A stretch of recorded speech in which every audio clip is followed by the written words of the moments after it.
Good morning. The hearing will come to order. The Committee on Armed Services has convened this hearing to consider the pending nomination of Mr. Pete Hegseth to be Secretary of Defense. And at this point, in light of the continued suffering and death in and around Los Angeles, California, I'm going to ask my colleagues and those in the audience to observe a moment of silence.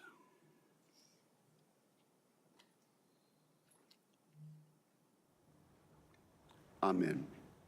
Thank you. I also want to take this opportunity to thank my good friend, Ranking Member Jack Reed.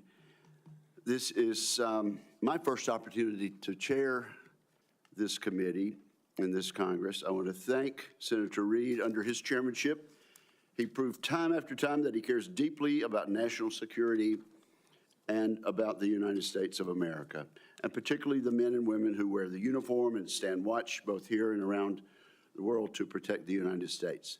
Senator Reed, I want to thank you for the many courtesies that you have extended to me in the past, and I look forward to working with you again in a bipartisan fashion this Congress.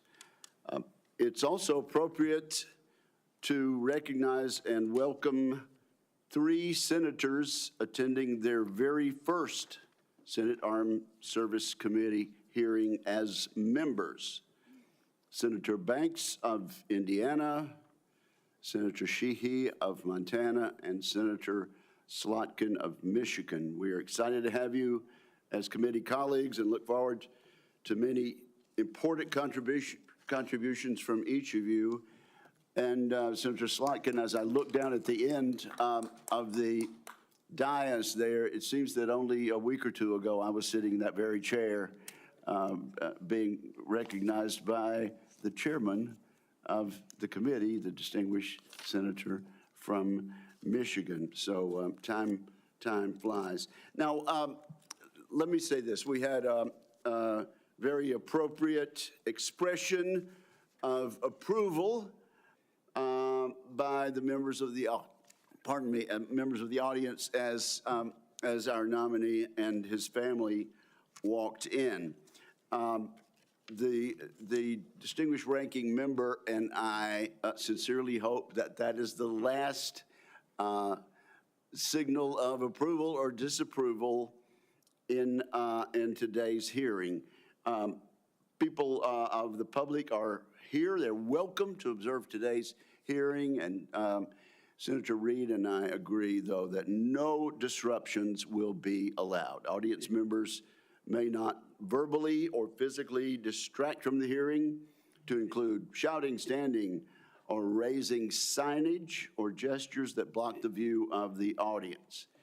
And we're very serious about this, aren't we, Mr. Reed? And absolutely, sir. Those who do so will be immediately escorted from the room. Again, welcome to the witnesses, to his friends, and to interested members of the public. If confirmed, Mr. Pete Hegseth would assume the role in a moment of consequence. The United States faces the most dangerous security environment since World War II. We're witnessing the explosive growth and reach of China's hard power. We're also observing the emergence of an axis of aggressors. That coalition is characterized by broadening and deepening military cooperation among the dictatorships ruling China, Russia, Iran, and North Korea. Terrorism remains a threat as Israel wages war against Hamas and Hezbollah, and as the Assad regime collapses in Syria. America has entered a window of maximum danger, and the department needs energetic and focused civilian leadership. Those values begin at the top with the Secretary of Defense. Many of my distinguished colleagues have served in a significant tenure on this committee. and our meetings are fairly long. We should reflect over previous secretaries of defense and their hearings and ask ourselves a simple question. Has the civilian leadership of the Pentagon under the administration of both parties proven up to the challenge? Often the answer has been no.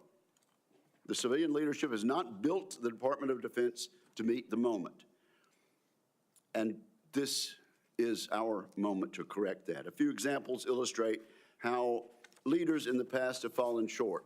Most of the department's signature programs run years behind schedule and billions of dollars over cost. Vital initiatives have suffered, such as the F-35, the new Sentinel ICBM, and the Navy's shipbuilding program, including the Constellation-class frigate. The Department of Defense desperately needs civilian leaders who listen to the advice of combatant commanders, many of whom would benefit from innovative systems. Yet a risk-averse DoD culture has kept too many promising technologies on the wrong side of the so-called valley of death. That tenuous period between experimental prototypes and production contracts. Defense companies backed by venture capital receive less than 1% of defense contracts. As we all know, the Pentagon still cannot even pass an audit. The department must simplify and streamline its bureaucracy so it can respond to innovation. Staffs have ballooned. Organizations are top-heavy. Civilian leaders have promised time and again to slim down the bureaucracy, and perhaps genuinely hoped to. Every day, men and women in uniform make tremendous contributions to U.S. security. They and the American people deserve a Pentagon that does the same. Today's Department of Defense is no longer prepared for great power competition. It is not a national defense institution ready to achieve and sustain technological supremacy across the range of operations. Admittedly, this nomination is unconventional. The nominee is unconventional, just like that New York developer who rode down the escalator in 2015 to announce his candidacy for president. That may be what makes Mr. Hegseth an excellent choice to improve this unacceptable status quo that I just described. He is a decorated post-9/11 combat veteran. He will inject a new warrior ethos into the Pentagon, a spirit that can cascade from the top down. Mr. Hegseth will bring energy and fresh ideas to shake up the bureaucracy. He will focus relentlessly on the warfighter and the military's core missions, deterring wars and winning the ones we must fight. He will bring a swift end to corrosive distractions such as DEI. Today, many simply acknowledge and live with the systemic problems I have mentioned earlier in acquisition, accountability, technology transition, and organizational civil service reform. Mr. Hegseth will actually move to fix these issues decisively. In short, I'm confident that Mr. Hegseth, supported by a team of experienced top officials, will get the job done. The Secretary of Defense is an incredibly important position, but the Secretary's span of control is limited. The Pentagon is vast with 3 million plus personnel, uniformed civilian and contractor. A successful secretary understands that steering the ship means focusing his attention on strategic level priorities. The secretary must be supported with exceptional subordinates who will run the day-to-day affairs of the Office of the Secretary of Defense, the military services, and the other DoD components. I'm also confident that as an infantryman, Mr. Hegseth understands the military principle of commander's intent. Communicate the clear objective, empower subordinates to use initiative and judgment, and hold everybody accountable. We must not underestimate the importance of having a top-shelf communicator as Secretary of Defense. Other than the President, no official plays a larger role in telling the men and women in uniform, the Congress, and the public about the threats we face and the need for a peace through strength defense policy. I have no doubt Mr. Hegseth will excel in a skill in which many of his predecessors have fallen short. Much has been made of both Mr. Hegseth's personal life and some of his policy pronouncements. Regarding his personal conduct, Mr. Hegseth has admitted to falling short, as we all do from time to time. It is noteworthy that the vast majority of the accusations leveled at Mr. Hegseth have come from anonymous sources. Contrast these anonymous accusations with the many public letters of support and commendation. We have seen letters from people who served with Mr. Hegseth. These individuals have worked with him professionally. They really know him and his character. These patriotic Americans have been willing to put their names and reputations on the line to support Mr. Hegseth. I look forward to sharing these testimonials with the American people. Let me mention one right now. It comes from David Bellavia, who earned the Medal of Honor for heroic actions in combat in Fallujah, Iraq. David Bellavia writes the following: Pete is fearless, unflappable, and confronts conflicts head-on. He's a leader to the core. When Pete is confirmed as the next Secretary of Defense of the United States of America, this country will finally know the privilege of having a true ambassador able to speak on behalf of this generation and its two-decade global war on terror. Washington doesn't build men like Pete. Combat builds men like Pete. As I said, there are more letters expressing the same endorsement. Today, we'll hear from the nominee directly. I want to thank Mr. Hegseth as well as his loved ones for being here today. I look forward to discussing his nomination. I look forward to hearing from Mr. Hegseth about the ways he hopes to rebuild the American strength that secures the peace. And so now I turn to my friend and colleague, Ranking Member Reed, for his opening remarks. Well, thank you very much, Mr. Chairman. I'd like to first congratulate you on your chairmanship. I look forward to continuing our committee's strong tradition of bipartisanship and collaboration. And thank you for your thoughtful and conscientious service to the committee over many years. Thank you very much, Mr. Chairman. I'd also like to take a moment to join Chairman Wicker in welcoming our new members, Senator Slotkin, Senator Banks, and Senator Sheehy. Welcome. We look forward to working with you. Mr. Hegseth, I welcome you and your family to today's hearing, and I'm also glad to recognize my former colleague, Norm Coleman, and Congressman Mike Waltz. Thank you, Congressman. Mr. Hegseth, I want to begin by saying that I respect and appreciate your military service in the Army National Guard. I know from experience that there is no greater privilege than to lead American soldiers, and I thank you for answering the call. You have been nominated to be the Secretary of Defense. The Secretary is responsible for leading a department of 3.5 million service members and civilians, an annual budget of nearly $900 billion, and hundreds of thousands of aircraft, ships, submarines, combat vehicles, satellites, and the nuclear arsenal. The Secretary also plays a powerful role with our allies, partners, and adversaries abroad. And as we speak, China is seeking to undermine our interests, intimidate our friends, and challenge our standing in the world. Russia's campaign against Ukraine threatens not only Europe, but the entire global order. Ongoing violence in the Middle East has teetered on the edge of all-out war, and the ideologies and actions of violent extremists endanger our citizens, even on our own soil, as the recent tragedy in New Orleans painfully reminds us.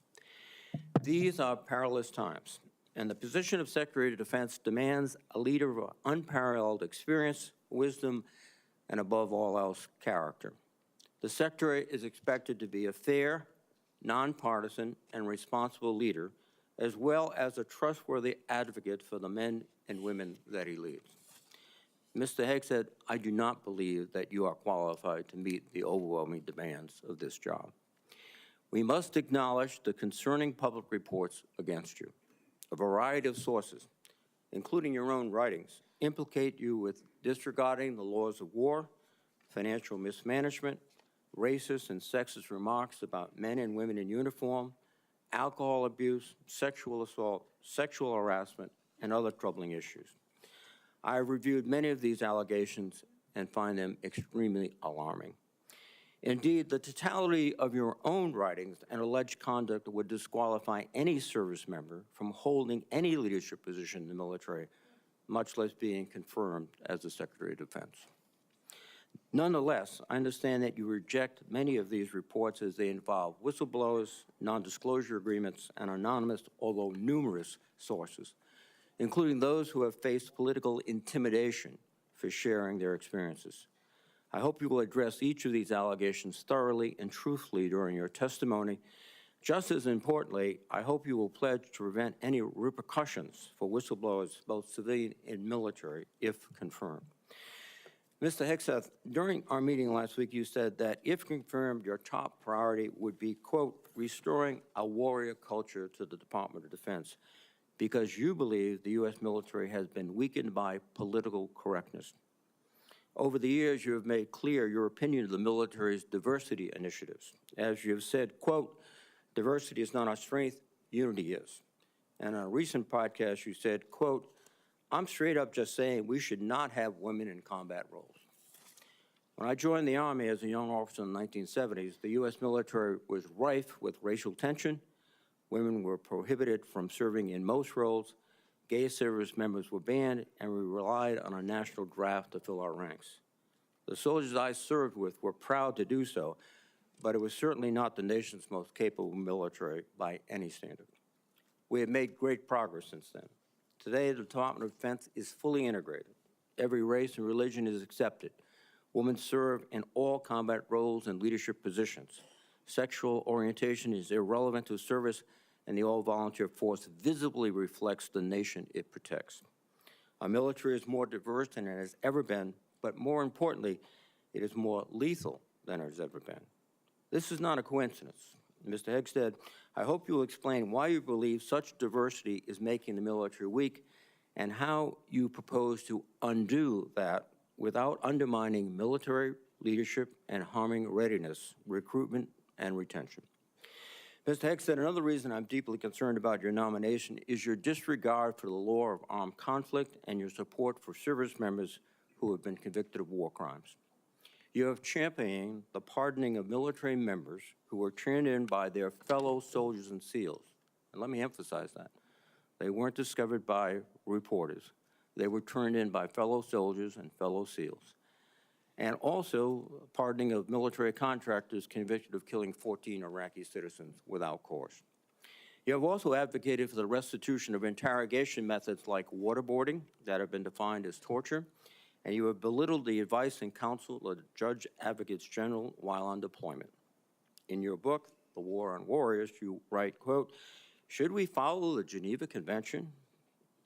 If our warriors are forced to follow rules arbitrarily and asked to sacrifice more lives so that international tribunals feel better about themselves, aren't we just better off in winning our wars according to our own rules? Mr. Hegseth, I would ask that you explain how you, if confirmed, would maintain good order and discipline within our forces and the support of our allies and partners by rejecting international law and the law of war. I'm also concerned about your abilities as a competent manager of organizations far less complex than the Department of Defense. From 2008 to 2010, you led the organization Veterans for Freedom, which had an annual budget of less than $10 million. In each year you were in charge, expenses far exceeded revenues until the organization teetered on bankruptcy and had to be merged with another group. In fact, according to public reporting, an independent forensic accountant reviewed the organization's finances and discovered evidence of gross financial mismanagement. I would note that this report has not been made available to any government agencies, which is, I think, alarming. But a Republican advisor to you during your tenure at the organization who read the report stated, and I quote, I watched him run an organization very poorly, lose the confidence of donors. The organization ultimately folded and was forced to merge with another organization who individuals felt could run and manage funds on behalf of donors more responsibly than he could. I don't know how he's going to run an organization with an $857 billion budget and 3 million individuals. And that is the only comment we've had and the only access we've had to the forensic report. A similar thing happened with the Concerned Veterans for America, a second veterans group that you led from 2011 until 2016. During those 5 years, tax records show that the organization spent more than it raised.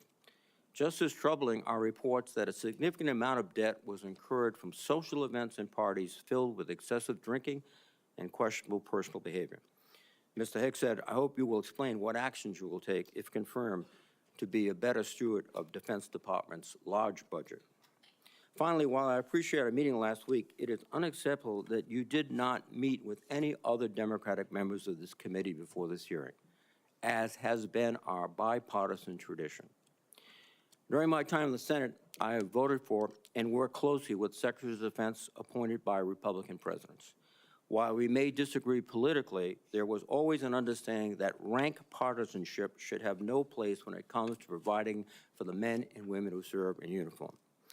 And Mr. Hegseth, I am troubled by the many comments you have made both as a commentator and in your published writings. For example, in your book, American Crusade, you wrote, quote, "Modern leftists who represent the soul of the modern Democratic Party literally hate the foundational ideas of America." You also wrote, "The other side, the left, is not our friend. We are not esteemed colleagues, nor mere political opponents. We are foes. Either we win or they win. We agree on nothing else." Mr. Hegseth, if confirmed as Secretary of Defense, you would lead an organization that, like the country it represents, is composed of Democrats and Republicans. Yet your language suggests that you regard many of these men and women as foes. And I would ask you to explain why service members and civilians who do not share your political opinions can trust that they will not be targeted during your tenure. Indeed, the challenge of the Secretary of Defense is to remove partisan politics from the military. You propose to inject it. This would be an insult to the men and women who have sworn to uphold their own apolitical duty to the Constitution. Mr. Hegseth, you are the 9th nominee for Secretary of Defense that I've had the honor to consider as a member of the Senate Armed Services Committee. I have voted in favor of all your predecessors, including those in the first Trump administration. Unfortunately, you lack the character and composure and competence to hold the position of Secretary of Defense. Thank you. Thank you, Senator Reed. And now it's my privilege and honor and pleasure to recognize 2 witnesses who have come forward to introduce our nominee. First, I recognize my former colleague and former Senator Norm Coleman of Minnesota for the purpose of an introduction. Norm, we are glad to see you and glad to have you back, and you are recognized for an introduction. Thank you, Mr. Chairman, Ranking Member Reed, members of the committee, my former colleagues. I'm honored to introduce a son of Minnesota to you, Pete Hegseth. As a senator from Minnesota, I spent many hours with this young man as he walked the halls of Congress advocating on behalf of America's veterans. And he is young in the best sense of the word. He is strong, focused, intelligent, incisive, a great listener, and is almost supernaturally energetic, just what we need in a Secretary of Defense in times of massive change. He is the real deal. F. Scott Fitzgerald was a writer in my city of St. Paul, and said the problem with America is that there are no second acts. He was wrong. Pete was a brave soldier, has been an able communicator, and I believe is about to begin a great second act as our Secretary of Defense. He has struggled and overcome great personal challenges.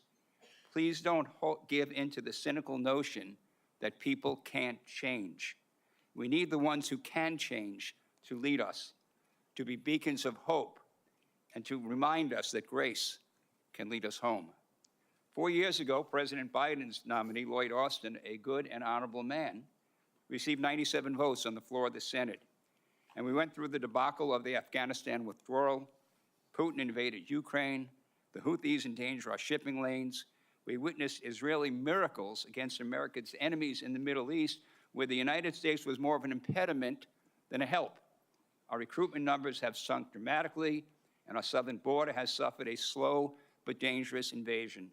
Yes, Pete Hegseth is an out-of-the-box nominee, and I say it's high time to get out of the box.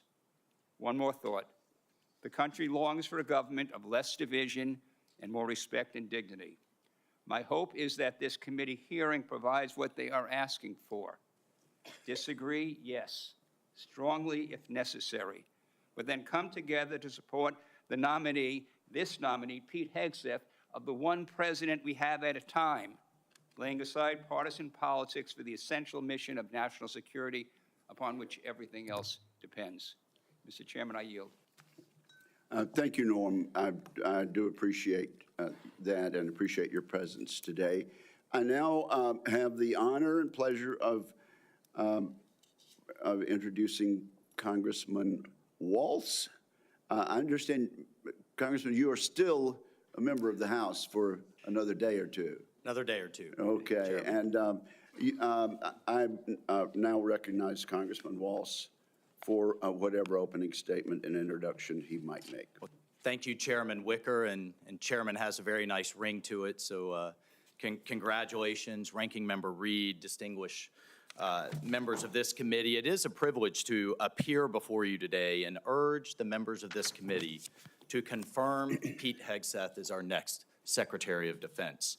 And I'm not here today just to advocate on behalf of a future colleague, but to speak on behalf of someone I consider a dear friend for over a decade now. Like Pete, I served in the U.S. Army. Like Pete, I'm a veteran. We deployed to Afghanistan and all over the world at the height of the war on terror, which is the war of our generation. And like thousands of other warfighters, we've witnessed the hardships of war. We've experienced the loss of friends in combat. We've endured too much time away from family and friends, and no one, I can promise you this, no one hates war more than those who have had to go fight it. No one does. Pete's story, though, isn't that much different from the millions of other veterans, and they know it, and they appreciate him for the experiences that he's gone through. And after our country was brutally attacked on 9/11, Pete Hegseth answered the call of duty. Like so many others, he put the interests of this country ahead of his own. And I can tell you firsthand, as can the heroes sitting in this audience behind me, Pete's character of country, his selflessness, his duty, these are the key tenets that have shaped him into the leader that he is today. These are the traits that President Trump recognized when making the decision to nominate Pete for this critical role. He will bring the perspective of being the first Secretary of Defense to have served as a junior officer on the front lines, not in the headquarters, on the front lines in the war on terror, and recognizes the human costs, the financial costs, and the policy drift that was discussed often in this very room that led us to decades and decades of war.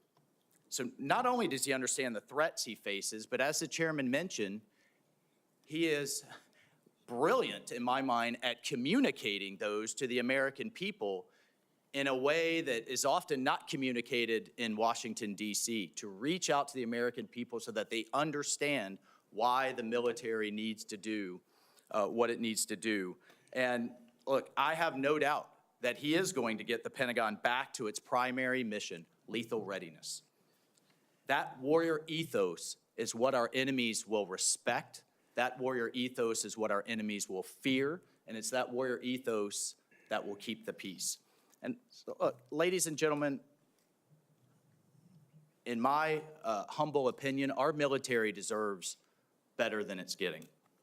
Our country faces a devastating recruitment crisis. Men and women are not volunteering to serve at the levels required. Our readiness is down. Our costs are up. And it seems like nearly every major weapon system, again, often discussed in this very room, is costing too much, delivering too little, and taking way too long. The bottom line is the status quo is unacceptable. It's not working. And the members of this committee, you all know it. You know it's not working. And the members of the House Armed Services know it's not working. And we have hearing after hearing, year after year. And here we are, decades later, describing the same problems. The Pentagon has continuously failed audits. The businesses that want to do business with the Pentagon have to pass an audit, but the entity itself fails an audit. Innovation is stalled, morale is down, standards have been weakened, and meritocracy is less valued. And as a result, our adversaries have been emboldened all over the world. Ladies and gentlemen, it's time for change. It is time for change. You all have literally seen thousands of veterans, as the chairman cited one amazing Medal of Honor recipient. But we have seen thousands of veterans expressing their support for Pete. This is a man who can reinvigorate that warrior ethos, and this is a man that will lead. I can't imagine having a more capable partner in my position as National Security Advisor.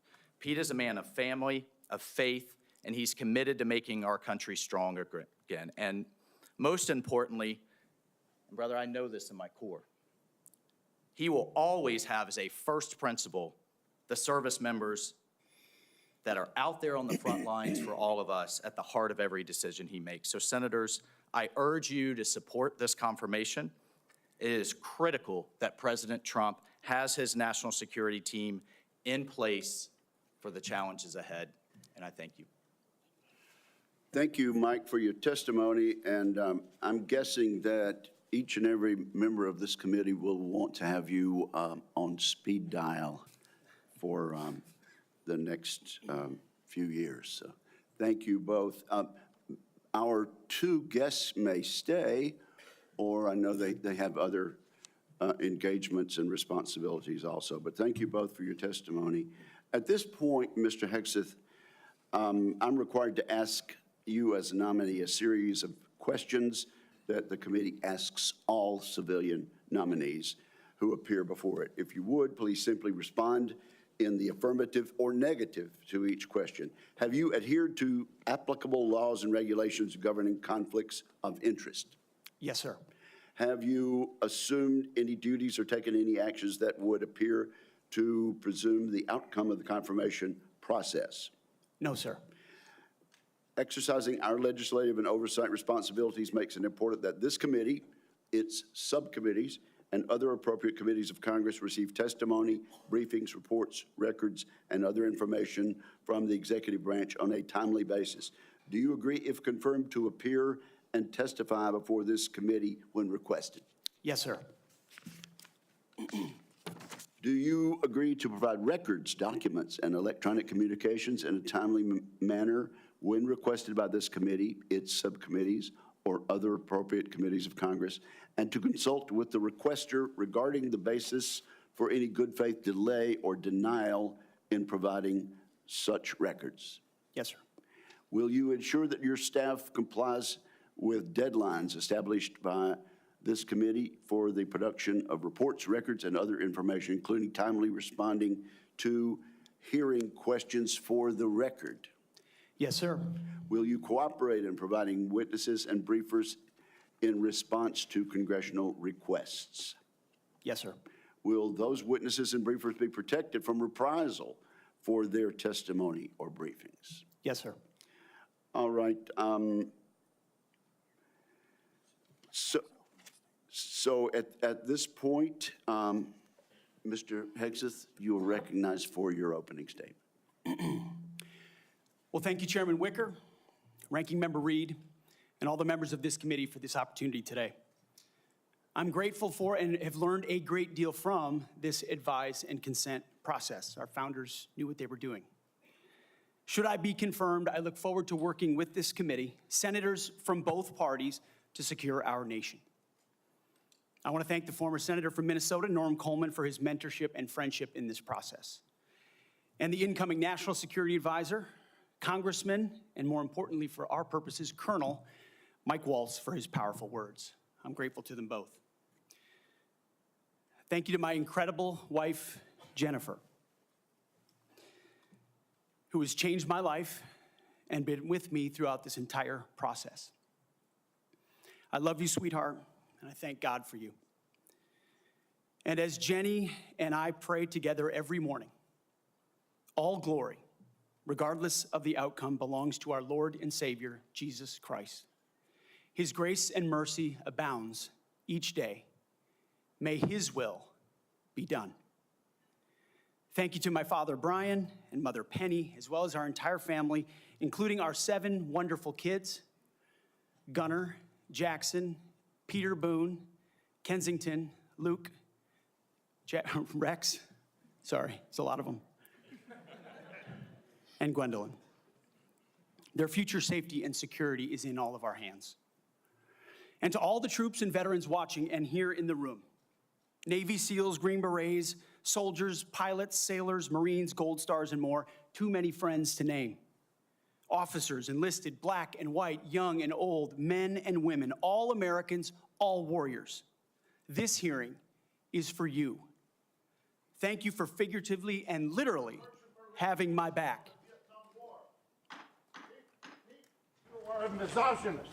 Not only that, you are a Christian Zionist. And you support the war in Gaza by the Zionists. I want to thank the authorities for their swift reaction to that outburst and state that similar interruptions will be treated in like manner. Mr. Hegseth, you may continue. Well, as I'll say again, thank you for figuratively and literally having my back. I pledge to do the same for all of you. It's an honor to come before this committee today as President Donald Trump's nominee for the office of Secretary of Defense. 2 months ago, 77 million Americans gave President Trump a powerful mandate for change, to put America first, at home and abroad. I want to thank President Trump for his faith in me and his selfless leadership for our republic. The troops have no better commander-in-chief than Donald Trump. As I've said to many of you in private meetings, when President Trump chose me for this position, the primary charge he gave me was to bring the warrior culture back to the Department of Defense. He, like me, wants a Pentagon laser-focused on lethality, meritocracy, warfighting, accountability, and readiness.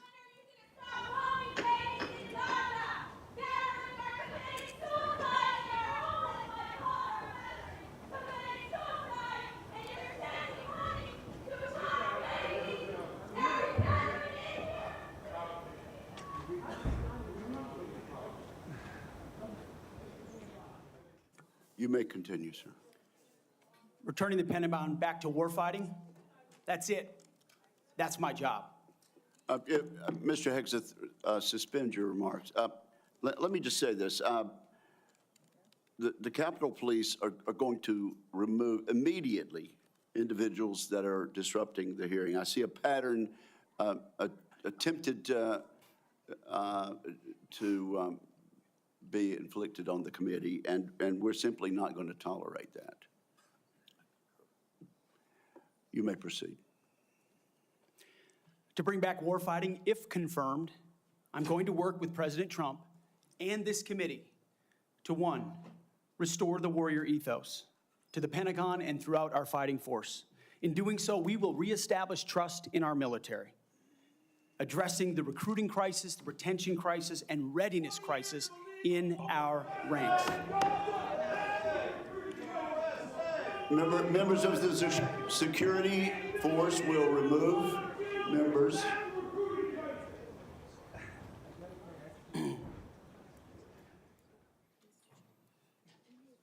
Mr. Hegseth, you may. The strength of our military is our unity and our shared purpose, not our differences. Number 2, we're going to rebuild our military, always matching threats to capabilities. This includes reviving our defense industrial base, reforming the acquisitions process. As you mentioned, Mr. Chairman, no more valley of death for new defense companies, modernizing our nuclear triad, ensuring the Pentagon can pass an audit, and rapidly fielding emerging technologies. And number 3, we're going to reestablish deterrence. First and foremost, we will defend our homeland, our borders, and our skies. Second, we will work with our partners and allies to deter aggression in the Indo-Pacific from the Communist Chinese. And finally, we will responsibly end wars to ensure that we prioritize our resources to reorient to larger threats. We can no longer count on reputational deterrence. We need real deterrence. The Department of Defense under Donald Trump will achieve peace through strength. And in pursuing these America First national security goals, will remain patriotically apolitical and stridently constitutional. Unlike the current administration, politics should play no part in military matters. We are not Republicans, we are not Democrats, we are American warriors. Our standards will be high and they will be equal, not equitable. That's a very different word. We need to make sure every warrior is fully qualified on their assigned weapons system, every pilot's fully qualified and current on the aircraft they are flying, and every general or flag officer is selected for leadership or promotion purely based on performance, readiness, and merit. Leaders at all levels will be held accountable, and warfighting and lethality and the readiness of the troops and their families will be our only focus. This has been my focus ever since I first put on the uniform as a young Army ROTC cadet at Princeton University in 2001. I joined the military because I love my country and felt an obligation to defend it. I served with incredible Americans in Guantanamo Bay, in Iraq, in Afghanistan, and on the streets of Washington, D.C., many of which are with me here today. This includes enlisted soldiers I helped become American citizens, and Muslim allies I helped immigrate from Iraq and Afghanistan. Because when I took off the uniform, my mission never stopped. Now, it is true and has been acknowledged that I don't have a similar biography to defense secretaries of the last 30 years. But as President Trump also told me, we've repeatedly placed people atop the Pentagon with supposedly the right credentials, whether they are retired generals, academics, or defense contractor executives. And where has it gotten us? He believes, and I humbly agree, that it's time to give someone with dust on his boots the helm. A change agent, someone with no vested interest in certain companies or specific programs or approved narratives. My only special interest is the warfighter. Deterring wars, and if called upon, winning wars by ensuring our warriors never enter a fair fight. We let them win, and we bring them home. Like many of my generation, I've been there. I've led troops in combat. I've been on patrol for days. I've pulled the trigger down range, heard bullets whiz by, flex-cuffed insurgents, called in close air support, led medevacs, dodged IEDs, pulled out dead bodies, and knelt before a battlefield cross. This is not academic for me. This is my life. I led then, and I will lead now. Ask anyone who's ever worked for me or with me. I know what I don't know. My success as a leader, and I very much look forward to discussing my organization's successes at Vets for Freedom and Concerned Veterans for America. I'm incredibly proud of the work that we've done. But my success as a leader has always been setting a clear vision, hiring people smarter and more capable than me, empowering them to succeed, holding everyone accountable, and driving toward clear metrics. Build the plan, work the plan, and then work harder than everyone else around you. I've sworn an oath to the Constitution before, and if confirmed, I will proudly do it again. This time, for the most important deployment of my life. I pledge to be a faithful partner to this committee, taking input and respecting oversight. We share the same goals: a ready, lethal military, the health and well-being of our troops, and a strong and secure America. Thank you for the time, and I look forward to your questions. Thank you very much, Mr. Hegseth. Before we begin with member questions, I would like to remind my colleagues that, consistent with the bipartisan staff agreement from December, and in concert with exactly how this committee dealt with the last Secretary of Defense nominee, each member will be recognized for one round of 7 minutes to question the nominee. Out of respect for the time of all members of this committee, the time limits will be tightly enforced. We've now been here 45 minutes, and I think we've done very well with the time. But at this point, I will begin my questioning of the nominee. Mr. Hegseth, you and your family have endured criticism of your nomination since it was announced in November. Let's get into this allegation about sexual assault, inappropriate workplace behavior, alcohol abuse, and financial mismanagement during your time as a nonprofit executive. I should note that the majority of these have come from anonymous sources in liberal media publications. But I want to give you an opportunity to respond to these allegations, sir. Mr. Chairman, thank you for that opportunity. You are correct.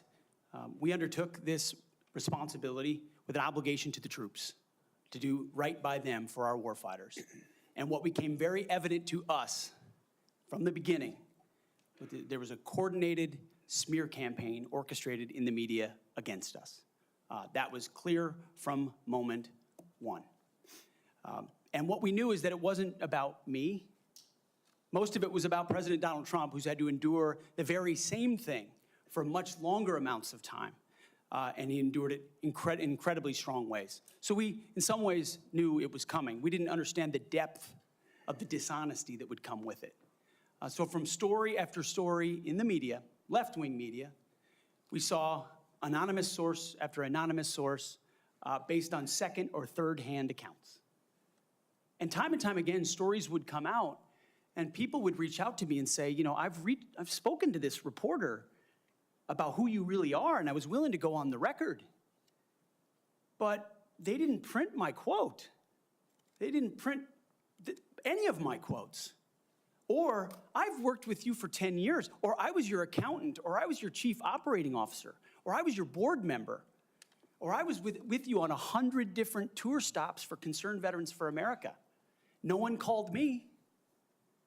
No one asked about your conduct on the record or off the record.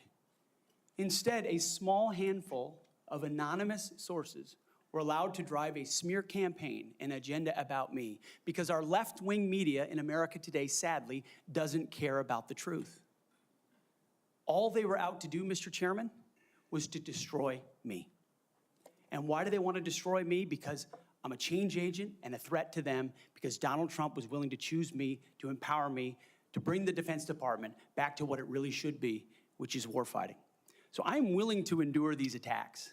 But what I will do is stand up for the truth and for my reputation.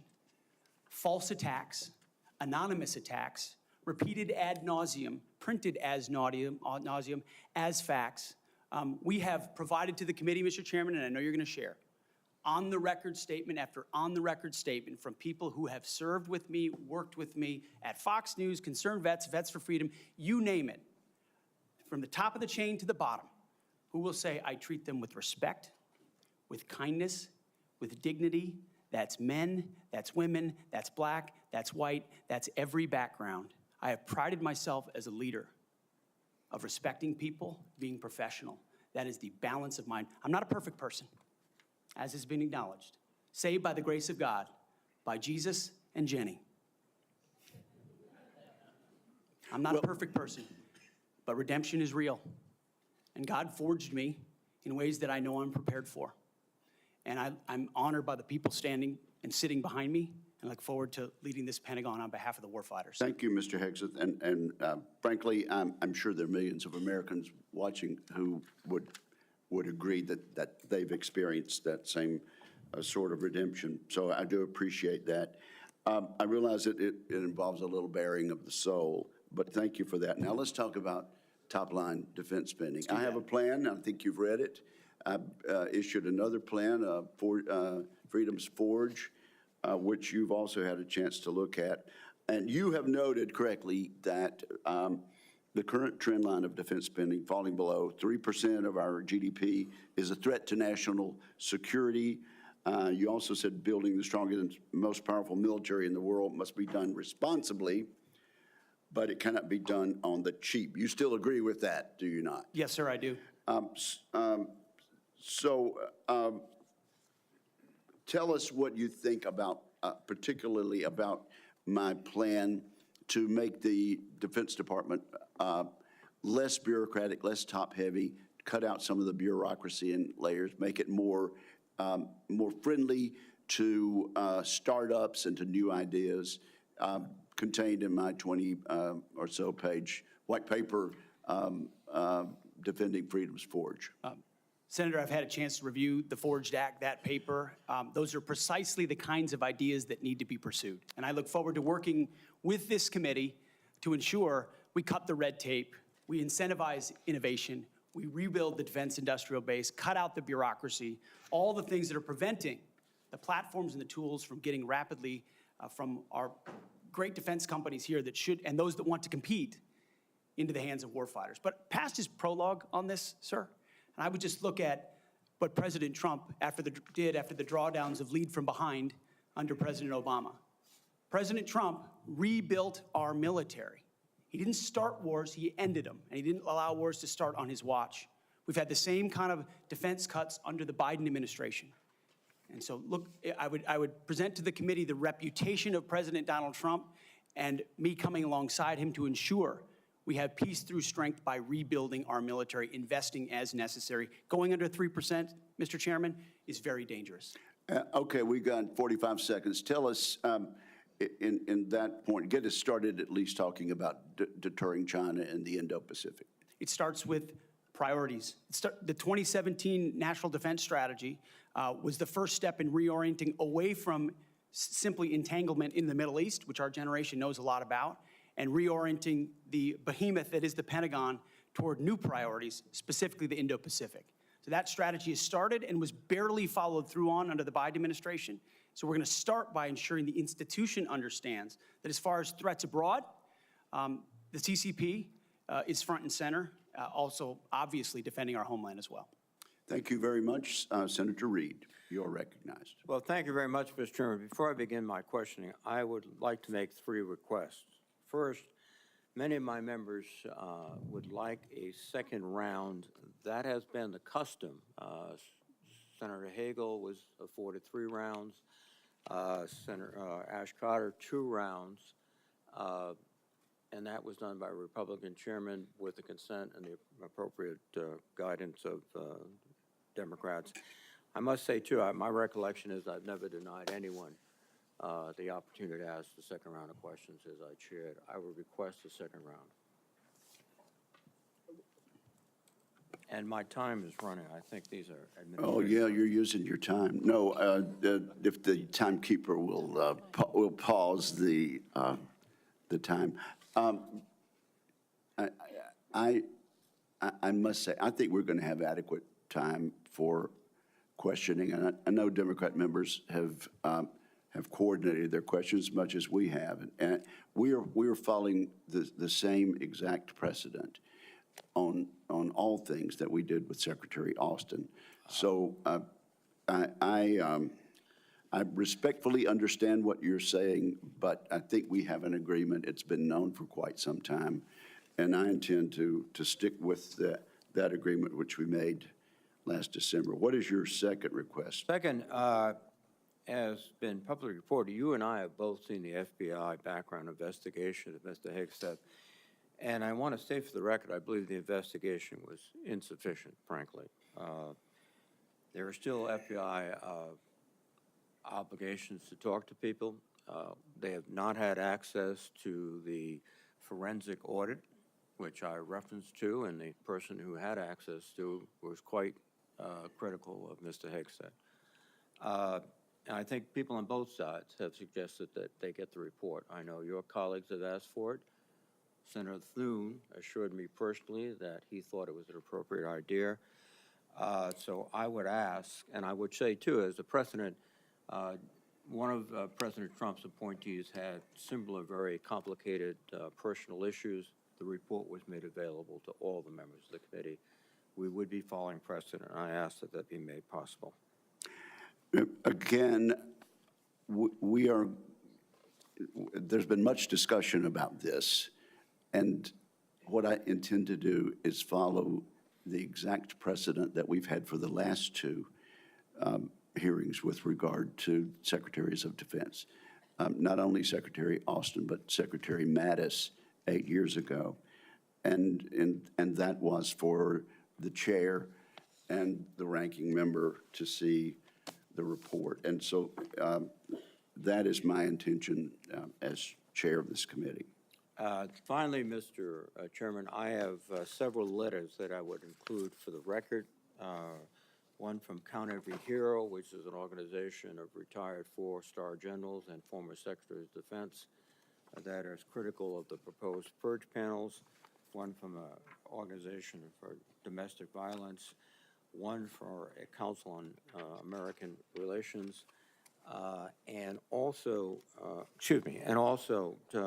several letters that raise questions. I would ask they be submitted for the record. Without objection, they will be submitted. And Mr. Reed, your time has now expired.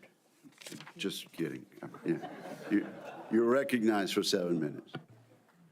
Thank you. You're a very understanding chairman. I like that. I like that. Ms. Hegseth, you've written, and it's quote, "Oh yeah, and fire any general who hasn't carried water for Obama and Biden's extra constitution and agenda-driven transformation for our military. Clean house and start over." It's come to my attention that current serving military personnel have received emails threatening them with being fired for supporting the current DOD policies. One mail that was sent to a military officer with the subject line, "Clean house," reminiscent of your specific comment, states, and I quote, "With the incoming administration looking to remove disloyal, corrupt, traitorous, liberal officers such as yourself, we will certainly be putting your name into the list of those personnel to be removed. We know you support the woke DEI policies and will ensure you never again influence anyone in the future. You and the redacted spouse's name will be lucky if you're able to collect your military requirement," end quote. Now, I want to remind everyone that these policies that are being referred to date back decades, to the 1940s and 50s with respect to racial discrimination particularly, and administrations of both parties, including the Trump administration and their first party, caused those policies to be enforced. Mr. Hegseth, are you aware of these emails being sent to officers? Senator, you mentioned the word accountability, which is something we have not had for the last 4 years. Are you aware of these messages being sent to officers? Certainly, I'm not aware of that. It's not one of my efforts, but there's been no accountability for the disaster of the withdrawal in Afghanistan, and that's precisely why we're here today. Excuse me. Is that leadership has been unwilling to take accountability. It's the time to restore that to our most senior ranks. You've written publicly that DI policy is a distraction and have military personnel walking on eggshells. Do you believe that emails like that are essentially threatening both a serving officer and a spouse and claiming that they'll lose their pension will have a distraction and detract from the lethality? Senator, you mentioned the 40s and 50s, and you're precisely right. The military was a forerunner in courageous racial integration in ways no other institutions were willing to do. I served with men and women of all backgrounds because of the courage of people decades and decades ago. Incredibly important. However, the DEI policies of today are not the same as what happened back then. They're dividing troops inside formations, causing commanders to walk on eggshells, not putting meritocracy first. That's the indictment that's made by those serving right now. Excuse me. And why we're having this conversation. All of your public comments don't talk about meritocracy. They talk about liberal democratic efforts that are destroying the military, that those people are our enemies. That's not meritocracy. That's a political view. And your goal, as I see emerging, is to politicize the military in favor of your particular positions, which you've outlined extensively, which would be the worst blow to the professionalism of the United States military and would undercut readiness, undercut retention, because I can see officers receiving these emails beginning to wonder very seriously if they should continue. Let me change subject for a moment here. You've been instrumental in securing pardons for several convicted war criminals. In at least 2 of these cases, the military personnel who served in combat with these convicted service members were not supportive of the pardons. They did their duty as soldiers to report war crimes.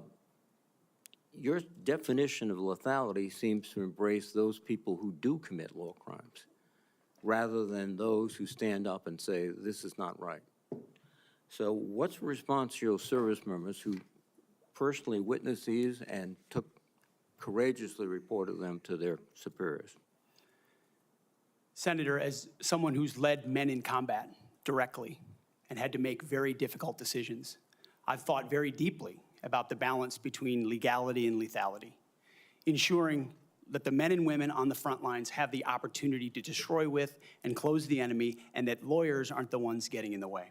I'm not talking about disavowing the laws of war or the Geneva Conventions or the Uniform Code of Military Justice.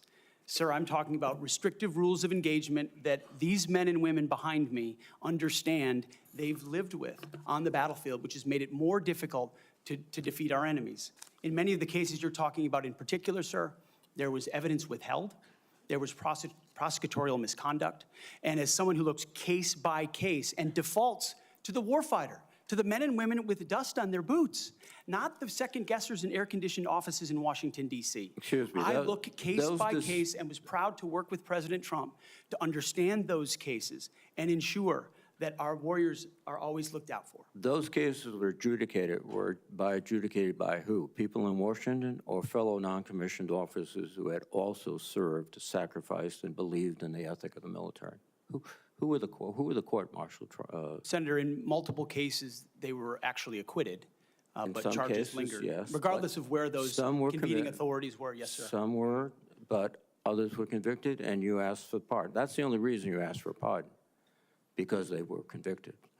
But the other factor, too, is you've already disparaged in writing the Geneva Convention, the rules of law, all of these things.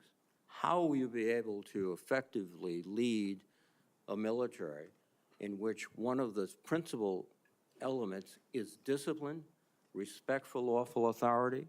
You have made statements to your platoon after being briefed by a JAG officer. Well, by the way, would you explain what a JAG-off is? I don't think I need to, sir, Why not? because the men and women watching understand. Well, perhaps some of my colleagues don't understand. It would be a JAG officer who puts his or her own priorities in front of the warfighters. Their promotions, their medals, in front of having the backs of those who are making the tough calls on the front lines. Thank you, Senator Reed. Interesting. Thank you, Senator Thank Reed. you very much. Senator Fisher.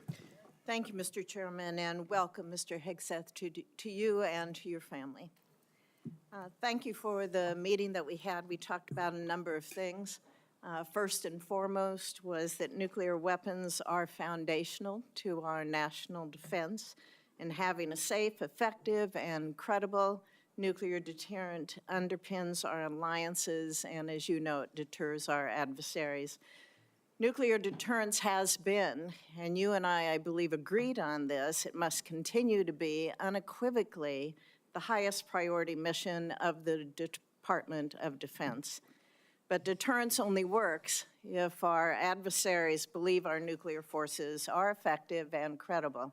All 3 legs of our triad are undergoing that generational recapitalization programs, and we cannot afford any more delays in those programs.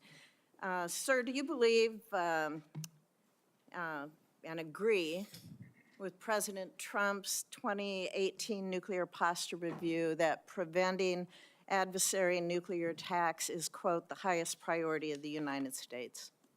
Senator, yes, I do. If confirmed, will you commit to supporting all 3 legs of the nuclear triad and to using every tool available to deliver these systems on schedule? Senator, yes, I do, because ultimately, our deterrence, our survival is reliant upon the capability, the perception, and the reality of the capability of our nuclear triad. We have to invest in its modernization for the defense of our nation. While former secretaries of defense have stated that nuclear deterrence is the highest priority, we haven't really seen that translated into budget requests or using the tools like the Defense Production Act. You've spoken about increasing lethality. You've spoken about getting programs done faster. How would you actually implement a culture change so that we can see these delivery schedules move forward, be rewarded? I can tell you in most every briefing we have, the schedules we're on are too late. So what would you do? Well, ultimately focused first on the things that are most important, as we have discussed, Senator, the nuclear triad, understanding whether it's the B-21 or the Minuteman to the Sentinel, all aspects, or the Columbia-class submarines, ballistic missiles. What are the priorities that need to be focused on and ensure that in those particular cases, you mentioned it, Senator, the Defense Production Act, emergency powers. If we're at a place where our nuclear capabilities are perceived to not be what they are, that is an emergency. And we have an ally in our incoming commander-in-chief, in President Donald Trump, who has spoken about these things, understands the power and strength of nuclear deterrence, will not allow them to be It's the existential deprioritized. threat. It's the existential threat to this nation. How do you change the culture? It's not just the Production Act that's going to be able to do it. How are you going to move forward faster?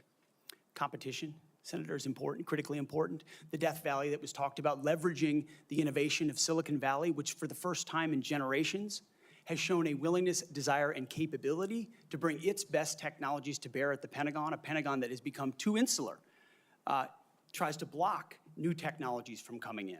So we have to embrace that, there's some great Office of Strategic Capital, DIU initiatives that provide loans to companies to participate, because you have to invest in the defense industrial base for the longer term projects. We have the capability, the missiles and the munitions, but also to rapidly field emerging technologies that we need on the battlefield right now. So as we learn things, say in the war in Ukraine, those technologies, as we look at threats we're gonna face, find ways to rapidly field those using off-the-shelf technologies or standard designs, modular designs.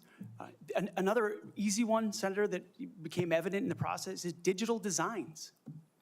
The Pentagon often builds entire systems without first using a digital design. Okay. Which means you build prototypes and then scrap them and start over again. No private sector business could survive doing business that way. So there's a lot of innovation, and I'm going to hire a lot of smart people already have to help with that. In the 2025 NDAA, it was established to a new position, the Assistant Secretary of Defense for Nuclear Deterrence, Chemical and Biological Defense Policy and Programs. And that was established so we could cut through a lot of the bureaucratic stovepipes that we see in the office of the Secretary of Defense. If confirmed, will you direct the Department of Defense components to expeditiously implement this reform? It sounds, I would want to look directly at great. exactly what that reform is. It is I great. take your word that it's great, Senator. I will review it robustly, and I look forward to implementing it. Okay, thank you. During the first Trump administration, the 2018 Nuclear Posture Review concluded that the U.S. needed to once again develop and deploy a nuclear-armed sea-launched cruise missile known as SLCM to offset significant Russian and Chinese advantages in theater-range nuclear capabilities. Since then, Congress, on a strong bipartisan basis, has directed the Navy and the National Nuclear Security Administration to continue this effort. Do you support the SLCM program? As of right now, Senator, based on what I know, I do, but one of my answers I'll have repeatedly throughout this morning is getting an opportunity to look under the hood, classified material, get an understanding of true capabilities vis-a-vis enemy capabilities. Because what we know right now on the nuclear, sorry, Senator, what I know on the nuclear side is that Russia and China are rushing to modernize and build arsenals larger than ours. We need to match threats to capabilities, and the systems we elevate will be tied to whether those capabilities are needed based on the adversaries we face. Yes, ma'am. Would you ensure that this program is executed according to law? Absolutely, absolutely, Senator. What, short here, what is your plan to revitalize the industrial base in this country? Needs to be real short. Real short. Serious investment targeted at systems that we truly need by also incentivizing competition and laser focus from the OSD, from the Office of Secretary of Defense, to all the particular strategic initiatives to revive them so it's not just one system, it's multiple systems. You may want to expand on that on the record. At this point, my colleagues, I would ask unanimous consent to enter into the record a letter organized by a group called Flag Officers for America, which has 120 retired generals and admirals offering their support for Mr. Hegseth's nomination. I ask unanimous consent. Without objection, it is entered into the record. Senator Shaheen. Good morning, Mr. Hegseth. Good morning, Senator. I was pleased when I was contacted on your behalf about meeting before this hearing. I've been on this committee since 2011, and during that time, I voted to confirm 6 nominees to be Secretary of Defense from 3 administrations, 2 Democratic and 1 Republican, the first Trump administration. Every one of those nominees met with me and my Democratic colleagues on this committee before the hearing. So, as you can imagine, I was disappointed when no one ever followed up. When we followed up with your office, you were not able to meet. Do you understand that if you're confirmed to be Secretary of Defense, that you will have a responsibility to meet with all members of this committee, not just Republicans? Senator, I very much appreciate and understand the traditionally bipartisan nature of this committee. Their national defense is not partisan. It should not be about Republicans or Democrats. And so I look forward to working together with you and your colleagues on priorities facing this nation. Yes? I think we would expect that. And one reason that I wanted to meet with you was because I thought it would be really helpful to better understand your views on women in the military. Because you've made a number of surprising statements about women serving in the military. As recently as November the 7th of 2024 on the Sean Ryan Show, you said, and I quote, "I'm straight up saying that we should not have women in combat roles. It hasn't made us more effective." The quote went on a little longer, but that was the gist of it. That was before you were nominated to be Secretary of Defense. Mr. Hegseth, do you know what percentage of our military is comprised of women? I believe it's 18 to 20%, Senator. It's almost 18%, and in fact, DOD's 2023 demographic report indicated that there are more women serving now, and there are fewer separations. So they make up a critical part of our military, wouldn't you agree?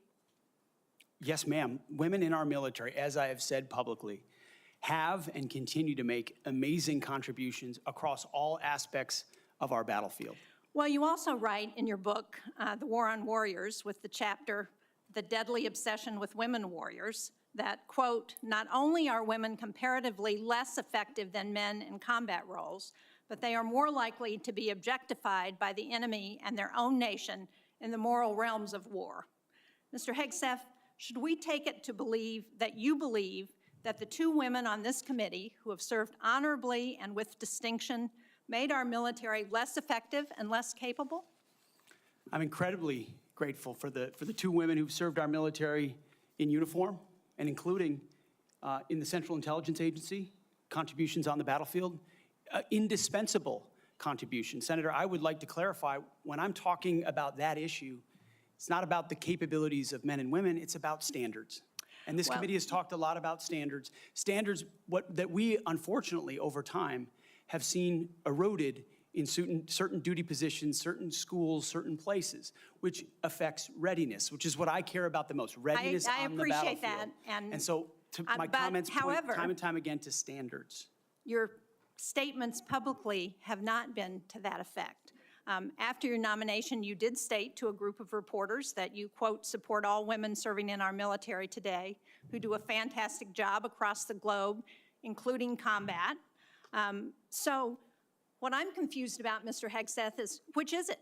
Why should women in our military, if you were the Secretary of Defense, believe that they would have a fair shot and an equal opportunity to rise through the ranks? If on the one hand, you say that women are not competent, they make our military less effective, and on the other hand, you say, oh no, now that I've been nominated to be the Secretary of Defense, I've changed my view on women in the military. What do you have to say to the almost 400,000 women who are serving today about your position on whether they should be capable to rise through the highest ranks of our military? Senator, I would say I would be honored to have the opportunity to serve alongside you, shoulder to shoulder, men and women, black, white, all backgrounds, with a shared purpose. Our differences are not what define us.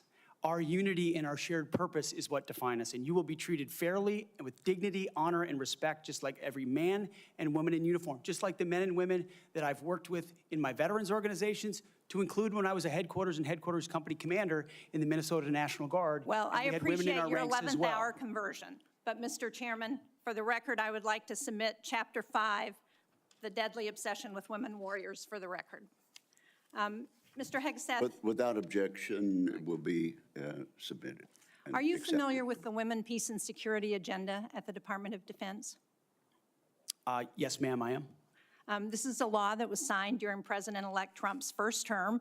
It was legislation that I sponsored with Republican Senator Capito of West Virginia. It was co-sponsored by Marco Rubio, the nominee to be the President-elect's Secretary of State. It was led in the House of Representatives by Kristi Noem, the President-elect's nominee to be the Secretary of Homeland Security. It mandates that women be included in all aspects of our national security, including conflict resolution and peace negotiations. And at the Department of Defense, it has been the law for 8 years under both the Trump and Biden administrations. The DoD has incorporated women throughout its decision-making as a result.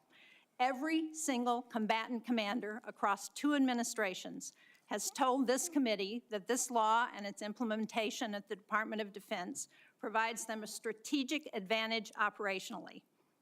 Based on your comments, it appears that the example that you would like to set, not only for women in this country, but for women across the globe, 50% of the world's population, as the prospective nominee to lead the most combat-credible military in the entire world, is that women should not have an equal opportunity in our military. So will you commit to preserving the Women, Peace, and Security law at DoD and including in your budget the requisite funding to continue to restore and resource these programs throughout the DoD? Senator, I will commit to reviewing that program and ensuring it aligns with America First national security priorities, meritocracy, lethality, and readiness. And if it advances American interests, it's something we would advance. If it doesn't, it's something we would look at. Well, since former President Trump signed the law, I hope that he agrees with you. Thank you, Senator Shaheen. At this point, I would ask unanimous consent to enter into the record 5 letters of support from female service members and combat veterans who support Mr. Hegseth's nomination. These women represent diverse viewpoints, from a retired colonel with over 25 years of service to an active duty Navy surface warfare commander to a senior airman. They support Mr. Hegseth and comment on his focus on merit, warfighting readiness, military training status, and the warrior ethos. So without objection, it will be entered into the record. And now I'm honored to recognize Senator Cotton for 7 minutes. Mr. Hegseth, let's continue on this line of questioning about what's sometimes referred to as women in combat. I think that phrase is something of a misnomer. Many members of this committee have served in combat in the last 25 years, to include women and men. I'm sure all those men served with women, whether they were military police officers or they were pilots or whether they were intelligence analysts or medics or what have you. You served. I assume you served with women who were on the front lines as well. Is that correct? Yes, sir. And were those women anything other than skilled, brave, and honorable in their service? They were some of the best soldiers I worked with. So women have been serving in combat for a long time. Women have even been serving in combat units like infantry battalions for a long time in roles like medics or mechanics or what have you. So what we're talking about here specifically is women in ground combat roles in jobs like infantrymen or artillerymen or special forces. Now, until about 10 years ago, that wasn't the case. Under Secretary Panetta, those roles were opened up to women to serve in. Has President Trump indicated at all that he plans to rescind or alter that guidance? You're correct to point out, Senator, that these are the decisions that the Commander-in-Chief will have the prerogative to make. He has not indicated to me that he has plans to change whether or not women would have access to these roles. However, I would point out, ensuring that standards are equal and high is of importance to him and great importance to me. Because in those ground combat roles, what is true is that the weight of the ruck on your back doesn't change. The weight of the 155 round that you have to carry doesn't change. The weight of the 240 Bravo machine gun you might have to carry doesn't change.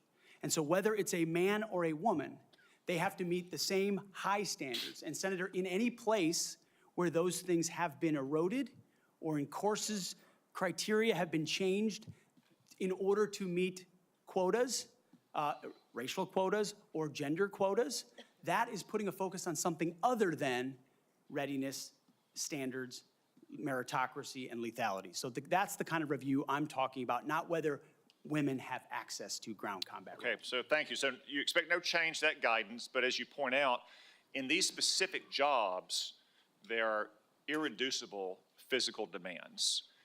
We expect our intelligence analysts and our mechanics to be physically fit in the military, but it's different when you're in the infantry or the artillery. You just mentioned a few things. Let me point it out. An artillery shell weighs almost 100 pounds. An Abrams tank round weighs around 50 pounds. The M240 Bravo machine gun with its tripod weighs almost 50 pounds. The average weight of a full kit, ammo, water, commo, body armor for a soldier is over 100 pounds. Nothing you can do can change any of those things, right? That is physical reality. Go ahead. Yes, Senator. And I would say the requirements to handle those things in a ground combat unit, as far as standards, can look different than those of a medic or a drone pilot. And so it's not that it has to be the same standard throughout, it's standards to maximize efficacy of that particular position. Let me read a quote here from one Army officer. While it may be difficult for a 120-pound woman to lift or drag 250 pounds, the Army cannot artificially absolve women of that responsibility. It may still exist on the battlefield. The entire purpose of creating a gender-neutral test was to acknowledge the reality that each job has objective physical standards to which all soldiers should be held, regardless of gender.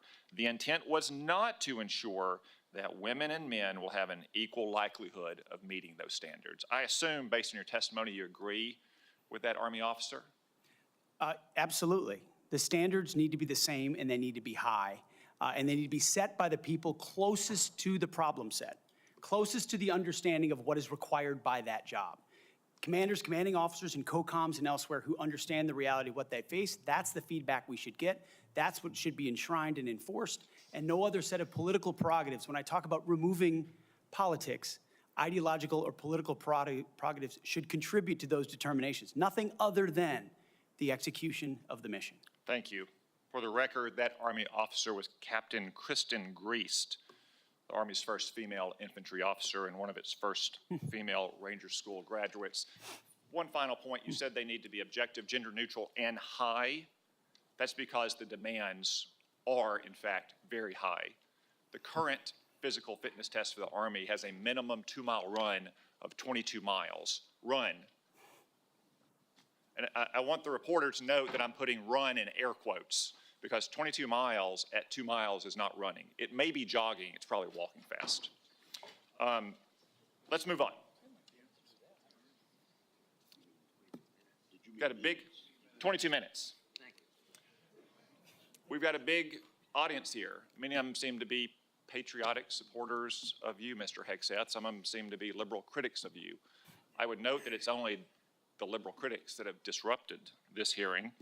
As was my custom during the Biden administration, I want to give you a chance to respond to what they said about you. I think the first one accused you of being a Christian Zionist. I'm not really sure why that is a bad thing. I'm a Christian. I'm a Zionist. Zionism is that the Jewish people deserve a homeland in the ancient Holy Land where they've lived since the dawn of history. Do you consider yourself a Christian Zionist? Senator, I'm a Christian, and I robustly support the state of Israel and its existential defense, and the way America comes alongside them is a great ally. Thank you. Because another protester, and I think this one was a member of Code Pink, which, by the way, is a Chinese Communist front group these days, said that you support Israel's war in Gaza. I support Israel's existential war in Gaza. I assume, like me and President Trump, you support that war as well, don't you? Senator, I do. I support Israel destroying and killing every last member of Hamas.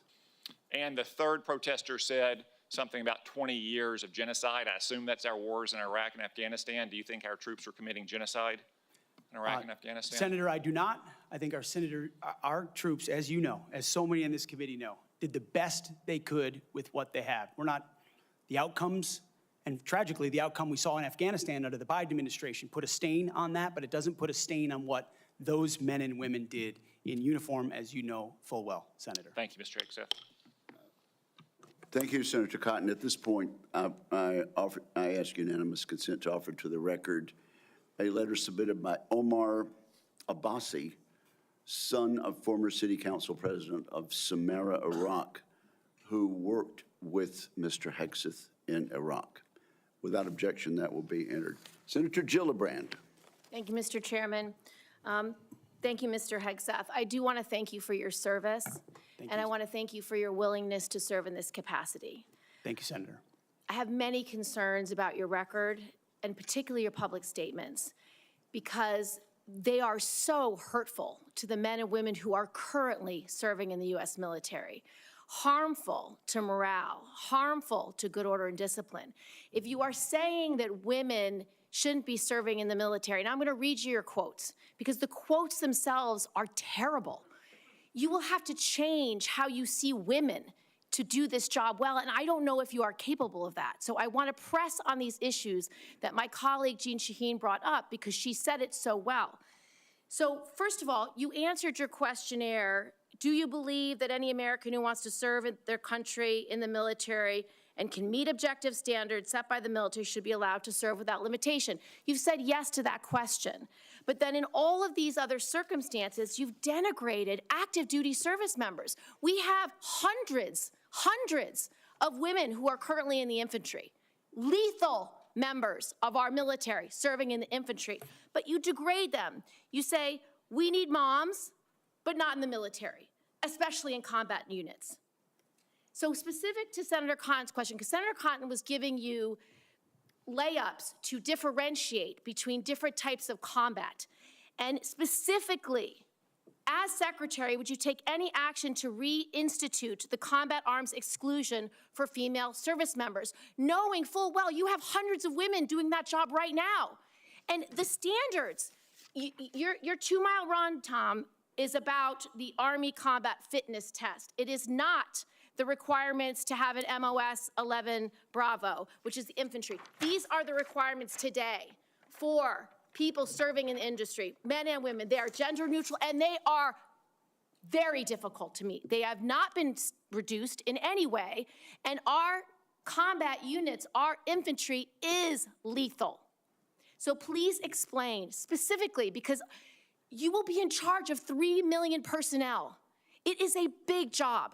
And when you make these public statements, and I get you were not Secretary of Defense then, I get you were on TV, I get you were helping veterans, I get it was a different job. But most recently, you said this in November of 2024, knowing full well you might have been named as Secretary of Defense.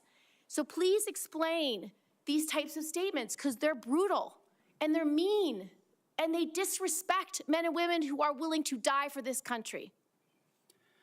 Well, Senator, I appreciate your comments, and I would point out I have never disparaged women serving in the military. I respect every single female service member that has put on the uniform, past and present. My critiques, Senator, recently and in the past, and from personal experience, have been instances where I've seen standards lowered, and you mentioned 11 Alpha, 11 Bravo, MOS, places in units, and the book that has been referenced multiple times here, The War on Warriors.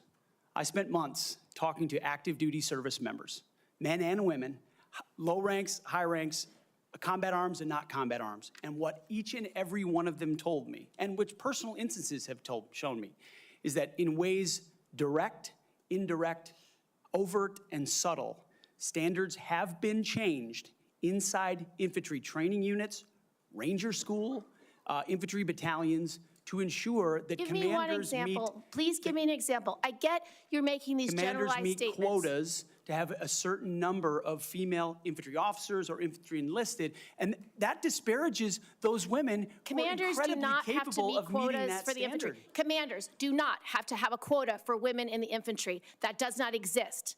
It does not exist. And your statements are creating the impression that these exist, because they do not. There are not quotas. We want the most lethal force. But I'm telling you, having been here for 15 years, listening to testimony about men and women in combat and the type of operations that were successful in Afghanistan and in Iraq, women were essential for many of those units. When Ranger units went in to find where the terrorists hiding in Afghanistan or in Iraq, if they had a woman in the unit, they could go in, talk to the women in a village, say, where are the terrorists hiding? Where are the weapons hiding? And get crucial information to make sure that we can win that battle. So you cannot denigrate women in general, and your statements do that. We don't want women in the military, especially in combat. What a terrible statement. So please, do not deny that you've made those statements. You have. We take the responsibility of standards very seriously, and we will work with you. I'm equally distressed you would not meet with me before this hearing. We could have covered all of this before you came here, so I could get to the 15 other questions that I want to get to. So women you have denigrated. You have also denigrated members of the LGBTQ community. Did you know that when Don't Ask, Don't Tell was in place, we lost so many crucial personnel, over 1,000 in mission-critical areas. We lost 10% of all our foreign language speakers because of a political policy. You said in your statement, you don't want politics in the DOD. Everything you've said in these public statements is politics. I don't want women, I don't want moms. What's wrong with a mom, by the way? Once you have babies, you therefore are no longer able to be lethal? I mean, you're basically saying women, after they have children, can't ever serve in the military in a combat role. It's a silly thing to say.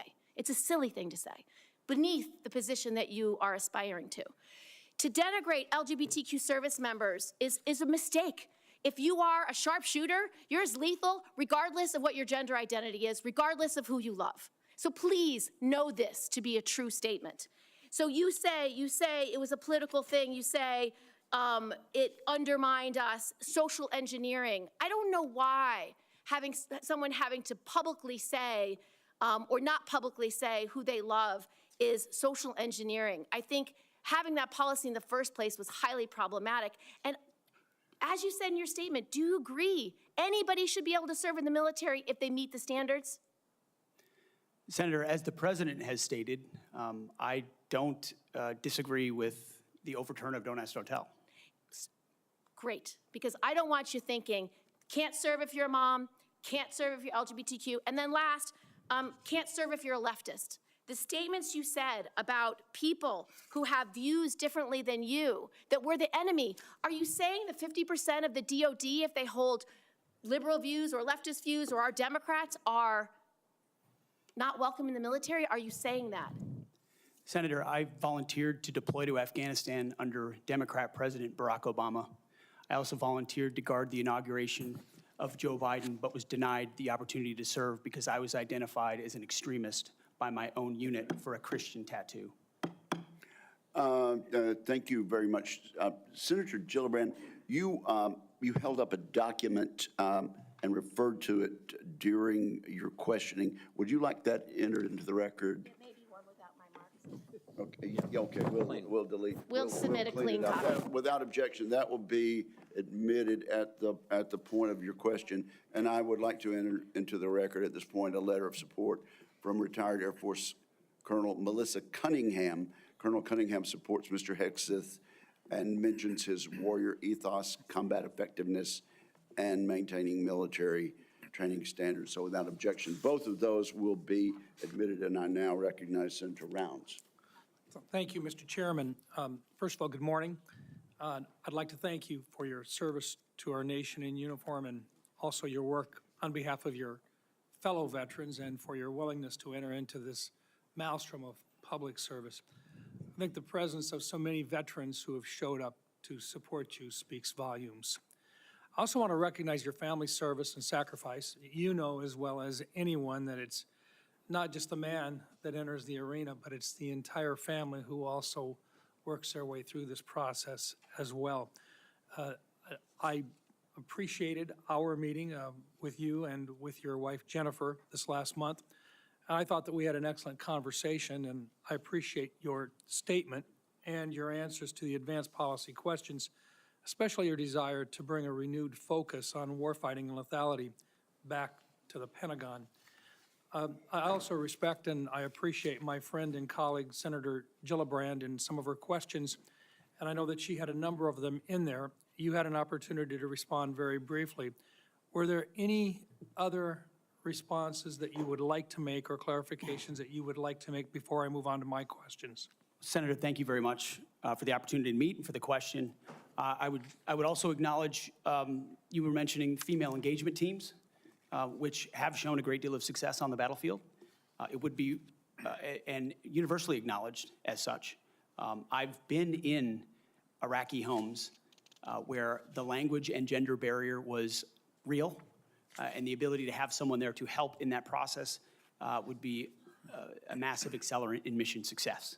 So I recognize that reality. I also recognize that female engagement teams assigned to a SEAL team or a Green Beret team meet different standards also, which is okay because of the duty positions involved in that job. As far as politics, Senator, it has been the joy of my life to lead men and women in military outfits. When you're in combat or in training, there's a lot of conversations that happen. And you start to realize that a lot of people you're serving with share your political ideals or they don't. You find out there's Republicans, there's Democrats, there's Libertarians, there's Independents, there's Vegetarians, everything in between. None of that matters. It never mattered in how I led men and women, how I interacted with them, what missions we undertook. Politics has nothing to do with the battlefield, which is why President Trump has asked me to say, let's make sure all of that comes out.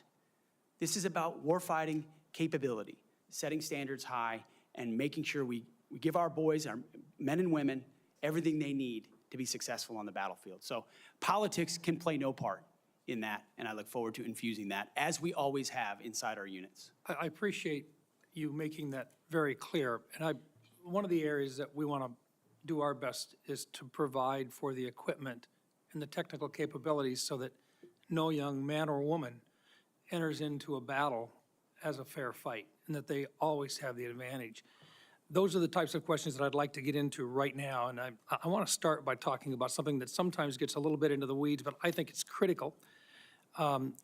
Hegseth, from what I've heard from 24 senior DOD officials in hearings over the last 2 years, including the Secretary of Defense, every service chief, and 8 combatant commanders, is that sharing the portion of the spectrum, and this is in the weeds, I know, but I'm going to ask it to get it on the record, the 3.1 to 3.5 gigahertz band would have extremely serious consequences and very costly consequences on our warfighting capabilities. In fact, the Department of the Navy alone has estimated that relocating their systems to a different part of the spectrum band would cost them $250 billion. That's just for the destroyers that defend our coasts with the radars that they have in them. If confirmed, what will you do to make sure that the Department of Defense can maintain its access to and the use and to be able to maneuver within the electromagnetic spectrum at home and abroad, And would you be willing to literally go to the mat with the interagency to protect warfighter requirements for the use of the spectrum? Well, Senator, thank you for the question. And my job, in part, will be to go to the mat when necessary for things I believe are an absolute requirement for the Department of Defense and the men and women in uniform. There's no doubt about that. In this particular case, as far as spectrum, I look forward, as I've said before, getting a full class of, because this issue has come up a number of times in meetings. It's critically important with how our warfighters communicate across all services.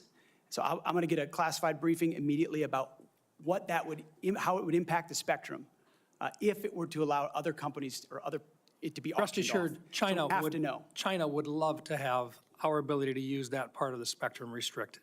They would And love that. Absolutely right. And so I will go in with eyes only toward ensuring we have the capabilities we need and there's no disruption when I take that brief. Thank you. In your advanced policy questions, you recognize a cooperative approach by China, Russia, Iran, and North Korea to undermine U.S. influence around the world. As you point out, aggression by any one actor would be an opportunity for others to engage the U.S. on multiple fronts along the continuum of the conflict. As we discussed in my office, neither of us wants to send our troops into a fair fight. We want to make sure that they have every advantage that the United States can give them, and that requires resources and reforms. Given the growing potential of a multi-theater conflict involving near-peer adversaries, what steps would you take to prepare the Department of Defense to simultaneously execute and sustain operations across multiple regions while maintaining readiness and deterrence globally? And I just have to make note, and I want to make it clear, we have language in this year's fiscal year 2025 National Defense Authorization Act calling for a review of the department's operational plans. And I just want to make sure that you're aware of that, and that we will have, if we have a fight with one, the chances are very good that we're going to have two battles or two different battlegrounds at the same time. Senator, which is why I believe our country's incredibly fortunate to have a new commander-in-chief in Donald Trump, who through the strategic approach he has taken with allies and against foes has prevented wars and is determined to do the same. That's our chief job, is deter and prevent wars. My job, should I be confirmed at the Secretary of Defense, is to ensure we have the right prioritization of assets and strategy, and then the tools in the toolbox necessary, the pointiest possible spear for President Trump to wield if necessary as the last resort. So President Trump at the helm, I think, will go a long way in making sure our enemies know there's a new sheriff in town. Thank you. Thank you, Mr. Chairman. And thank you very much, Senator Blumenthal. Thanks, Mr. Chairman. Thank you for having this hearing. Thank you for being here, Mr. Hegseth. And I want to join in expressing appreciation and respect for your service to our country, and thanks to all the veterans who are here today, and thank you for your service as the ranking member of the Veterans Affairs Committee. I hope we can focus on doing better for our veterans and doing better in management of the Department of Defense. There's always room for improvement.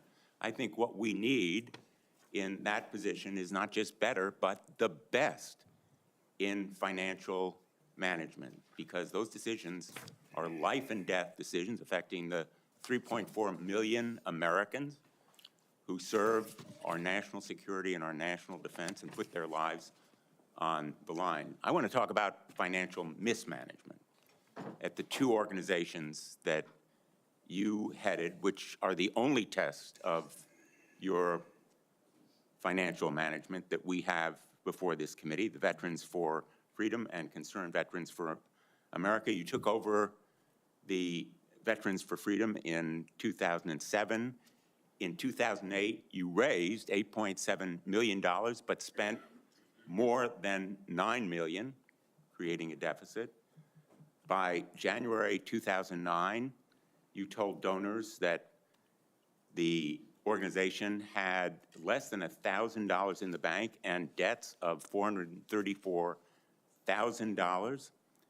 By 2010, revenue at the Veterans for Freedom had dropped to about $265,000. In the next year, it had dropped further to $22,000. You don't dispute these numbers, do you? Senator, I'm extremely proud of the work me and my fellow vets did at Vets for Freedom. A bunch of young vets with no political experience, a small group, working Well, hard I every apologize single for day. interrupting. We raised donor funds. And and we have letters submitted for the record from almost everyone that worked with me every single day, including our chief operating officer, who will attest that every dollar we raised was used intentionally toward the execution of our mission, which is supporting the warfighters, exactly why we're here today, the warfighters in the Iraq surge. There was a campaign in 2008, Senator. It was Barack Obama if I versus can John just McCain. ask you another We believe John question, McCain would be the right because I person to have win, and so we spent the tax more. returns from that organization. I'm glad which they're for the record. I am going to ask to be entered into the record, Mr. Chairman. Without objection. These tax returns are yours. They have your signature. And I'm going to ask that members of the committee review them because they're the only documents. I've asked for others. I've asked for the FBI report that would presumably document, it should have documented, this kind of financial mismanagement. And these are the 990s from that organization. By the year of 2011, donors had become so dissatisfied with that mismanagement, they, in effect, ousted you. They merged that organization with Military Families United, and thereafter, you joined a second organization as executive director. In between, Senator, I went to Harvard University for 2 years and Afghanistan. I want to ask you questions about Concerned Veterans for America. Again, another set of tax returns, the 990s from that organization. I ask they be made part of the record, Mr. Chairman. Without objection, both of those returns are now part of the record. 2011 to 2016. At the end of 2013, shortfall of $130,000. At the end of 2014, shortfall of $428,000. You had a surplus the following year, but then another deficit of $437,000. By the time you left, that organization had deep debts, including credit card transaction debts of about $75,000. That isn't the kind of fiscal management we want at the Department of Defense. We can't tolerate it at the Department of Defense. That's an organization with a budget of $850 billion, not 10 or 15 million, which was the case at those two organizations. And it has command responsibility for 3.4 million Americans. The highest number that you managed in those two organizations was maybe 50 people. Let me ask you, how many men and women now serve in the United States Army? What is Sen's strength? Senator, I would like an opportunity to respond to Well, I've asked you a impugning of question. my How many- leadership of how a many men veterans and women organization. Concerned currently Veterans for serve? America, you're on the VA committee, sir, and I appreciate your service there. The VA Accountability Act and the Mission Act were all brainchilds of Concerned Veterans for America. We used our donor money very intentionally and focused to create policy that bettered the lives of veterans. Mr. Hegseth, I'm asking you a very simple question. How many men and women currently serve in the United States Army? Senator, the United States Army, 450,000 on active duty, sir. And how many in the Navy? And the Navy is 425, sir. Well, it's 337 this year. How many in the Marine Corps? 175,000, sir. 172,300. Those numbers dwarf any experience you had by many multiples. I don't believe that you can tell this committee or the people of America that you are qualified to lead them. I would support you as the spokesperson for the Pentagon. I don't dispute your communication skills, but I believe that we are entitled to the facts here. I've asked for more documents. I assume you'd be willing to submit to an expanded FBI background check that interviews your colleagues, accountants, ex-wives, former spouses, sexual assault survivors, and others, and enable them to come forward. Senator, I'm not in charge of FBI background checks. But you would submit to it and support it. I'm not in charge of FBI background checks. Thank you, Senator Blumenthal. I at this point, want to submit a letter from Captain Wade Zirkle, the founder of Vets for Freedom and the person who hired Pete Hegseth to run the organization. Although the 2008 financial crisis dried up fundraising for nonprofits, Captain Zirkle says, and I quote, "Pete responded to this crisis with decisive action by reducing staff and renegotiating all debts with creditors until they were fairly resolved, an impressive feat and a testament to Pete's character." Pete departed VFF in 2010 to take on a new role with Concerned Veterans for America. Pete departed on good terms. Without objection, that will be added to the record. Senator Ernst, you are recognized for 7 minutes. Thank you, Mr. Chair, and I ask unanimous consent to enter into the record a letter submitted by Mr. Mark Lucas, who is a fellow Iowan and Iowa Army National Guard member. Mr. Lucas and I served together in the Iowa Army National Guard. He succeeded Pete Hegseth as Executive Director of Concerned Veterans for America. And in his letter, Mr. Lucas says that Mr. Hegseth, quote, laid a strong foundation that postured CVA for long-term success, end quote. And that Mr. Hegseth, quote, continued to be an invaluable asset to both me as a leader and the organization, end quote. So I would ask for unanimous consent to enter this Washington Times article and the letter from Mr. Mark Lucas into the record. Without objection. Okay, thank you, Mr. Chair. Good morning, Mr. Hegseth, and thank you very much. I appreciate your service to our nation. It's something that I know you are very proud of, and it is something that we have in common and that we share. You and I have had many productive conversations. And just for our audience, we have had very frank conversations. Is that correct, Mr. Hegseth? Senator, that is a correct characterization. You know that I don't keep anything hidden, pull no punches. My colleagues know that as well. So I do appreciate you sitting down and allowing me the opportunity to question you thoroughly on those issues that are of great importance to me.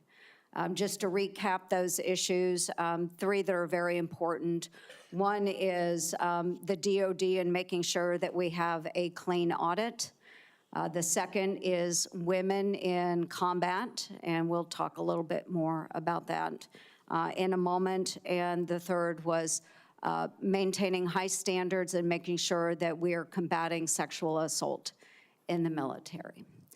Okay, so Mr. Hegseth, I'm going to address the issue because this will tie into some of the financial concerns that have been raised here as well. And it's why, you know, I, trusting my fellow Iowan, asked for unanimous consent of his letter to go into the record.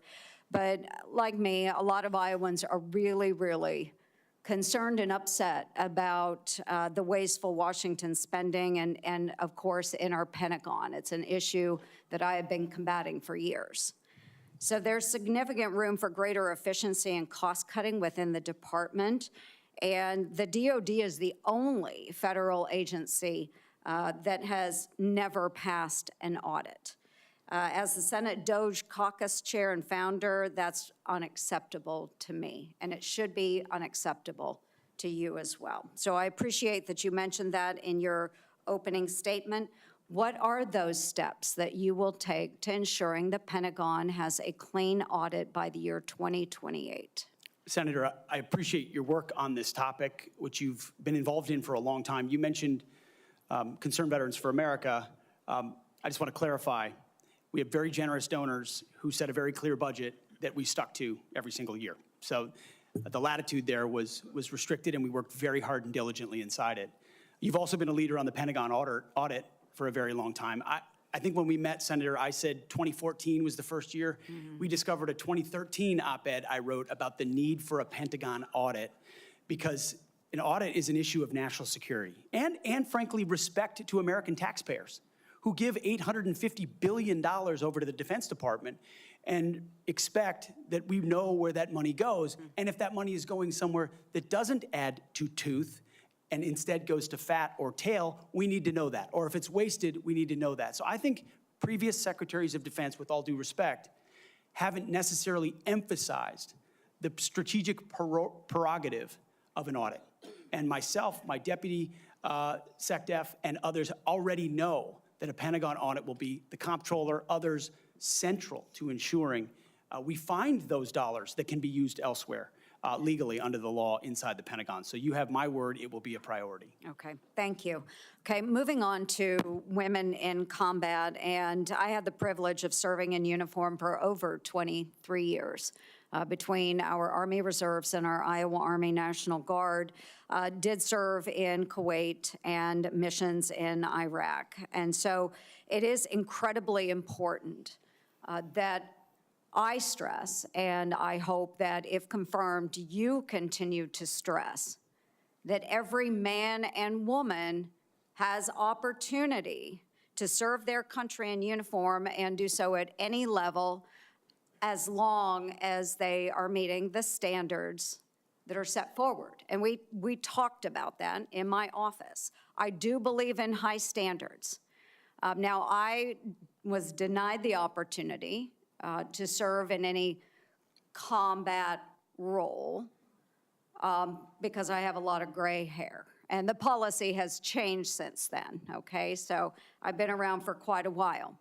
But for the young women that are out there now and can meet those standards, and again, I'll emphasize they should be very, very high standards. They must physically be able to achieve those standards so that they can complete their mission. But I want to know, again, let's make it very clear for everyone here today. As Secretary of Defense, will you support women continuing to have the opportunity to serve in combat roles? Senator, first of all, thank you for your service, as we discussed extensively as well. It's my privilege. And my answer is yes, exactly the way that you caveated it. Yes, women will have access to ground combat roles, given the standards remain high, and we'll have a review to ensure the standards have not been eroded in any one of these cases. That'll be part of one of the first things we do at the Pentagon, is reviewing that in a gender-neutral way, the standards, ensuring readiness and meritocracy is front and center. But absolutely, it would be the privilege of a lifetime to, if confirmed, to be the Secretary of Defense for all men and women in uniform who fight so heroic. They have so many other options. They decide to put their right hand up for our country, and it would be an honor to have a chance to lead them. Thank you. And just very briefly, we only have less than a minute left, but we have also discussed this in my office. A priority of mine has been combating sexual assault in the military and making sure that all of our service members are treated with dignity and respect. This has been so important. Senator Gillibrand and I have worked on this, and we were able to get changes made to the Uniform Code of Military Justice to make sure that we have improvements and on how we address the tragic and life-altering issues of rape, sexual assault. It will demand time and attention from the Pentagon under your watch if you are confirmed. So as Secretary of Defense, will you appoint a senior level official dedicated to sexual assault prevention and response? Senator, as we have discussed, yes, I will. Okay, and my time has expired. Thank you for your answers. Senator Hirono. Thank you, Mr. Chairman. Mr. Hegseth, welcome. Thank you. I am focused on your fitness to serve, including your character and temperament and your overall qualifications to do the job. And I do appreciate the comments of Ranking Member Reed with his concerns regarding your nomination, because I share those concerns. As part of my responsibility as a member of this committee to ensure the fitness of all nominees to come before any of the committees on which I sit, I ask the following two initial questions. First, since you became a legal adult, have you ever made unwanted requests for sexual favors or committed any verbal or physical harassment or assault of a sexual nature? No, Senator. Have you ever faced discipline or entered into a settlement relating to this kind of conduct? Senator, I was falsely accused in October of 2017. It was fully investigated, and I was completely cleared.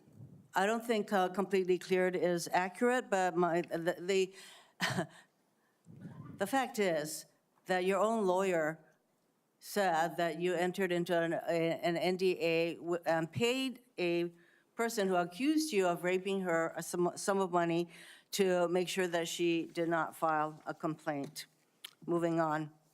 As secretary, you will be in charge of maintaining good order and discipline by enforcing the Uniform Code of Military Justice, UCMJ. In addition to the sexual assault allegations, and by the way, the answer to my second question should have been yes. I have read multiple reports of your regularly being drunk at work, including by people who worked with you at Fox News. Do you know that being drunk at work is prohibited for service members under the UCMJ? Senator, those Yes are or no? multiple false anonymous reports peddled by NBC Do you News know that run directly drinking on the job contradictory to is the dozens of men and women at Not Fox News contemplated Channel on- who I'm not I work hearing- with I'm who not came hearing on the the answer to my record question. and said they've In your never opening seen statement, that. Mr. Hegseth, you commit to holding leaders accountable at all levels. That includes you, of course. And frankly, as secretary, you will be on the job 24/7. You recently promised some of my Republican colleagues that you stopped drinking and won't drink if confirmed, correct? Absolutely. Will you resign as Secretary of Defense if you drink on the job, which is a 24/7 position? I've made this commitment on behalf of the Will you men and women I'm resign as serving. Secretary of Defense I've if made this you commitment drink on on the behalf of job? the men and women I'm serving. I'm not because it's the hearing- most important deployment I'm not of my hearing an life. answer to my question, so I'm going to move on. While you have made that commitment, you will not commit to resigning if you drink on the job. As Secretary of Defense, you will swear an oath to the Constitution and not an oath to any man, woman, or president, correct? Senator, on multiple occasions, including as a young second lieutenant, I have sworn an oath to the Answer is Constitution, yes. and I'm proud to do so. Yes, ma'am. In June of 2020, then President Trump directed former Secretary of Defense Mark Esper to shoot protesters in the legs in downtown D.C., an order Secretary Esper refused to comply with. Would you carry out such an order from President Trump? Senator, I was in the Washington, D.C. National Guard unit that was in Lafayette Square during those Would you events, carry holding out a an riot order to shield on shoot behalf of my protesters country. in the legs? I saw 50 as Secret directed Service agents to get injured Secretary by Esper? rioters trying to jump over the fence, set Again, the church on fire, and You destroy know a what, statue. that sounds to me that you will Chaos. comply with such an order. You will shoot protesters in the leg. Moving on.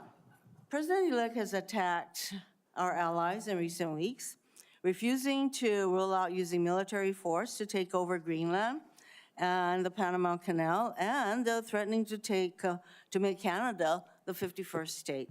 Would you carry out an order from President Trump to seize Greenland, a territory of our NATO ally Denmark, by force, or would you comply with an order to take over the Panama Canal? Senator, I will emphasize that President Trump received 77 million votes to be the lawful We're commander-in-chief not of talking this about country. the election. My question is, would you use our military to take over Greenland or an ally of Denmark? Senator, one of the things that President Trump is so good at is never strategically tipping his hand.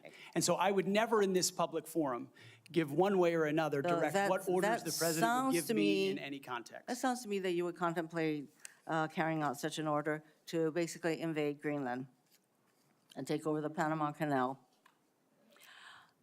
Current DoD policy allows service members and eligible dependents to be reimbursed for travel associated with non-covered reproductive health care, including abortions. Will you maintain this common sense policy? Senator, I've always been personally pro-life.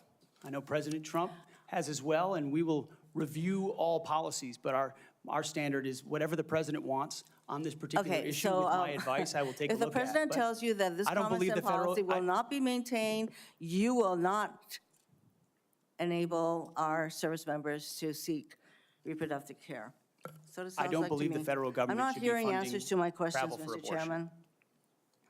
I just want to note that the other area that of serious concern to me is President Trump saying that he wants to use the military to help with mass deportations, which will cost billions of dollars.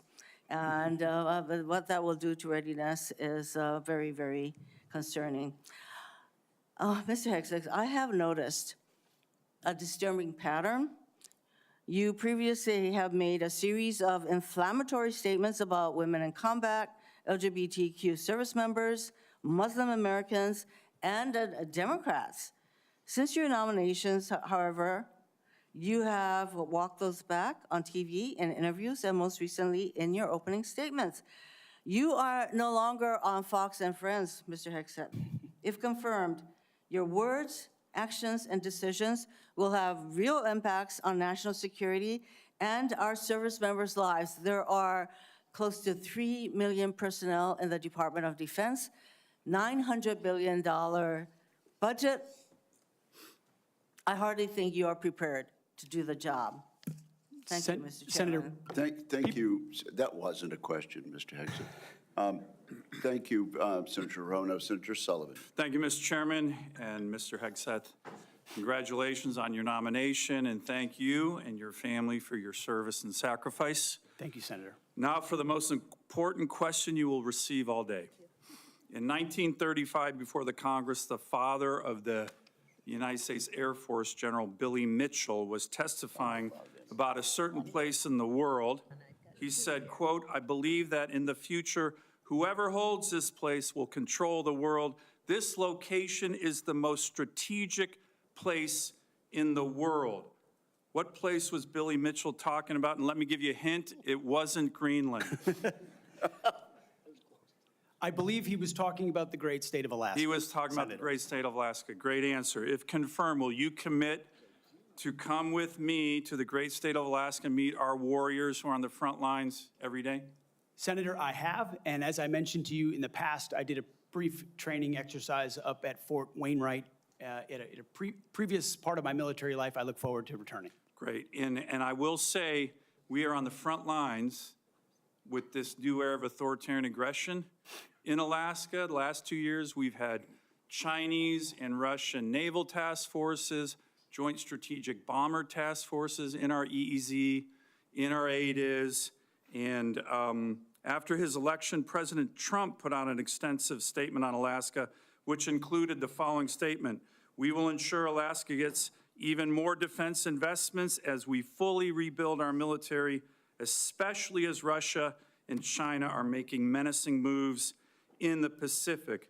Mr. Hegseth, if confirmed, will you work with me, this committee, and the incoming Commander-in-Chief on continuing to build up our military assets and infrastructure in Alaska to reestablish deterrence in the Arctic and in the Indo-Pacific? If confirmed, Senator, it would be a pleasure to work alongside you and this entire committee to recognize the very real threat in the Indo-Pacific, the very real ways, even these past couple of weeks, that Russia has attempted to probe and push in and around Alaska, and also the very real strategic significance of Alaska vis-a-vis shipping lanes through the Arctic. There are many, many ways in which Alaska is strategically significant, and with a necessary shift toward Indo-PACOM, Alaska, by necessity, will play an important role in that. Thank you, Ms. Hegseth. I very much appreciate your focus on lethality and warfighting. We desperately need it. I want to provide a few examples of the Biden woke military, which is not focused on readiness or lethality, and want to get your comments on it. Nobody wants an extremist or racist in our military, but one of the most disgraceful and shameful things I've seen over the past 4 years as a senator on this committee and as a Marine Corps Reserve officer was on day one, the Biden administration played up a false and insulting narrative that our military was chock full of racist and violent extremists. This reached a pinnacle in this committee when Biden's Undersecretary of Policy, Colin Kahl, the #3 guy at the Pentagon, testified that one of his top goals would be to, quote, ending violent extremism and systemic racism within the ranks of the military. He had no data on this.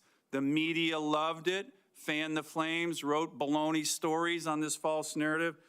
Disappointingly, some of my colleagues on the other side of the aisle here reinforce this ridiculous narrative, one even suggesting that almost 10% of our uniformed military was extremists, 200,000 members, ridiculous, by the way, from this committee on the other side of the aisle. Mr. Hegseth, unlike Undersecretary Kahl, you have a lot of experience with our military. Do you believe the military is a systemically racist organization?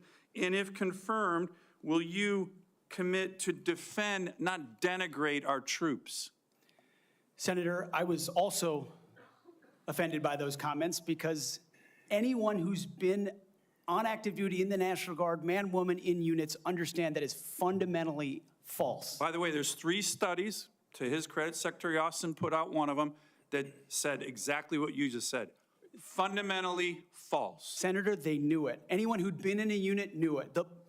One could argue that if not the least, one of the least racist institutions in our country is the United States military. That's Being a racist in our military has not been tolerated for a very long time. One of the Never in my greatest civil formations, rights never in other organizations in America. Would you agree the U.S. military is one of the most forward-leaning, probably one of the greatest civil rights organizations in American history? No doubt.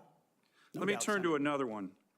Last year at a hearing before this committee, I called on the Biden Secretary of the Navy to resign because he's failing in his ability to build ships. We are being completely outbuilt in terms of ships by the Chinese, and yet this Secretary of the Navy has been focused on climate change, not building ships in lethality. Mr. Hegseth, if your Secretary of the Navy ends up focusing on climate change more than shipbuilding and lethality, will you commit to me to fire him?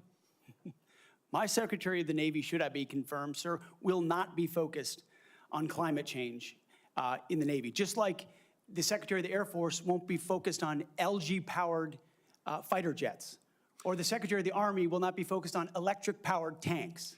Let me ask, We're going to be focused on lethality and defeating our enemy. And I appreciate that. The other thing President Biden did, his first executive order as president, was to focus on transgender surgeries for active duty troops. This is all, I'm describing the woke military here under Biden over the last 4 years. If confirmed and you issue an order saying we are going to rip the Biden woke yoke off the neck of our military and focus on lethality and warfighting, how do you think the troops will react? Senator, I know the troops will rejoice. They will love it. They will love it. And we've already seen it in recruiting numbers. There's already been a surge since President Trump won the election of recruiting. The Army says And do you think our military will surpass its and our recruiting military goals. will follow that order? Our military will follow that order, Senator. Gladly. Gladly, because they want to focus on lethality and warfighting and get all the woke, political prerogative, politically correct, social justice, political stuff out of the military. Thank you, Senator Sullivan. Thank you, Senator Mr. Kane. Thank you, Mr. Hegseth. I'm looking forward to this opportunity to talk. I want to return to the incident that you referenced a minute ago that occurred in Monterey, California in October 2017. At that time, you were still married to your second wife, correct? I believe so. And you had just fathered a child by a woman who would later become your third wife, correct? Senator, I was falsely charged, fully investigated, and completely cleared. So you think you were completely cleared because you committed no crime? That's your definition of cleared? You had just fathered a child 2 months before by a woman that was not your wife. I am shocked that you would stand here and say you're completely cleared. Can you so casually cheat on a second wife and cheat on the mother of a child that had been born 2 months before, and you tell us you were completely cleared? How is that a complete clear? Senator, her The child's name is Gwendolyn Hope Hegseth, and she's a child of God, and she's 7 years old. And she I'm was, glad and she's here. you cheated on the mother of that child less than 2 months after that daughter was born, didn't you? Those were false charges. Well, It was no, fully investigated, and I was completely cleared. And I am so grateful for the marriage I have to this amazing woman behind me. You've admitted that you had sex at that hotel in October 2017. You said it was consensual, isn't that correct? Anything, You've admitted that it was consensual, and you were still married, and you just had a child by another woman. again, How do you explain your completely judgment? false charges against me, No, fully wait. investigated, and I was completely cleared. You have admitted that you had sex while you were married to wife 2 after you just had fathered a child by wife 3. You've admitted that. Now, if it had been a sexual assault, that would be disqualifying to be Secretary of Defense, wouldn't it? It was a false claim then and a false claim now. If it had been a sexual assault, that would be disqualifying to be Secretary of Defense, wouldn't it? That was a false claim. So Just you talking can't, about a hypothetical. so you can't tell me whether someone who has committed a sexual assault is disqualified from being Secretary of Defense? Senator, I know in my instance, and I'm talking about my instance only, it was a false claim. But you acknowledge, And you it was cheat, but fully you acknowledge investigated. that you cheated on your wife and that you cheated on the woman by whom you had just fathered a child. You have admitted that. I will allow your words to speak for themselves. You're not retracting that today. That's good. I assume that in each of your weddings, you've pledged to be faithful to your wife. You've taken an oath to do that, haven't you? Senator, as I've acknowledged to everyone in this committee, not a perfect person, not claiming to But be. no, I just asked a simple question. You've taken an oath, like you would take an oath to be Secretary of Defense in all of your weddings to be faithful to your wife. Is that correct? I have failed in things in my life, and thankfully, I'm redeemed by my Lord and Savior, Jesus Christ. In finalizing divorces from your first and second wives, were there non-disclosure agreements in connection with those divorces? Senator, not that I'm aware of. If there were, would you agree to release those first and second wives from any confidentiality agreement? Senator, it's not something I'm aware of. But if there were, you would agree to release them from a confidentiality agreement? Senator, that's not my responsibility. Did you ever engage in any acts of physical violence against any of your wives? Senator, absolutely not. But you would agree with me that if someone had committed physical violence against a spouse, that would be disqualifying to serve as Secretary of Defense, correct? Senator, absolutely not have I ever done that. You would agree that that would be a disqualifying offense, would you not? Senator, you're talking about a hypothetical. I don't think it's a hypothetical. Violence against spouses occurs every day. And if you as a leader are not capable of saying that physical violence against a spouse should be a disqualifying fact for being secretary of the most powerful nation in the world, you're demonstrating an astonishing lack of judgment. The incident in Monterey led to a criminal charge, a criminal investigation, a private settlement, and a cash payment to the woman who filed the complaint. And there was also a non-disclosure agreement, correct? It was a confidential settlement agreement off of a nuisance lawsuit. Right. During an interview, you claimed that you settled the matter because you were worried that if it became public, it might hurt your career. Do you maintain that you were blackmailed? Senator, I maintain that false claims were made against me. And ultimately, Your attorney those used false the claims, frame, I have the opportunity to attest my innocence in those false claims. But you didn't reveal any of this to President Trump or the transition team as they were considering you to be nominated for Secretary of Defense. You didn't reveal the action. You didn't reveal the criminal complaint. You didn't reveal the criminal investigation. You didn't reveal the settlement. You didn't reveal the cash payment. Why didn't you inform the commander-in-chief and the transition team of this very relevant event? Senator, I've appreciated every part of the process with the transition team. They have been open and honest with me. We've had great conversations between the two of us, and I appreciate the opportunity that President-elect Trump has given me. You chose not to reveal this, right? Because you knew it would hurt your chances. So you chose not to reveal this really important thing to the commander-in-chief and the transition team because you were worried about your chances rather than trying to be candid with the future president of the United States. Are there any other important facts that you chose not to reveal to the president-elect and his team as they were considering you to be Secretary of Defense? Senator, I sit here before you an open book, as everyone who's watched this process. With multiple non-disclosure and confidentiality agreements tying the hands of many people who would like to comment to us. Much has been made of your workplace behavior as a leader of nonprofit veterans organizations and as a Fox News contributor. Were you fired from either of the leadership positions with the nonprofits? I was the leader. I was the CEO of Concerned I know Veterans which for ones, America but and those executive two, director were of you Vets for fired? Freedom. Were you fired from either And I of was them? never fired from a Do you have veterans organization. Do you have non-disclosure agreements with either of those organizations? Not that I'm aware of, Senator. Many of your work colleagues have said that you show up for work under the influence of alcohol or drunk. I know you've denied that, but you would agree with me, right, that if that was the case, that would be disqualifying for somebody to be Secretary of Defense. Senator, those are all anonymous false claims, and the totality They're not anonymous. The letters We've on the seen- record here. They're not anonymous. On the record, people We've who've seen worked records me with at names Vets attached for to them. Freedom, Concerned Vets for America, and Fox News One of attributing your- to me one of your being colleagues working said- hard every day on behalf of One of my your mission. colleagues said that you got drunk at an event at a bar and chanted, "Kill all Muslims." Another colleague, not anonymous, we have this, said that you took coworkers to a strip club. You were drunk, you tried to dance with strippers, you had to be held off the stage, and one of your employees in that event filed a sexual harassment charge as a result of it. Now, I know you denied these things, but isn't that the kind of behavior that, if true, would be disqualifying for somebody to be Secretary of Defense? Senator, anonymous false charges. They're not anonymous. And I'll just conclude and say this to the chairman. You claim that this was all anonymous. We have seen records with names attached to all of these, including the name of your own mother. So don't make this into some anonymous press thing. We have seen multiple names of colleagues consistently throughout your career that have talked about your abusive actions, Chairman, I attitudes, think he's words, over and his time. statements He's to way women. over his I time. now yield. And thank you very much. I now ask unanimous consent to enter into the record a family court order concerning the appointment of parenting time between Mr. Hegseth and Mrs. Samantha Hegseth. It states that there were no claims of domestic abuse or probable evidence of abuse in the relationship. Without objection, that will be added to the record. And we now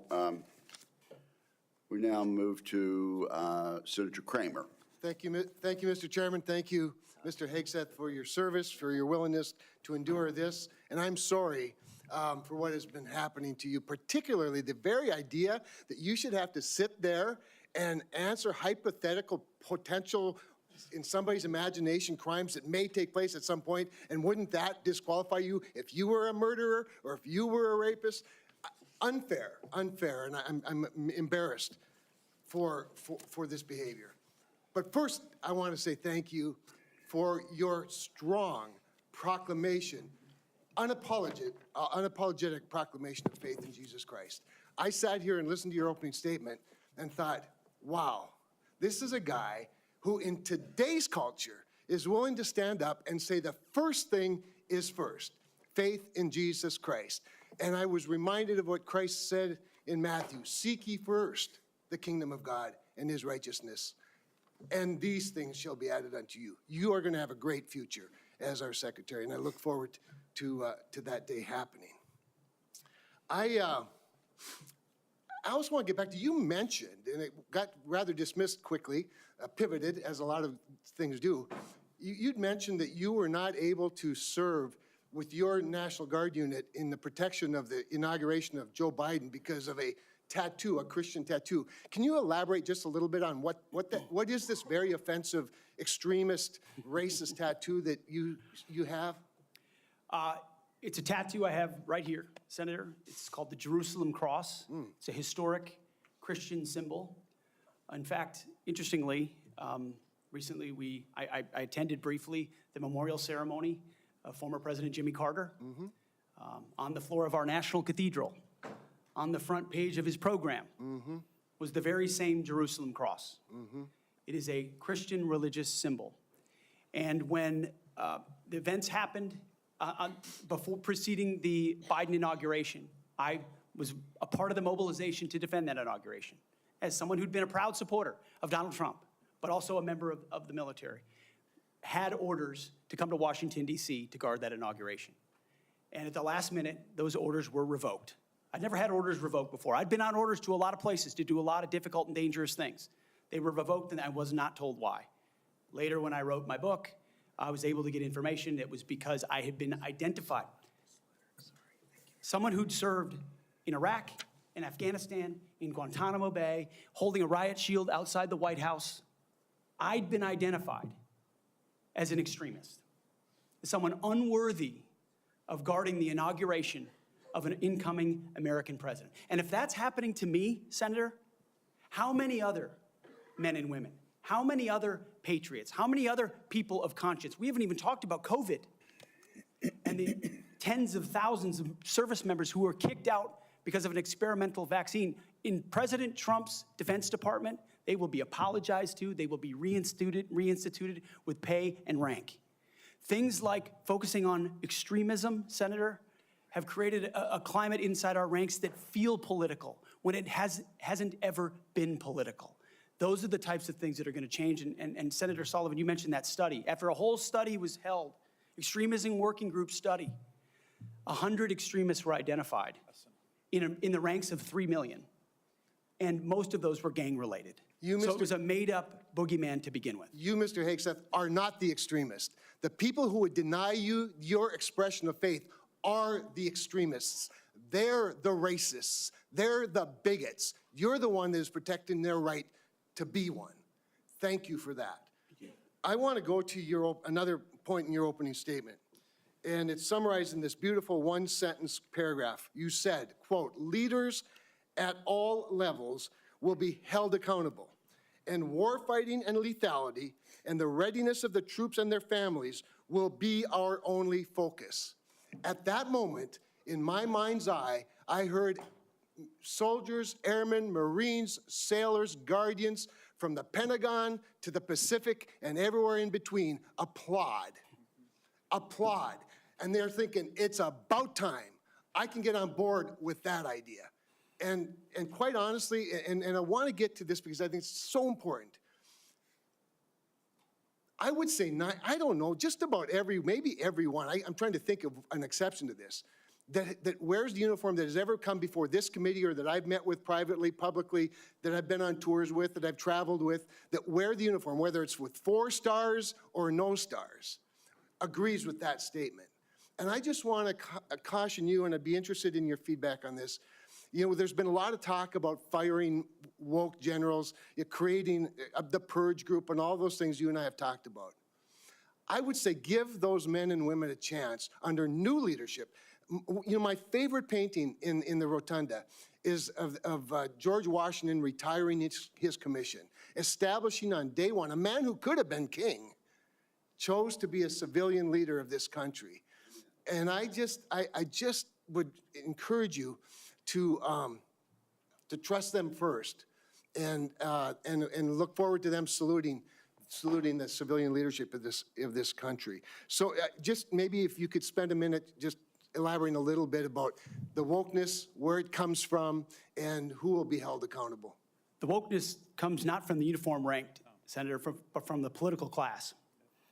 On day one, on January 20th, when President Trump is sworn in, he will issue a new set of lawful orders. And the leadership of our services will have an opportunity to follow those lawful orders or not. Those lawful orders will not be based on politics. They will be based on readiness, accountability standards, and lethality.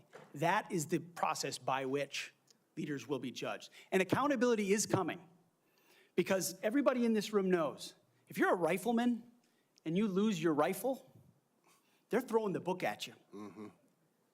But if you're a general who loses a war, you get a promotion.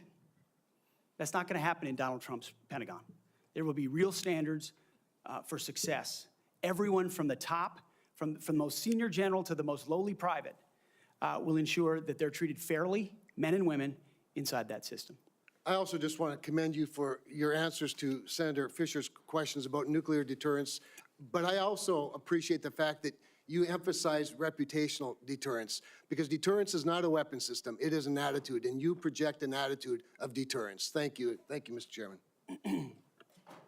Thank you, Senator Kramer. Senator King. Thank you, Mr. Chairman. Mr. Hegseth, welcome to the committee. Thank you, Senator. You've made several references to your religion today. I share that devotion to Christianity, but I must say I've been reminded somewhat of Saul on his way to Damascus. You seem to have been converted over the last several weeks and several months. You wrote in your book just last year that, but if we're going to, this is the book, War on Warriors, but if we're going to send our boys to fight, and it should be boys, we need to unleash them to win. Later on, our boys should not fight by rules written by dignified men. Which is it? Is it only boys can fight? I mean, you've testified here today that you believe in women in combat, but you didn't just last year. How do you explain your conversion? Senator, my testimony is clear. Writing a book is different than being Secretary of Defense, and I look forward to leading the men and women of our military. And my comment there, Senator, was about the burdensome rules of engagement that members of our generation, men and women, have seen on the battlefield. And one thing President Trump changed in meaningful ways that led to meaningful developments on the battlefield. When President Trump took control in the first term, ISIS was raging across Iraq. And as someone who spent a lot of time there with other men and women who invested in that mission, it was a very difficult moment to see the black flag of ISIS fly. And what President Trump did was untie the hands of warfighters. He changed the rules of engagement, untied the hands of warfighters, and allowed them to complete their mission and crush ISIS. It has not just tactical implications, operational and strategic implications, how you allow warfighters to go about winning and fighting their wars. President Trump understands that, and within the laws of war and the Uniform Code of Military Justice, we are going to unleash warfighters to win wars so that wars don't drag on forever, as our generation has seen. So are you rejecting Title 18 and Title 42, I think, also has provisions that incorporate the Geneva Convention and the laws of armed combat? Are you saying that those laws should be repealed? That is the law of the land right now. Senator, we have laws on the books from the Geneva Conventions into the Uniform Code of Military Justice, and then underneath that you have layers in which standard or temporary rules of engagement are put into place. We fight enemies also, Senator, as our generation understands, that play by no rules. They use civilians as human shields. So are you saying they target that women and children? The Geneva Convention should not be observed? We follow rules. We follow rules, but we don't need burdensome rules of engagement that make it impossible for us to win these wars. And You're that's saying what two different President things. Trump You're saying we follow understands. rules, but we don't have to follow the rules in all cases. Is that correct? Senator, I'm making an important tactical distinction that warfighters will understand, that there are the rules we swear an oath to defend, which are incredibly important, and this committee understands and helps set them. And then there are those echelons above reality, from, corps to division to brigade to battalion, and by the time it trickles down to a company or a platoon or a squad level, you have a rules of engagement that nobody recognizes. And then it makes you incredibly difficult to actually do your job on the battlefield. That's the kind of assessment and look that an Army major will give to this process if I was confirmed to be the Secretary of Defense. Your quote is, true understanding of that. Your quote in 2024, our boys should not fight by rules written by dignified men in mahogany rooms 80 years ago. That would be the Geneva Convention. America should fight by its own rules, and we should fight to win or not go in at all. Are you saying that the Geneva Convention provisions, which clearly outlaw torture of prisoners, should not apply in the future? Senator, how we treat our wounded, how we treat our prisoners, the applications of the Geneva Conventions are incredibly important. But we would all have to acknowledge that the way we fought our wars back when the Geneva Conventions were written are a lot different than the asymmetric, non-conventional environment of counterinsurgency that I confronted in Iraq and Afghanistan. I was the senior counterinsurgency instructor in Afghanistan. My job was to understand how the Taliban and al-Qaeda operated so that NATO units coming in could be informed of what was happening. They knew our rules of engagement, and when they were more restrictive, they took advantage of them, and it put our men and women in a more dangerous and difficult place. And you believe For that future wars we fight, we need to have someone atop the Pentagon, sir, who understands how those ripple effects Well, I just want impact to the men and women in understand your uniform. position. Your position is torture's okay. Is that correct? Waterboarding, torture is no longer prohibited given the circumstances of whatever war we're in. Is that correct? Senator, that is not what I said. I've never been party to torture. We are a country that fights by the rule of law, and our men and women always do. And yet we have too many people here in air-conditioned offices that like to point fingers at the guys in dark and dangerous places, the gals in helicopters in enemy territory who are doing things that people in Washington, D.C. would never dare to do, or send, in many cases. In one of your interviews, you said they're willing to do this. You're talking about Donald Trump and Senator Cruz. They're willing to do something like waterboarding if it's going to keep us safe. Are you okay with waterboarding?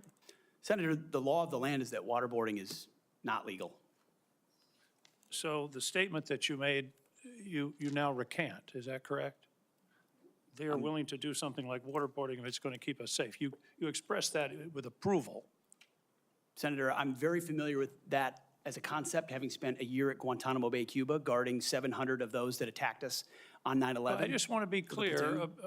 Are we going to abide by the Geneva Convention and the prohibitions on torture, or are we not? Is it going to depend on the circumstances? As I've stated multiple times, the Geneva Conventions are what we base ours, but what an American first national security policy is not going to do is hand its prerogatives over to international bodies that make decisions about how our men and women make decisions on the battlefield. America First understands we send Americans for a clear mission and a clear objective. We equip them properly for that objective. Right, we give them everything they need, and then we stand behind them with the rules of engagement that allow them to fight decisively to defeat America's enemies, which is why we say I just have a few quietly, seconds peacefully left, in this Mr. conference Hegseth, room. if you could. I was very disturbed in your opening statement where you talked about the priorities that you have. We will work with our partners and allies to deter aggression in the Indo-Pacific from the Communist Chinese. There's not a single mention in this statement about Ukraine or Russia. Is this code for we're going to abandon Ukraine? Senator, the president, that's a presidential level policy decision. He's made it very clear that he would like to see a end to that conflict. We know who the aggressor is. We know who the good guy is. We'd like to see it as advantageous for the Ukrainians as possible, but that war needs to come to You an talk a end. lot about deterrence of China. I would submit that Xi Jinping is watching what we do very carefully. If we abandon Ukraine, that would be the strongest signal possible to Xi Jinping that he can take Taiwan without significant resistance from this country. Thank you, Senator King. Senator Scott of Florida. Mr. Chairman, I'd like to enter into the record two letters which testify to Mr. Hegseth's leadership record at Concerned Veterans for America. The first letter submitted by Mr. Darren Selnick, a senior advisor at CFA, stated that there's been no better leader, policy champion, or fighter for the military and veterans than Pete. He was instrumental in 2014 and 2017 in ensuring that veterans had health care choice. The second letter submitted by Mr. Kaysen Spiro, Digital Media Director of CVA from 2015 to 2017, stated, Pete brought incredible energy, focus, and a clear vision to the organization and showed everything that the team accomplished together. And I similarly asked to submit to the record a letter from Paul J. Roberts, retired Colonel, U.S. Army Special Forces, speaking to the unwavering integrity of Mr. Hegseth. Is there objection? Without objection, those three will be admitted. Senator Scott. All right. First, congratulations on your nomination. Thank you, Senator. And thank you for being willing to serve our nation. I served in the Navy. I'm really proud of my dad. He was crazy. He did all 4 combat jumps with the 82nd Airborne. He, after that, survived all that and fought in the Battle of the Bulge. And what they went through, it was hell. So I have a lot of respect for him and for everybody that puts on the uniform and serves in battle and has to lead people in battle, because Being on a ship, that didn't happen to me, but I had a lot of friends that happened to, and it clearly happened to my dad. I've served on this committee for 6 years, 2 years under President Trump and the past 4 under President Joe Biden. I've seen how the Biden-Harris administration pushed the DoD to prioritize wokeness over being the most lethal military force in the world. It's our readiness, our national security, and our ability to recruit people who are willing to put their lives on the line for our country. Can you talk about some of the changes we can make to improve recruitment and rebuild our military into the most lethal force in the world? First of all, Senator, thank you for the question. Thank you for your time. I think the first and most important thing we could have done is elect Donald Trump as the new commander-in-chief, because past is prologue. Our warfighters understand what kind of commander-in-chief they're going to get in President Donald Trump, someone who stands behind them, someone who gives them clear missions, someone who ends wars decisively, and the issue of Ukraine was mentioned, and ensures new wars are not started. There was a minor incursion under Barack Obama into Crimea, followed by nothing under President Trump, followed by an all-out assault by Vladimir Putin into Ukraine under the Biden administration. That did not happen under Donald Trump. Donald Trump managed the Taliban. Under the Biden administration, Afghanistan collapsed tragically, ending in the lives of 13 at Abbey Gate, who we remember every single day, and no one was held accountable for that. Chinese spy balloons were flying over the country. None of that happened under Donald Trump, and our warfighters understand that. So there's no better recruiter, in my mind, for our military than President Donald Trump. My job is to come alongside him, should I be confirmed, and continue to emphasize his emphasis on warfighting, on getting anything that doesn't contribute to meritocracy out of how decisions are made inside the Pentagon. What gender you are, what race you are, your views on climate change, or whether you are a person of conscience and your faith should have no bearing on whether you get promoted or whether you're selected to go to West Point or whether you graduate from Ranger School. The only thing that should matter is how capable are you at your job? How excellent are you at your job? I served in multi-ethnic units in every place that I worked, every place that I served. None of that mattered. But suddenly we re-inject DEI and critical race theory, dividing troops into different categories, oppressor and oppressed, in ways that they otherwise just want to work together. That's why I've pointed out before, and I'll say it again, and because I'm sure it'll be quoted to me at some point. The dumbest phrase in military history is our unity is our strength. No, our shared purpose is our strength. Our shared mission is our strength. We are one DoD community of all committed to the same mission. Has nothing to do with your background. Has to do with what your commitment is to the country. And that is my solemn pledge to every single person that would put the uniform on and reflects President Trump's priorities as well, Senator. Thank you. You know, we talked a little bit about the fact the Pentagon can't do an audit, all right? Can you talk about, and I mean, to me, I've run big businesses. It's all about accountability. If you want to get an audit done, you can get an audit done. You might get a letter saying there's things you have to fix, but it all goes to accountability, and we haven't had it. So can you talk about how you bring accountability to the table, what you've done in the past, and what you're going to do with regard to bringing accountability to the Pentagon? I meant it when I said it in the opening statement, Senator. I know what I don't know. I know I've never run an organization of 3 million people with a budget of $850 billion. But what I do know is that I've led men and women. I've led people. And it's leadership of people and motivation of people and a clear vision of people where you build a team, cast that vision, empower people properly. I want smarter and more capable people around me than me. And you will get that at the department. I cast the clear vision, build the plan, work it, we set the metrics, and everyone is held accountable. I know our incoming businessman president believes in accountability and holding people accountable. That will happen at the Pentagon. I mean, this has been a problem for a long time. Secretary Rumsfeld gave a speech on September 10th, 2001 that's mostly forgotten. But it was about the need for acquisition reform, cutting tail to give to teeth to warfighters. And then 9/11 happened. And these are problems that have been persistent for a long time. But now we have new threats. And we need the urgency of this moment. As you said, Mr. Chairman, the most dangerous moment we've been since the end of the Cold War and possibly since World War II. The urgency to do everything possible to get the capabilities into the hands of warfighters, Emergency Powers Defense Production Act, whatever it takes, and an audit is certainly part of it. Why do you want to do this? Why do you want to do this job? What drives you? You have 30 seconds. Because I love my country, Senator, and I've dedicated my life to the warfighters. People see me as someone who hosts a morning show on television. But people that really know me know where my heart's at. It's with the guys in this audience who've had my back, and I've had theirs. We've been in some of the darkest and most difficult places you can ever be in. You come back a different person. And only by the grace of God am I here before you today. I'm doing this job for them, for all of them. Thank you, Mr. Hegseth. Senator Warren.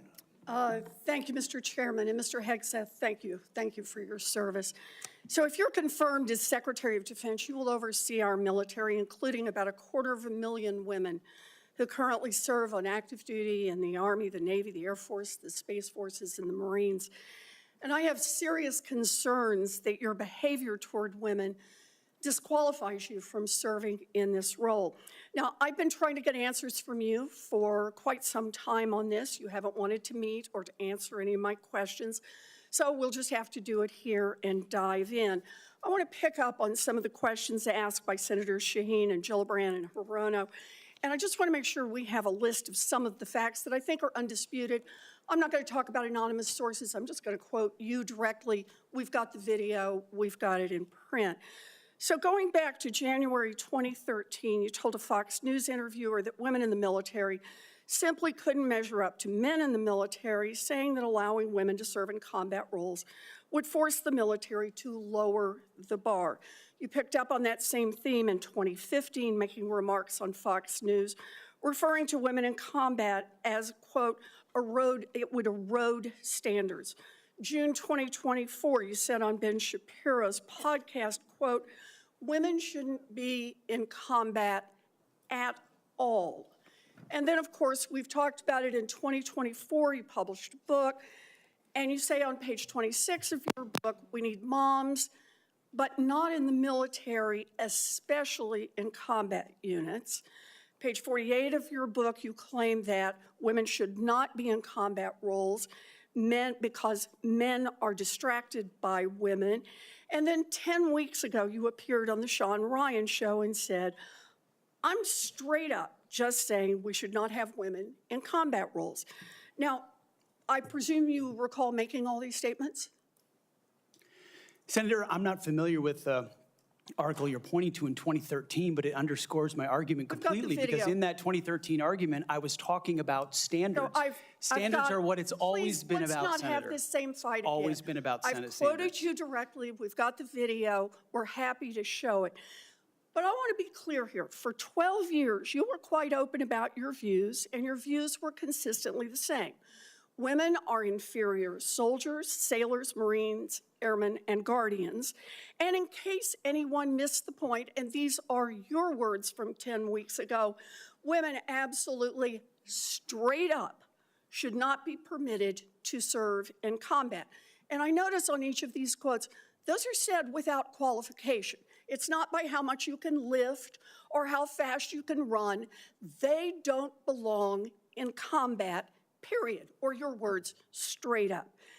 And then on November 9th, 2024, just 32 days after your last public comment saying that women absolutely should not be in combat, you declared that, quote, some of our greatest warriors are women, and you support having them serve in combat. Now, that is a very, very big about face in a very, very short period of time.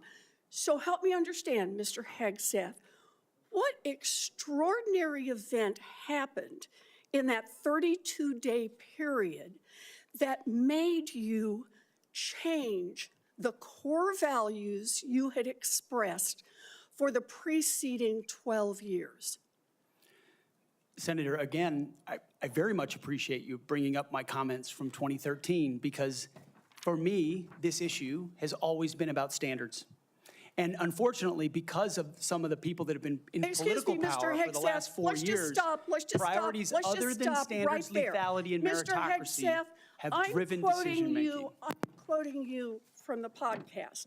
Women shouldn't be in combat at all. Where is the reference to standards? That they should be there if they can carry, if they can run? I don't see that at all, Mr. Hegseth. What I see is that there's a 32-day period in which you suddenly have another description about your views of women in the military. And I just want to know, what changed in the 32 days that the song you sang is not the song you come in here today to sing? Senator, the concerns I have and the concerns that many have had, especially in ground combat units, is that in pursuit of certain percentages or quotas, standards have been changed. And that makes the combat more difficult let me make a for everybody suggestion involved. about what happened in that 32 days. You got a nomination from President Trump. Now, I've heard of deathbed conversions, but this is the first time I've heard of a nomination conversion. And I hope you understand that many women serving in the military right now might think that if you can convert so rapidly your long-held and aggressively pursued views in just 32 days, that 32 days after you get confirmed, maybe you'll just reverse those views and go back to the old guy who said straight up, women do not belong in combat. Now, Mr. Hegseth, you have written that after they retire, generals should be banned from working for the defense industry for 10 years. You and I agree on the corrosive effects of the revolving door between the Pentagon and defense contractors. It's something I would have liked to talk with you about if you'd come and been willing to visit with me. But the question I have for you on this is, will you put your money where your mouth is and agree that when you leave this job, you will not work for the defense industry for 10 years? Senator, it's not even a question I've thought about because it's not think about one it right that, now. It's not one, my motivation for this job I understand has never that. I been just about need what a could yes or no conceivably here. come next. Time is short. I just need a yes or no.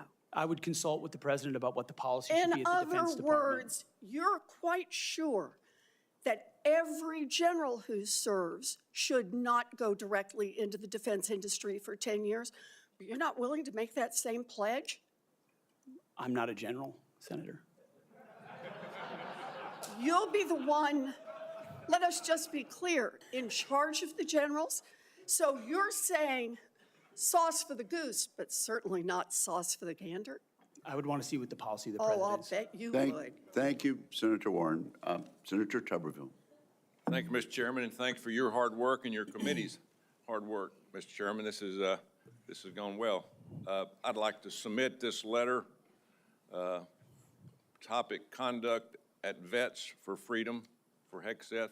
I'd like to submit that for the record, please. Without objection. General Hegseth, Mr. Hegseth,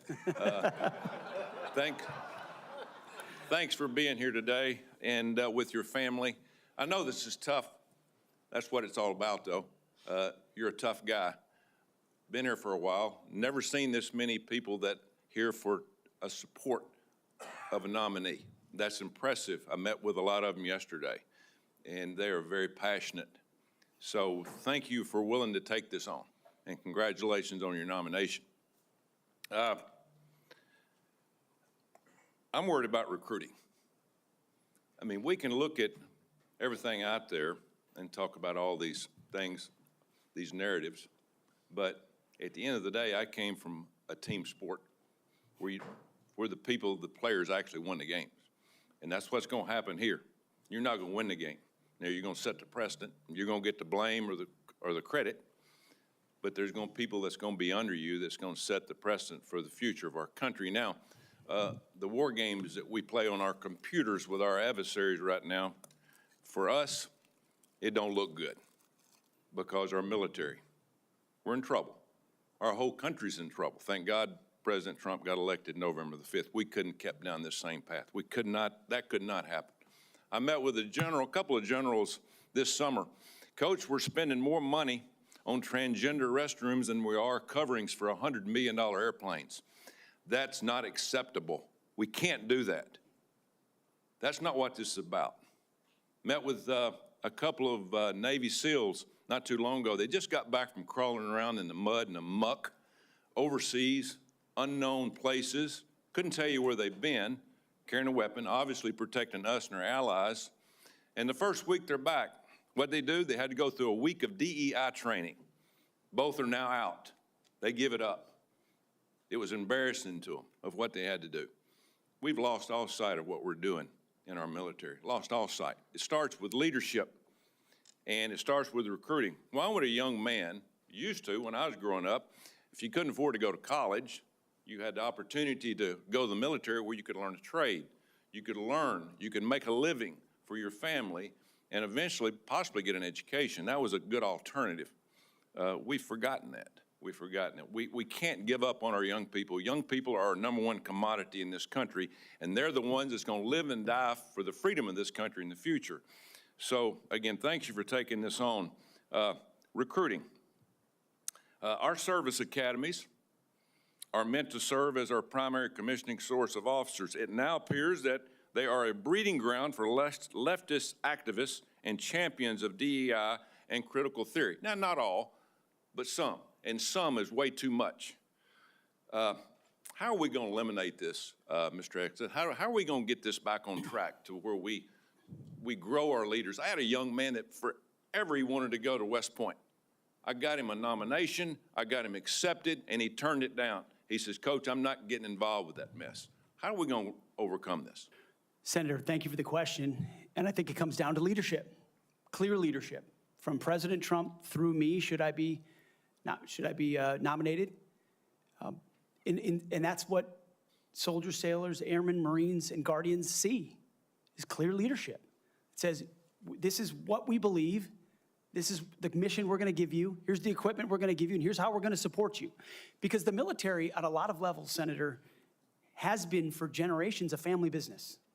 You know, my grandfather served, my father served, I served, my daughter served. That chain has started to break with generations of people my age and older talking to their kids and grandkids, wondering, pondering, do I want them to serve? Will my country use them responsibly?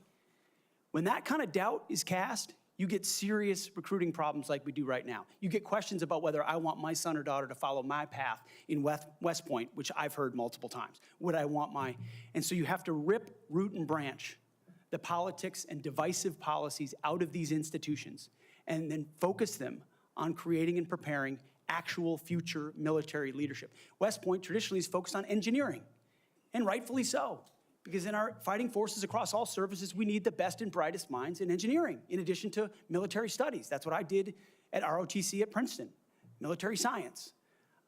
And we need more uniformed members going back into West Point, the Air Force Academy, the Naval Academy, as a tour to teach with their wisdom of what they've learned in uniform, instead of just more civilian professors that came from the same left-wing woke universities that they left, and then try to push that into service academies. When that changes, Senator, I truly believe under Donald Trump, we will have a recruiting renaissance.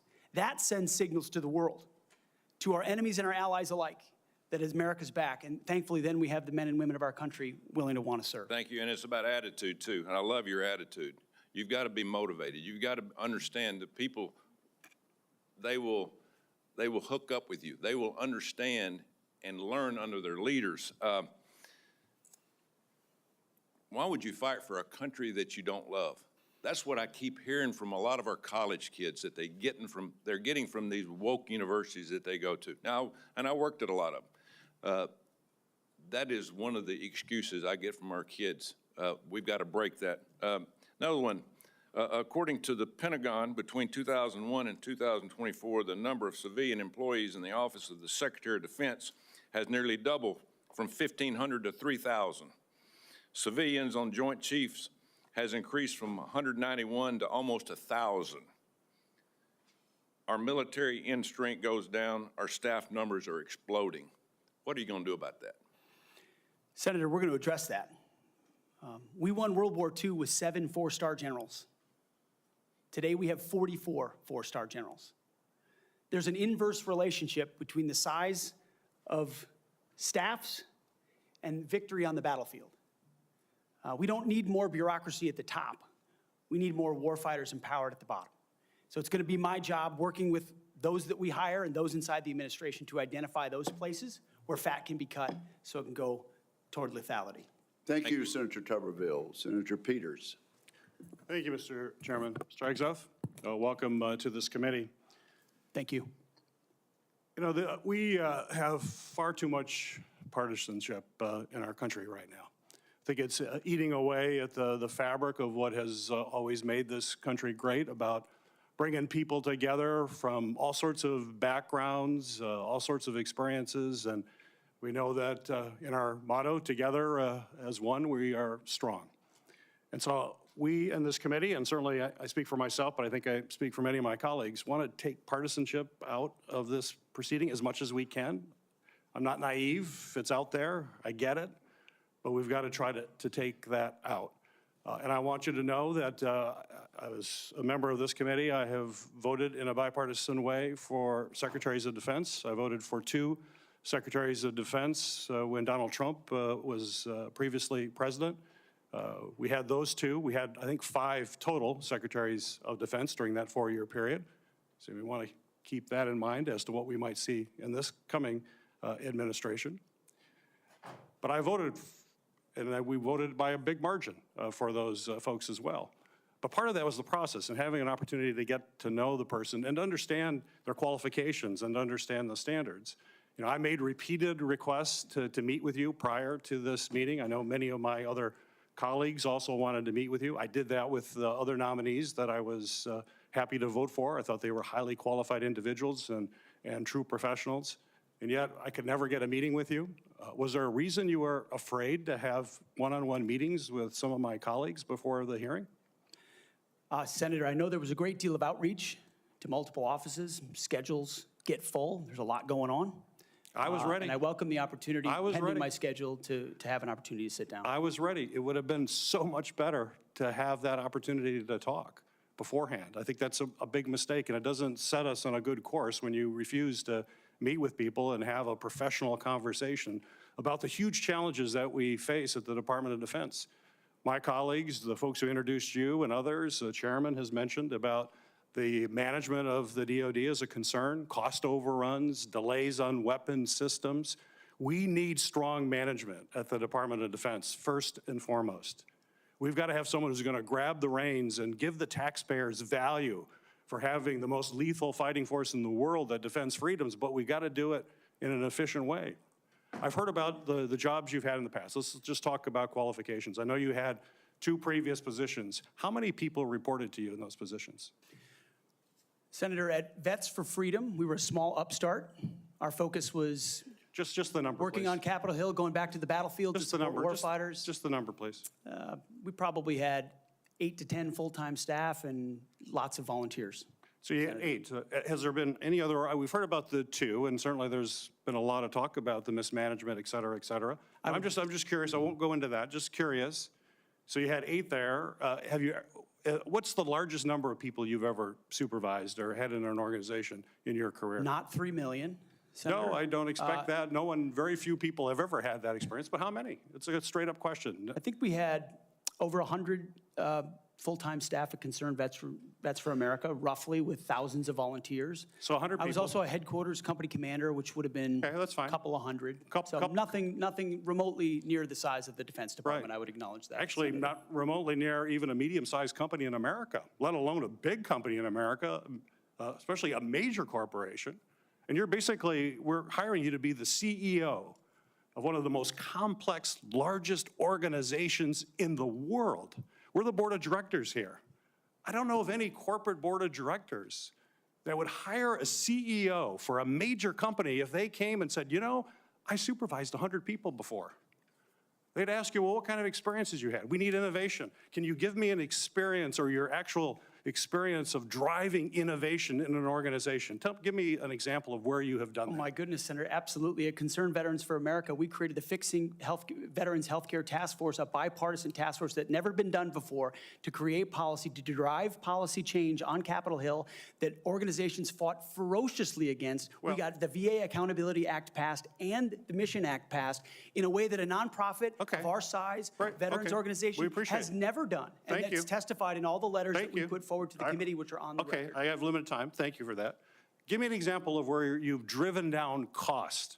I've heard the examples that Senator Blumenthal gave. The cost was a real problem for you in your 50-person organization that you actually raised a lot less than what you actually spent. Did you drive costs down? If in a 50-person organization, let me tell you, we've got to drive costs down dramatically in an organization of 3 million people and hundreds of billions of dollars.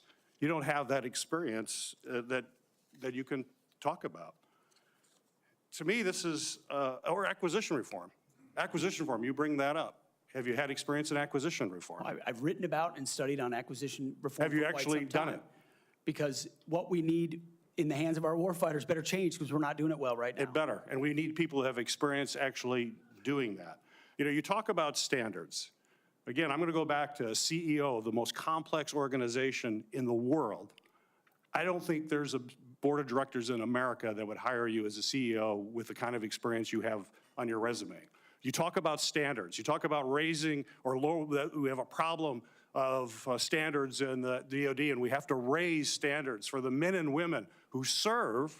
Do you think that the way to raise the minimum standards of the people who serve us is to lower the standards for the Secretary of Defense, that we have someone who has never managed an organization more than 100 people is going to come in and manage this incredibly important organization and do it with a professionalism and has no experience that they can tell us that they have actually done that? I have real problems with that. This is not about other issues that are brought up. They're all very important. I'm just about trying to get things done, managing efficiently, and having the best people who have demonstrated that in a large organization. And I'm sorry, but I don't see that in your background. There are a lot of other things you can do very well. You're a capable person, but you have not convinced me that you're able to take on this tremendous responsibility with a complex organization and having little or no significant management experience. Senator, I'm grateful to be hired by one of the most successful CEOs in American history, should I be confirmed. Mr. Hegseth, it seems to me that you've supervised far more people than the average United States senator supervises typically.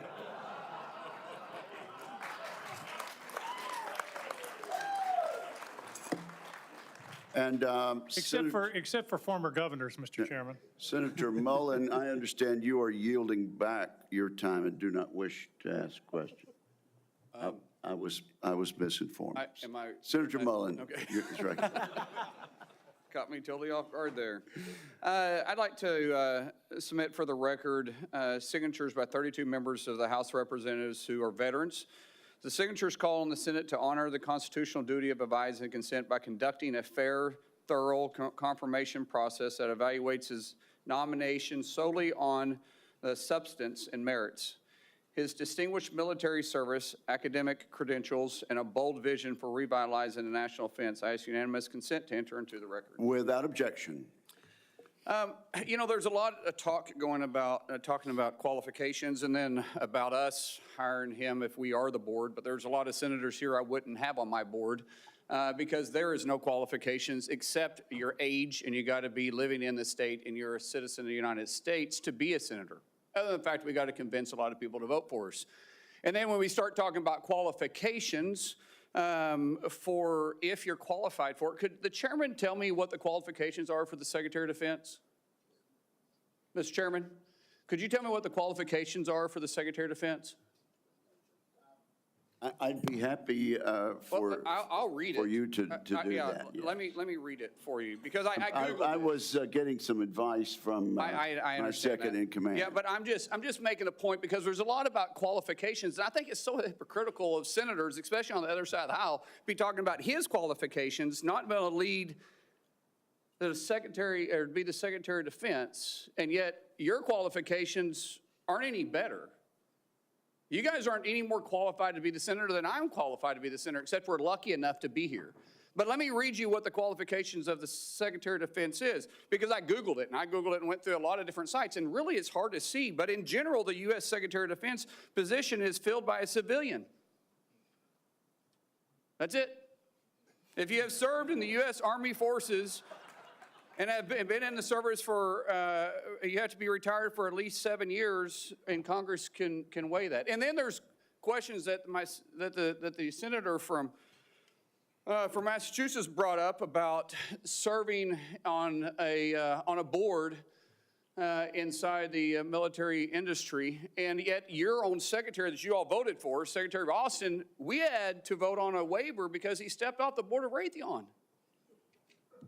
But I guess that's okay because that's a Democrat Secretary of Defense. But we so quickly forget about that. And then Senator Kaine, or I guess I better use the senator from Virginia, starts bringing up the fact that what if you showed up drunk to your job? How many senators have showed up drunk to vote at night? Have any of you guys asked them to step down and resign from their job? And don't tell me you haven't seen it, because I know you have. And then how many senators do you know have got a divorce before cheating on their wives? Did you ask them to step down? No. But it's for show. You guys make sure you make a big show and point out the hypocrisy because the man's made a mistake. And you want to sit there and say that he's not qualified? Give me a joke. I mean, it is so ridiculous that you guys hold yourself as this higher standard and you forget you got a big plank in your eye. We've all made mistakes. I've made mistakes. And Jennifer, thank you for loving him through that mistake. Because the only reason why I'm here and not in prison is because my wife loved me too. I have changed, but I'm not perfect. But I found somebody that thought I was perfect. And for whatever reason, you love Pete, and I don't know why. But just like our Lord and Savior forgave me, my wife's had to forgive me more than once too, and I'm sure you've had to forgive him too. And so thank you. So before I go down this rabbit hole again, tell me something about your wife that you love. She's the smartest, most capable, loving, humble, honest person I've ever met. In addition to being incredibly beautiful. Don't forget about your kids. I'm supposed to talk about my kids? No, well, she's also the mother. Oh, an amazing mother. Yes. Of our blended family of 7 Brother, kids. I'm pulling you which love along. her. I'm trying to help you here. You know, do you believe that you're going to be running the Secretary or the Department of Defense by yourself? Senator, absolutely not. Just as President Trump is assembling his cabinet, I look forward and already am in the process of building one of the best possible teams you can imagine, with decades and decades of experience outside of the Pentagon, driving innovation and excellence, and also inside the building, knowing how to make it happen. Yes, sir. So, in your organizations that you did have the privilege of running, did you have a board that you? In both organizations, we had a board, yes. Okay, and what did you do with that board? What kind of decisions did you make with them? Those boards provided oversight and insight into decision-making. They all have special, unique sets that maybe filled gaps that you're not the expertise in? Yes, sir. So do you believe you're capable of surrounding yourself with capable individuals that you're going to be able to run those same ideas by, and surround yourself with people that are smarter and better equipped in maybe areas that you don't necessarily carry those expertise with? Senator, the only reason I've had success in life, to include my wonderful wife, is because of people more capable around me and having the self-confidence to empower them and say, hey, run with the ball, run with the football, take it down the field. We'll do this together. I don't care who gets the credit. And in this case, that's how the Pentagon will be run. Let's end with this, Mr. Chairman, about the qualifications. You got a man who has literally put his butt on the line. He served 20 years in the service, multiple deployments. has heard the bullets crack over the top of his head, has been willing to go into combat, been willing to see friends die for this country. And he's willing to still put himself through this. His wife is willing to still stand beside him, knowing he wasn't perfect, knowing that all this was going to be brought up, and he's still willing to serve the country. What other qualifications does he need? That I yield back. Thank you, Senator Mullen. Senator Duckworth. And again, we really are going to strictly enforce the rule about no demonstrations or noise. The distinguished ranking member. Just a point of personal privilege to make a correction. The reason that General Austin required a waiver was not because of his participation in a corporate enterprise. It was because he did not have 7 years of interruption between his service and his appointment. Second point is that if any of us were appointed as Secretary of Defense, we would be subject to the same types of questions. And the case in point is Senator John Tower was nominated for Secretary of Defense. It was discovered by his colleagues that his behavior was not commensurate with the responsibilities despite his service, and he was voted down. Thank you. Thank you, Mr. Chairman. Senator Duckworth, you are recognized. Thank you, Mr. Chairman. And also, Secretary Mattis had to have this waiver as well. Mr. Hegseth, this hearing is about whether you are qualified to be Secretary of Defense, and one of the qualifications, to answer my colleague's question, is to actually win the votes of every member of this committee and to be confirmed by the United States Senate. And you need to convince us that you're worthy of that vote, because the people of the state of Illinois voted for me to be their senator so that I could cast that vote when it comes to picking who is going to be the next Secretary of Defense. This hearing now seems to be a hearing about whether or not women are qualified to serve in combat, and not about whether or not you are qualified to be Secretary of Defense. And let me just say that the American people need a SecDef who's ready to lead on day one. You are not that person. Our adversaries watch closely during times of transition, and any sense that the Department of Defense that keeps us safe is being steered by someone who's wholly unprepared for the job puts America at risk, and I am not willing to do that. With that in mind, Mr. Hegseth, I want you to try to explain to the American people, this committee, who have to vote for you, and to our troops who are deployed around the world, why you are qualified to lead the Department of Defense. We already know that you've only led as large as a 200-person organization. We already know that you so badly mangled a budget that after you left, they had to bring in a forensic accountant to figure out what went wrong, and that the largest budget you ever managed was about $18 billion. You know, that is about 51,560 times lower than the Department of Defense budget of $825 billion. $16 million is 51,568 times smaller than the defense budget. Please describe to me, Mr. Hegseth, you talk about DOD passing an audit. Please describe to me a time or an organization when that you led underwent an audit, because you say you're going to hire smarter people than you to run this audit. I'm not asking you to be an accountant. I want you to be able to tell me what kind of guidance will be given to those employees, what will happen whether or not you pass that audit. Have you led an audit of any organization, yes or no? I don't want a long answer, yes or no. Have you led an audit of any organization of which you were in charge? Senator, in both of the organizations I ran, we were always completely fiscally responsible. Yes or with the no, money did that you we lead had. an audit? And the way yes my or leadership no, has did you lead been an audit? stated Yes or has no? been completely What are you afraid of? You mischaracterized. can't answer this question. Yes or no, did you lead an audit? Do you not know this answer? Senator, every Yes or part no? of my leadership Yes of these or no? organizations Yes has or been no, did you lead an audit? misrepresented I will from take top that as to a no. bottom. What were the findings? So there were no findings because you've never led an audit. What guidance did you give the auditors? None, because you've never led an audit. Nobody expects you to be an accountant, Mr. Hegseth. What we expect is for you to understand the complexity of this Pentagon budget process that is absolutely necessary to outfit our warfighters. Look, the Secretary of Defense is required to make quick decisions every single day with high-level information that's being provided for them. A Secretary of Defense has to have breadth and depth of knowledge. Right now, I am concerned that you have neither. Mr. Hegseth, what is the highest level of international negotiations that you have engaged in, that you have led in? Because the Secretary of Defense does lead international security negotiations. there are three main ones that the Secretary of Defense leads and signs. Can you name at least one of them? Could you repeat the question, Senator? Sure. What is the highest level of international security agreement that you have led?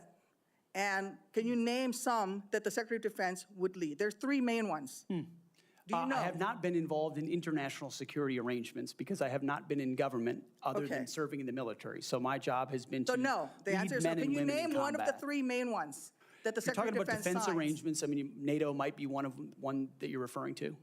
Status of Forces Agreement would be one of them. Status of Forces Agreement. I've been a part of teaching about Status of Forces Agreements But you don't inside remember to Afghanistan. mention it?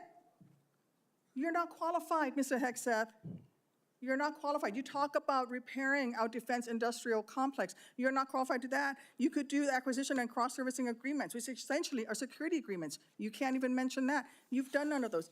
You talked about the Indo-Pacific a little bit, and I'm glad that you mentioned it. Can you name the importance of at least one of the nations in the ASEAN, and what type of agreement we have with at least one of those nations? And how many nations are in ASEAN, by the way?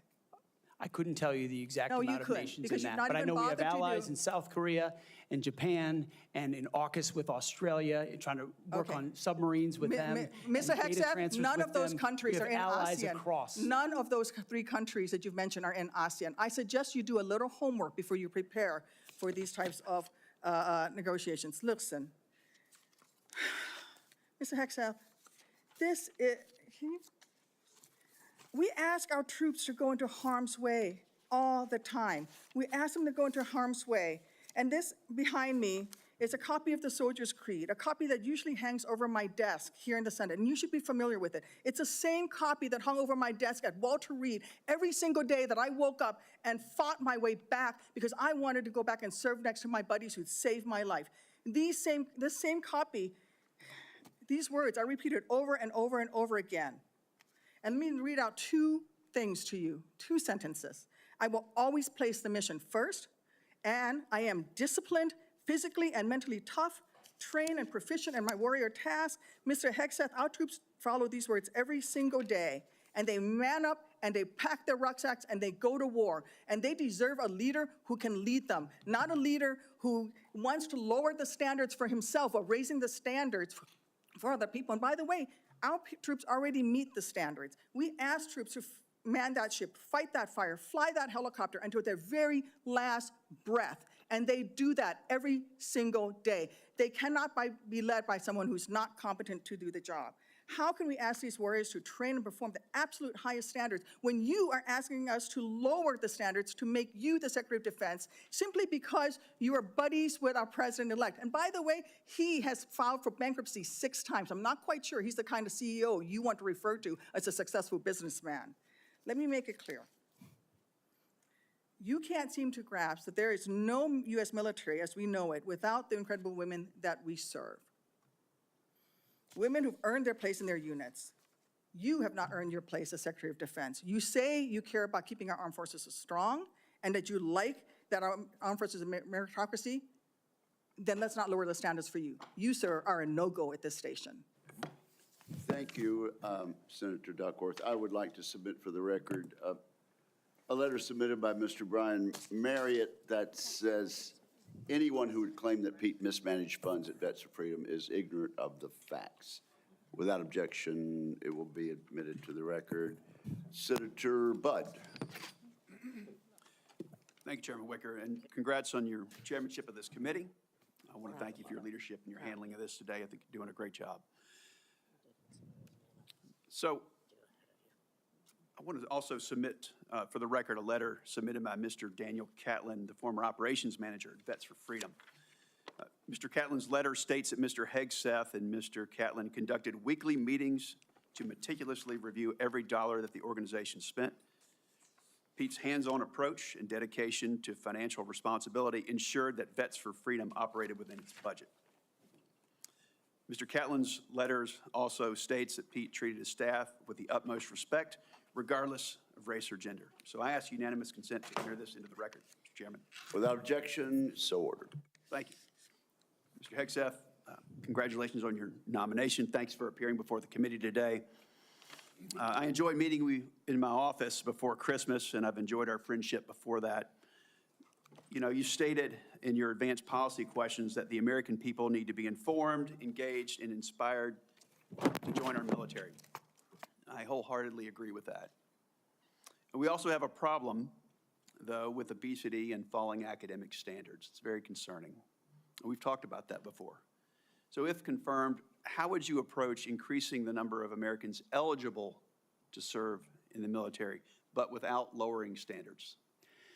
Well, Senator, I think there are already, to the credit of, I believe, the Army and other services have now caught up to that, which have piloted programs that have had some success, that have allowed young Americans who want to serve in the military but can't necessarily pass the ASVAB or pass the APFT to get into basic training, an opportunity to get caught up, a preparatory class. Sure.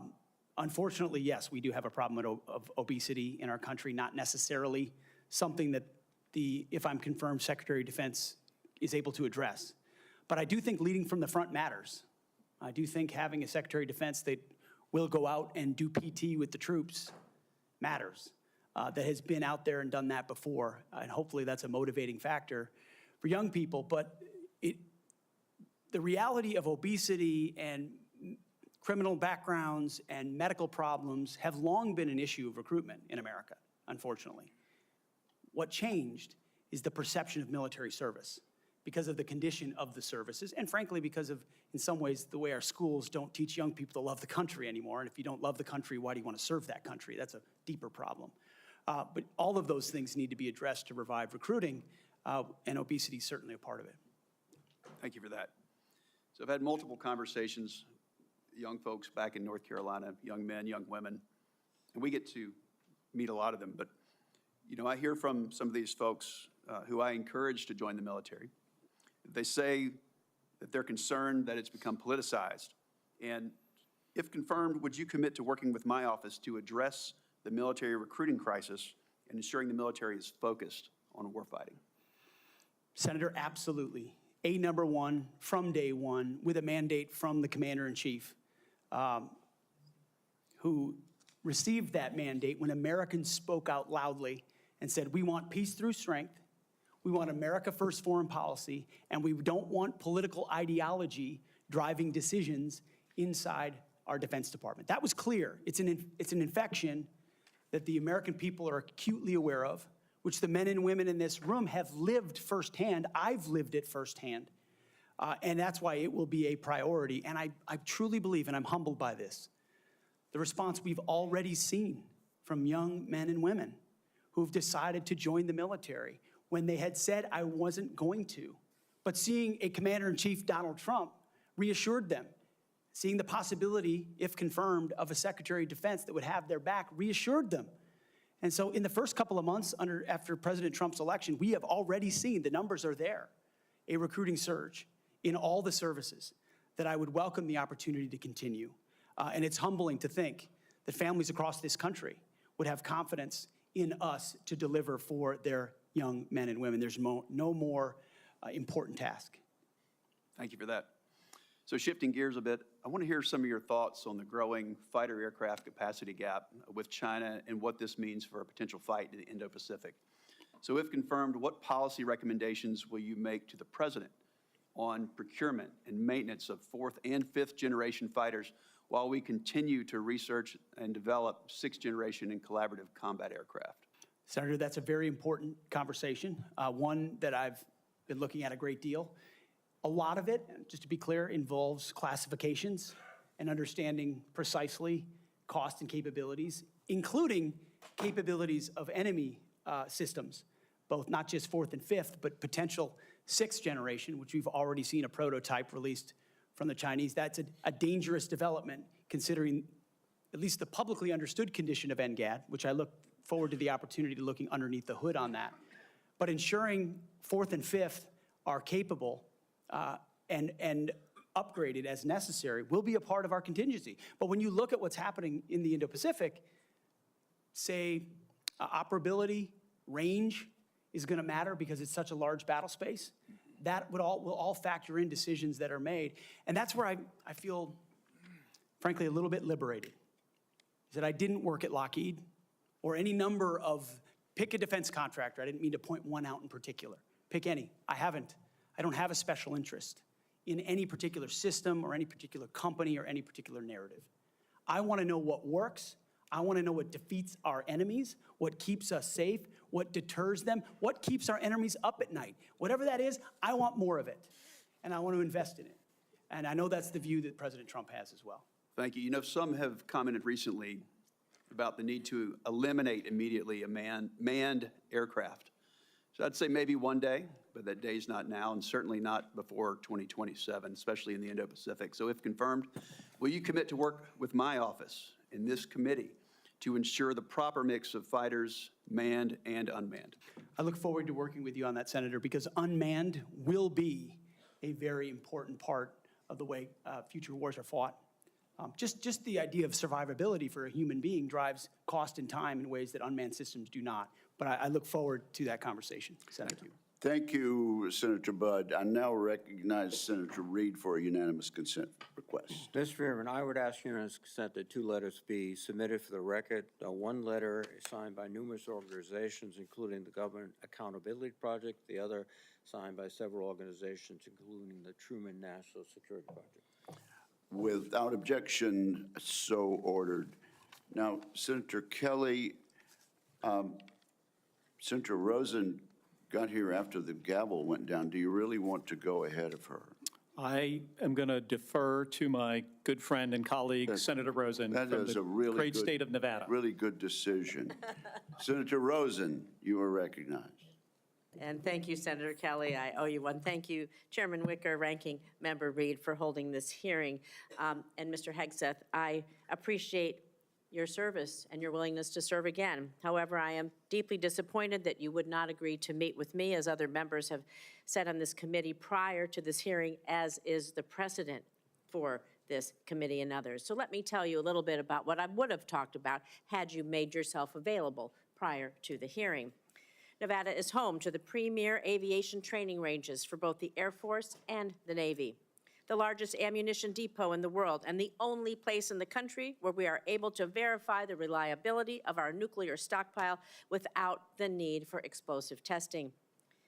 The Nevada National Guard is one of the only few units across the country with the mission of fighting wildfires. That's for another hearing. And currently activated to fight the devastating fires around Los Angeles in support of our neighbors. We therefore play a critical role in our national security, and the person who holds the position of Secretary of Defense matters greatly to Nevada service members and our military equities.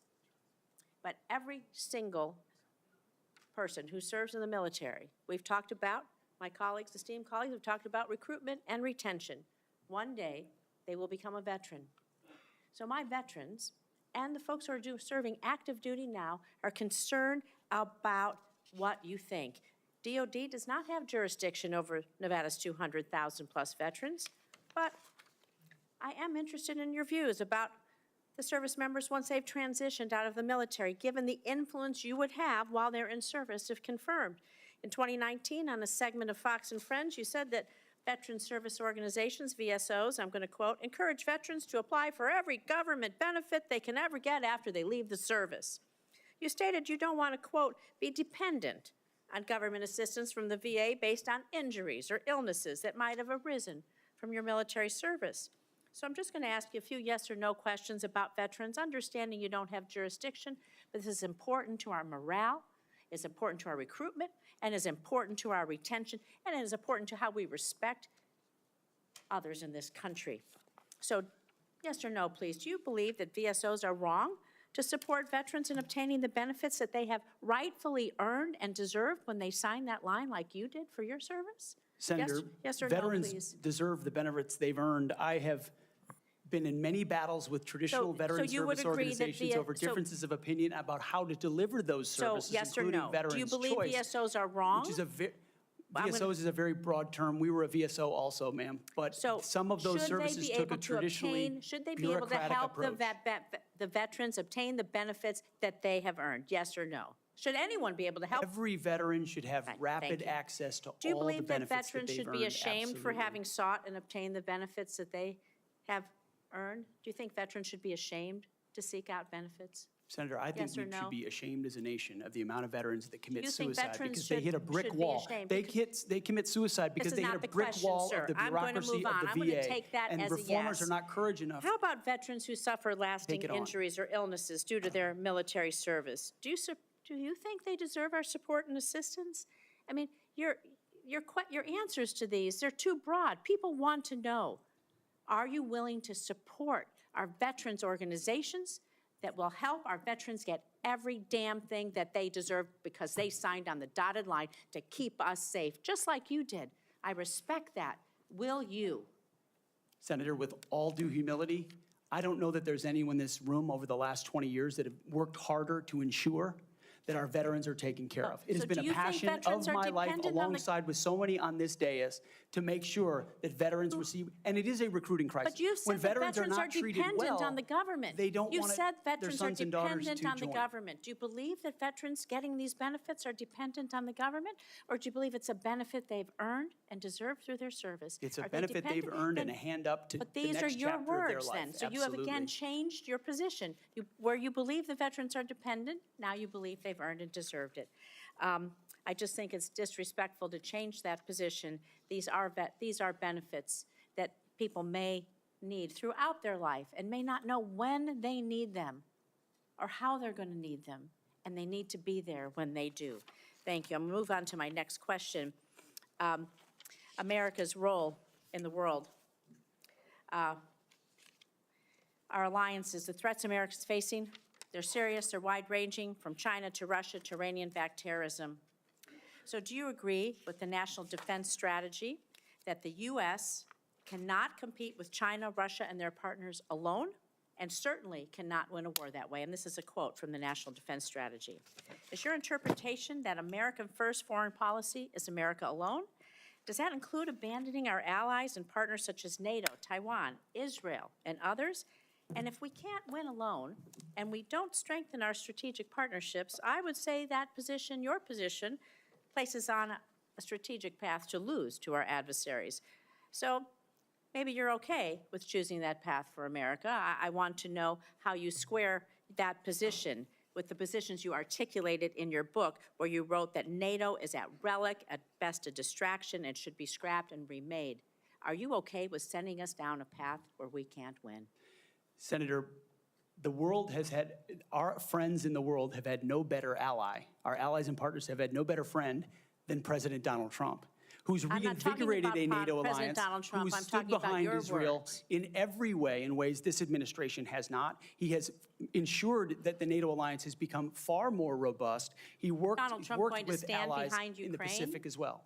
Is Donald Trump going to stand behind Ukraine? Are you going to stand behind Ukraine? You say he's the strongest president. President-elect Trump said he will end the war in Ukraine before he takes office. Okay, so less than a week before he's inaugurated, to the best of your knowledge.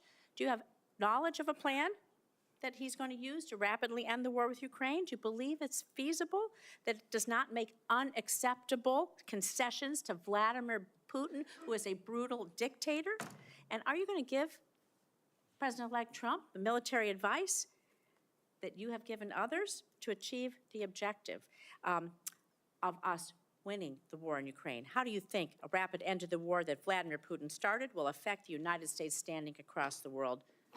Senator, I will always give clear guidance, clear guidance, best guidance to the President of the United States on matters like that.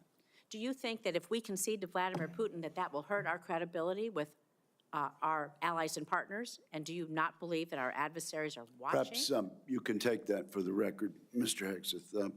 Senator Schmidt. Thank you, Mr. Chairman. I'd like to submit for the record a letter submitted by Mr. Christopher Ahn, the former Director of Operations for Vets for Freedom. Mr. Ahn, his letter states that the suggestion, quote, the suggestion that funds were misused for personal gain, lavish parties, or other improper purposes is categorically false. Throughout my time working with Pete Hegseth, he consistently demonstrated exceptional integrity and leadership. I asked unanimous consent to enter this letter into the record. Without objection, so ordered. Senator Schmidt. Thank you, Mr. Chairman. Mr. Hegseth, good to see you here today. Thank you for your service. Thank you, Senator. And your willingness to serve. I also want to thank you for your clarity in articulating the vision you have for the Department of Defense in restoring an ethos, a warrior ethos.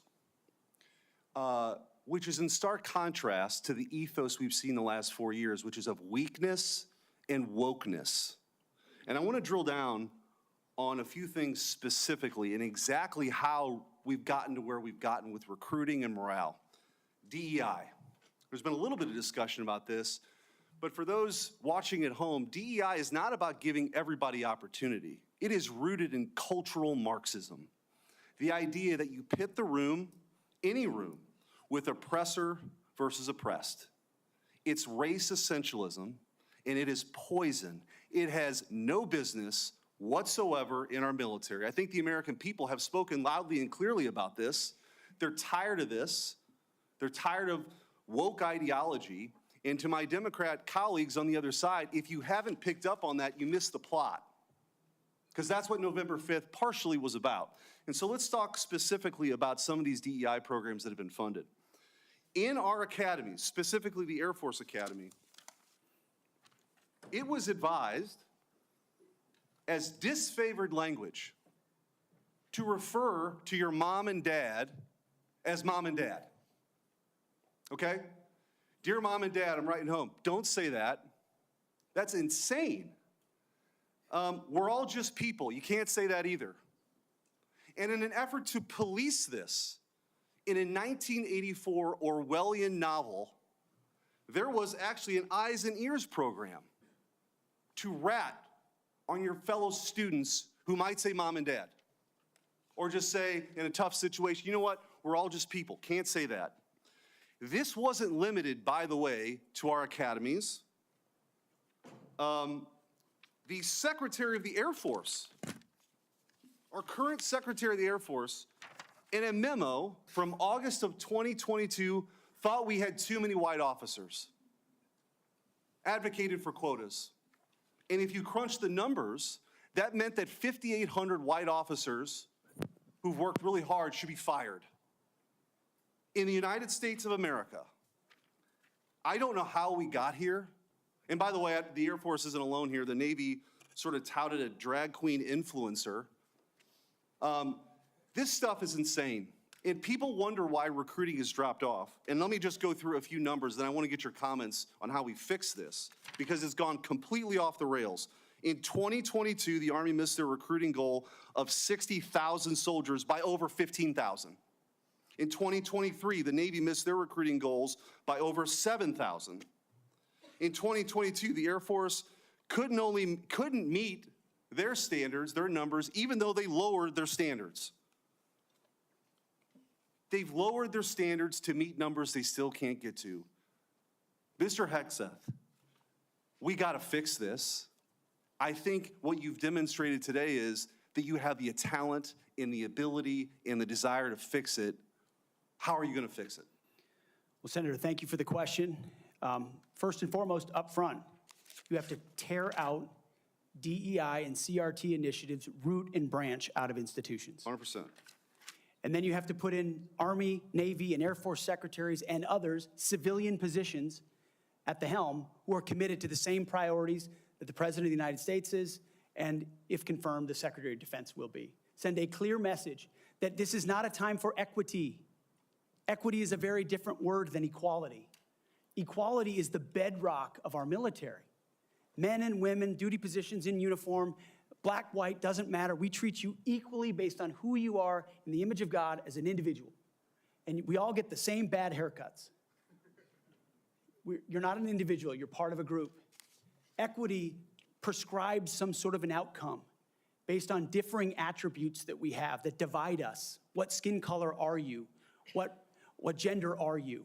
And then infuse that into institutions which manifest in things like quotas, formal or informal, which does what to morale? Sends it in the tubes. And it makes people feel like they're being judged by something other than how good they are at their job, which is poisonous inside institutions. So on top of this recruiting crisis, that wasn't enough for this administration.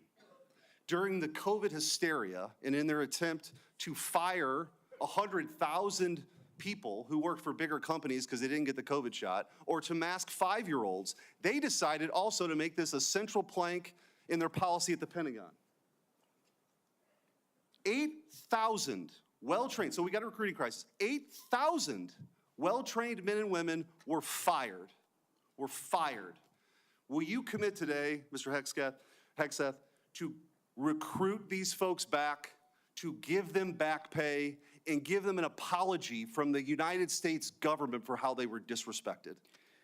Senator, I will commit to this because the Commander-in-Chief has committed to this, that not only will they be reinstated, they will receive an apology, back pay, and rank that they lost because they were forced out due to an experimental vaccine. Thank you, and I'm a limited time, but I just want to say, for all the talk of experience and not coming from the same cocktail parties that Permanent Washington is used to, you are a breath of fresh air. And again, if you weren't paying attention to what this election was all about, it was about the disruptors versus the establishment. And the American people have had enough of business as usual for the same people that we line up for these same jobs who give us the same results. We need somebody who's going to go in there and fight for innovation, fight for change. I think you're that person, and I appreciate your willingness to sit here and listen to some of these undignified attacks. It's ridiculous. Thank you. Captain Mark Kelly, you're recognized. Thank you, Mr. Chairman. Congratulations on your chairmanship. I want to make a request to the committee that we have a second round of questions. Pursuant to the bipartisan staff agreement that we reached late last year, this will be one round of 7-minute questions. All right. Thank you. Thank you, Mr. Chairman. I'll be happy to recognize my colleague, Mr. Reed. I think it's important to note for the record that when Secretary Hagel was here, we had 3 rounds of questioning. When Secretary Carter was here, we had 2 rounds of questioning. And I cannot recall any time where I have denied, as the chairman, a member to ask for a second round and receive the second round. So we are, I think, violating the principles of the committee, and I just want to go on the record. And your comment is noted. Thank you.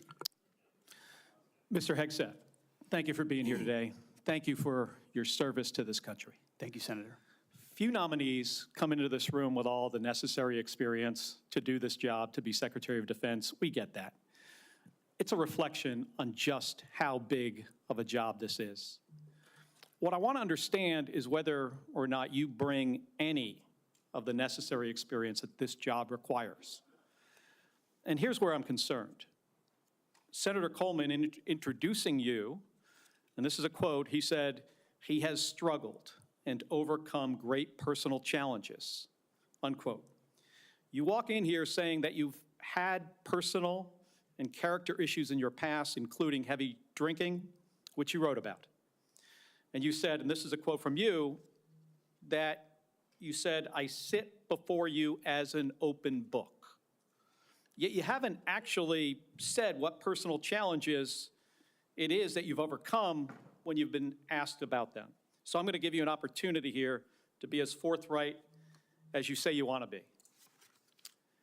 So while leading Concerned Veterans of America, there were very specific cases cited by individuals about your conduct. I'm going to go through a few of them, and I just want you to tell me if these are true or false. Very simple. On Memorial Day 2014, at a CVA event in Virginia, you needed to be carried out of the event for being intoxicated. Senator, anonymous smears. Just true or false? Very simple. Summer of 2014 in Cleveland, drunk in public with the CVA team. Anonymous smears. I'm just asking for true or false questions, true or false answers. An event in North Carolina, drunk in front of 3 young female staff members after you had instituted a no alcohol policy and then reversed it. True or false? Anonymous smears. December of 2014 at the CVA Christmas party at the Grand Hyatt at Washington, D.C., you were noticeably intoxicated and had to be carried up to your room. Is that true or false? Anonymous smears. Another time, a CVA staffer stated that you passed out in the back of a party bus. Is that true or false? Anonymous smears. In 2014, while in Louisiana on official business for CVA, did you take your staff including young female staff members, to a strip club? Absolutely not. Anonymous smears. So is it accurate that the organization reached a financial settlement with a female staffer who claimed to be at a strip club with you, and there was a colleague who attempted to sexually assault her? Was there a financial settlement? Senator, I was not involved in that. I don't know the nature of how that played out. But you understand there was a financial settlement for a young female staffer who accused another member of the organization, not you, of sexual assault in a strip club. We have multiple statements on the record referring to that. But you submitted to the claim you were committee. not there when that occurred. Absolutely not. Now, the behavior I cited, if true, do you think that this behavior of intoxication, going into these type of establishments, women on your staff being so uncomfortable that they have to file these sort of harassment claims, do you think this is appropriate behavior for a leader? Senator, the overwhelming majority of anyone who's worked for me, including the on-the-record statements that have been submitted to this, with their name on it, on the record, men and women who worked with me every day, are the overwhelming preponderance of evidence that testify to my leadership and professionalism in leading Vets for Freedom and Concerned Veterans for America. My leadership has been completely impugned on these veterans organizations that did fantastic work. Mr. Hegseth, I'm not even going to go into the, I'm not even going to go into the accusations. And we manage our financial books with integrity across the board. How many people, everybody who runs a campaign. I have limited time. I'm not going to get into the accusations that come from Fox News. I know you have some of your Fox News colleagues here. There were multiple instances of accusations against you about drinking on the job. All anonymous, all false, all refuted by my colleagues who I worked with for 10 years at 6 a.m. to 9 p.m. and everything The challenge here for me, Mr. Hegseth, they've only seen me be professional is when there is every discussion single time. about personal challenges, and you admittedly had issues with heavy drinking. It's hard to kind of square this, to square the circle here. It's kind of a difficult thing to do. Let me ask you, if I have about 90 seconds left here, if you had to answer these questions about sexual assault against you and your drinking and your personal conduct, would it have been different if you were under oath? Senator, all I'm pointing out is the false claims against me. Okay, I take it you do not want to answer that question. I walked into this hearing this morning concerned that you haven't demonstrated adequate leadership in your civilian roles. And this is a dangerous world we're living in here. And America cannot afford a Secretary of Defense who is unprepared for that mission. I'm going to leave with concerns about your transparency. You say you've had personal issues in your past, yet when asked about those very issues, you blame an anonymous smear campaign, even when many of these claims are not anonymous. Which is it? Have you overcome personal issues, or are you the target of a smear campaign? It can't be both. It's clear to me that you're not being honest with us or the American people because you know the truth would disqualify you from getting the job. And just as concerning as each of these specific disqualifying accusations are, what concerns me just as much is the idea of having a Secretary of Defense who is not transparent.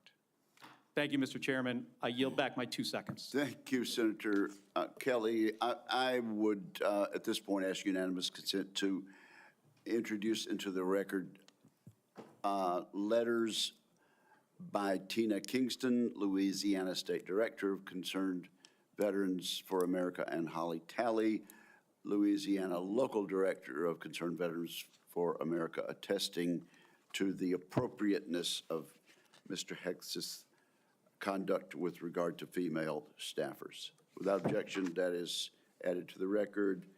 And Senator Banks, you are now recognized. Thank you, Mr. Chairman. Welcome, Mr. Hegseth. You have conducted yourself very well today. In fact, so well that I believe it's incumbent upon this committee to confirm you ASAP, to get you on the job, to clean up the mess that we have at the Pentagon ongoing at this moment because of the leadership there over the last 4 years that's failed us.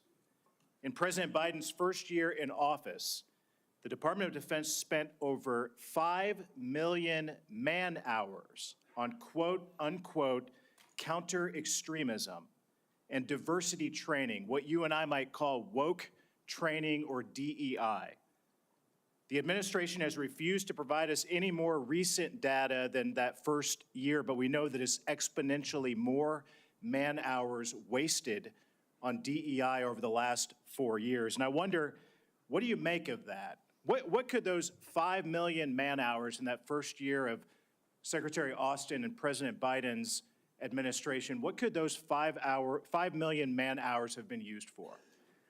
Senator, that's a lot of service members sitting in a lot of briefs, hearing about a lot of threats or political perspectives that might be dangerous, that do not comport to threats that actually exist inside the force, or ideas that introduce critical race theory or DEI or climate change initiatives that they and their commands have to conform to. And every time one of those happens, it gets pushed down the chain of command.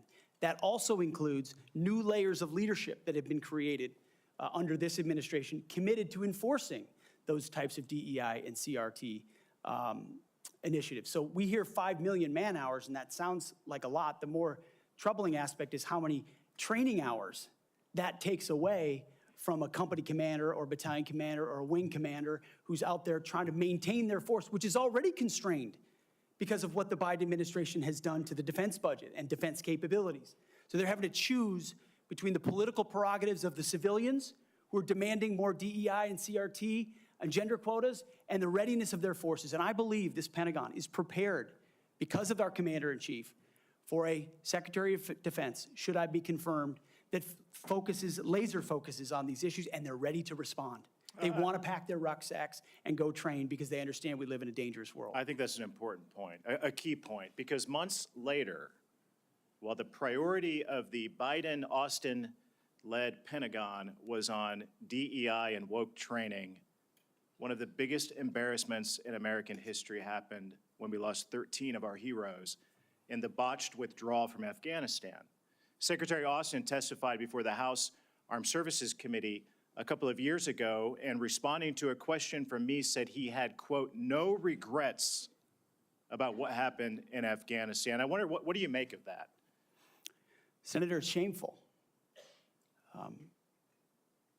They still tout it as the most successful airlift in American history, when what the rest of us all saw was true laid before our eyes.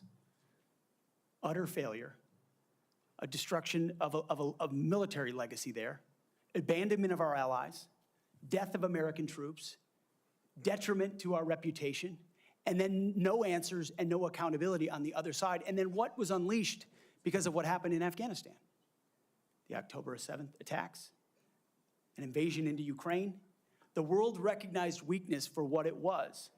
And who bore the brunt for it? The troops on the front lines at Abbey Gate doing an impossible job, whose external security was the Taliban, because there was no actual plan for this under the Biden administration. And yet, not a single person, the only person held accountable in those moments was a Marine Corps lieutenant colonel who had the courage to stand up and say someone should be held accountable for that. His name is Stu Scheller. No one else involved has ever taken accountability for it. And when that microcosm becomes the reality of the perception of the American military or America's commitment to victory and success and positive outcomes, the world responds to that. President Trump is going to restore real deterrence by bringing a real warrior culture back, rebuilding our military, and ending wars properly. And if we have to fight them, winning them decisively. I served in Afghanistan, you served in Afghanistan. 75% of our nation's veterans disagree with how the withdrawal from Afghanistan was handled, the embarrassment of it. What that's done, I believe, has directly impacted our historic recruitment crisis in this country, without a doubt. And you've already talked about that, but how do we fix it? How do we bring pride back to wearing the uniform for the next generation, to inspire them to do what you and I did, to raise our right hand and take that oath and serve this great country? I really do think it comes back to strong, clear leadership, patriotic, pro-American leadership that says we're not going to focus on all the other political prerogatives. That's why we all have political perspectives. I said this before and I'll say it again. In uniform, none of that matters. You wear green, you wear blue, you bleed red. That's it. Who you vote for doesn't matter. But when the perception of that changes, then you don't want people deciding whether to serve based on a political party in power. That's a dangerous thing for continuity inside your military, and it's fragile right now. President Trump, and if I'm confirmed with my leadership, we're going to restore the continuity of an apolitical military that acts decisively and only based on merit. They sound basic, but they're fundamental. You and I agree that wokeness is weakness. Mr. Hegseth, do you support racial quotas in recruitment or promotions in the United States military? Senator, I do not support any form of racial quota. Do you support affirmative action in our nation's military academies? Senator, I only support hiring and promoting and admitting the best and brightest, whatever their background is. I think that's very important. Mr. Hegseth, Lloyd Austin, the secretary, later went AWOL. He disappeared for days and never told the president, didn't even inform the president's chief of staff that he was going into the hospital. Would that ever occur on your watch? No, Senator. I know in any one of my jobs, if I had decided to go AWOL for even a day or two in uniform or around that, that would have been a concern. I believe accountability matters. No one to this day has ever, as you've said, been held accountable for what happened in Afghanistan. It was embarrassing to this country. It's impacted this country greatly. And I applaud you and President Trump for bringing accountability back to our Pentagon. With that, I yield back. Chair recognizes the distinguished ranking member for a unanimous consent request. Mr. Chairman, I would like to submit an article discussing some of the issues of readiness and DEI. There has been a comment that 5.9 million man-hours have been used for DEI. General Milley clarified that that is an estimate out of more than 2 billion man-hours that the Department of Defense invested during the time period. Where is this published, sir? This is published by Megan Myers, and I will get the okay. Then military.com, I'm sorry. without objection, it will be admitted to the record. Thank you, And Senator Slotkin, welcome to the committee. Thank and you you. are recognized. Thank you, Senator, and thank you for referencing the great Carl Levin as you introduced me. We miss him in Michigan. For those who I haven't met in my 1 week that I've been sworn into the Senate, I'm a CIA officer recruited after 9/11. I did 3 tours armed in Iraq alongside the military, and have worked for 4 different secretaries of defense, both Democrat and Republican, proudly, and watched them make decisions that literally determine the life and death of Americans in the dark of night. I'm also a Democrat representing a state that Trump won, right? We both won on the same ballot. So I understand that President Trump has the right to nominate his people. We are going to have policies that we disagree with. All of that, to me, comes very standard. What I think I'm most concerned with is that no president has the right to use the uniformed military in a way that violates the U.S. Constitution and further taints the military as that apolitical institution that we all want, right? And our founders designed the system so that, we had posse comitatus, that we weren't going to use active duty military inside the United States and make American citizens potentially scared of their own military. We went through our own experience with that with the British. As the Secretary of Defense, you will be the one man standing in the breach should President Trump give an illegal order, right? I'm not saying he will, but if he does, you are going to be the guy that he calls to implement this order. Do you agree that there are some orders that can be given by the Commander-in-Chief that would violate the U.S. Constitution? Senator, thank you for your service. But I reject the premise that President Trump is going to be giving illegal orders. No, I'm not saying he will, but do you believe there is such a thing as an illegal order that Joe Biden or any other president, Donald Trump, could give? Is there anything that a commander-in-chief could ask you to do with the uniformed military that would be in violation of the U.S. Constitution? Senator, anybody of any party Right. could give an order that is against the Constitution or against the law. Right, okay, so are you saying that you would stand in the breach and push back if you were given an illegal order? I start by saying I reject the premise that President I Trump will be understand. giving You've done your any genuflecting illegal to him, orders but at all. This isn't a hypothetical, okay? Your predecessor in a Trump administration, Secretary Esper, was asked and did use uniformed military to clear unarmed protesters. He was given the order to potentially shoot at them. Helos flew low in Washington, D.C. as crowd control. He later apologized publicly for those actions. Was he right or wrong to apologize? Senator, I was there on the ground. And I saw the I understand, helo and I myself. respect that. I've been there. But you're about I understand to the be level the of threat Secretary of that was Defense. involved in that moment. I Was also he right understand to? So he was legality and the Sir, Constitution. was he and right the or laws of what wrong you to have. apologize? I'm not going to put words in the mouth of Secretary Esper or No, anybody else. from he this said them podium. himself. You don't have to. What are you scared of? Did he do the right thing by apologizing? I'm not scared of anything, Senator. Then say I'm yes or no. You interested in can say no. upholding the laws and the Constitution Okay. in any So particular Donald scenario. Trump asked for the active duty 82nd Airborne to be deployed during that same time. Secretary Esper has written that he convinced him against that decision. If Donald Trump asked you to use the 82nd Airborne in law enforcement roles in Washington, D.C., would you also convince him otherwise?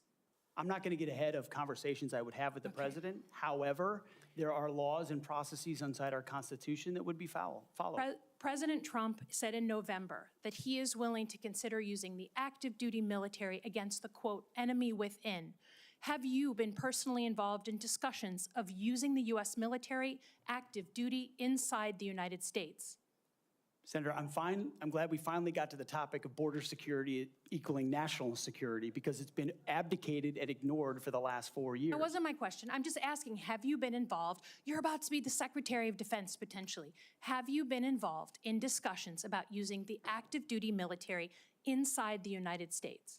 Senator, I am not yet the Secretary of Defense. Right. I'm If just asking. confirmed, I would be party to any number of So you conversations. haven't been in any of these which I would not conversations? reveal what I have discussed with the President of the United States just or have not. you been in conversations? You're going to be in charge of 3 million people. The active duty that I know you care about, I believe you care about. So have you been in conversations about using the active duty in any way?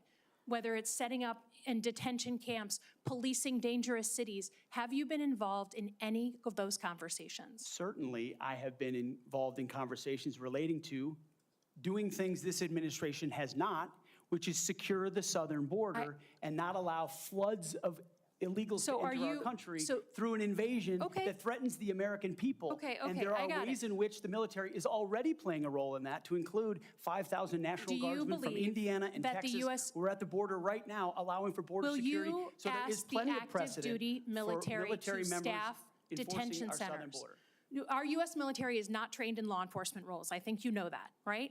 We've seen how that mission is difficult for them in places like Iraq and Afghanistan because that's not the training a uniformed military comes with. Do you support the use of active duty military in supporting detention camps? Senator, everything we will do would be lawful and under the Constitution, but I I'm gonna take that as a recognize yes. that this administration has abdicated its responsibility. President Trump is going to restore in the order at the spirit border, of preserving prevent our the enemies from institution invading, and yes, he has said Sir, mass I get your deportations will filibustering. be I get it. a part of what In happens. the spirit of preserving the institution that I think we both care about, legitimately, the Uniform Code of Military Justice. I've heard a couple of different things. One, you said you will not change the Uniform Code of Military Justice, which is what governs justice system in the military. Yes or no? You said that earlier. Those are I'm just laws, confirming. Senator, set by Congress. Okay, so you will not go to change it. You will not attempt to change it. You also said that JAG officers are potentially people who put their own interests in their own medals and promotions ahead of the troops. Senator Lindsey Graham was a JAG officer for most of his life. Is that what you believe about those who implement our justice system in the U.S. military? Senator, I was speaking about particular JAG officers I've had to deal with in my military Are you experience, gonna get not about a involved? member of the United States Senate. Are you, as Secretary of Defense, going to get involved in the implementation of the U.S. Military Code of Justice? Senator, ultimately, it will be a big part of my job to evaluate decisions vis-a-vis Okay, the so I'll take Uniform that. Code of I'll Military take that as Justice. yes. Have you seen but fairly. is CQ Brown on your list in the Warrior boards to be removed from his position? Senator, Every single senior officer will be reviewed based on meritocracy, standards, lethality, and commitment to lawful orders they will be given. Thank you, Senator Slotkin. I now recognize Senator Shaheen for a unanimous consent request. Thank you, Mr. Chairman. I have a request from a former general who served 35 years, Dennis Leitch, who most recently was commander of the 94th Regional Readiness Command at Fort Devens, Mass., who has asked that his letter opposing Mr. Hegseth's nomination be entered into the record. Is there objection? Without objection, it will be entered. Also, I present a host of letters and op-eds from former co-workers at Vets for Freedom and Concerned Vets for America, as well as Fox News Channel. I also have letters and op-eds from many veterans and Iraqis and Afghanis who were helped by Mr. Hegseth. I ask unanimous consent to introduce these letters and op-eds. Without objection, is so ordered. Senator Sheehy, you've been very patient. Thank you, Mr. Chairman. Entering a support letter in for Mr. Hegseth, submitted by nearly 90 former soldiers who served with Pete in combat.